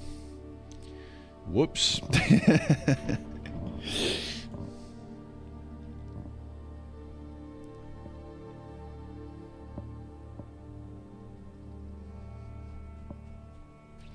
Alrighty. Yeah, well, I think that's me done for the day.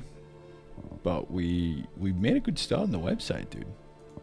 This, I think, I can pull a Shift E, export that. Should be good to go. Yeah, just got to figure out the buy and the actual Stripe checkout API. So let me Stripe checkout. Whoops.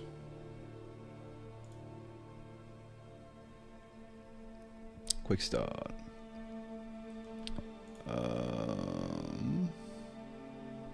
Watch a video tutorial. I'm so down for a video tutorial, bro.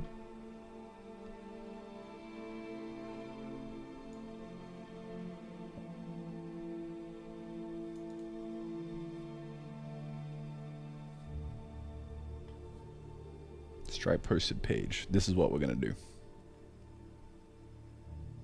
Fuck doing anything else. I mean, we could probably do an embed.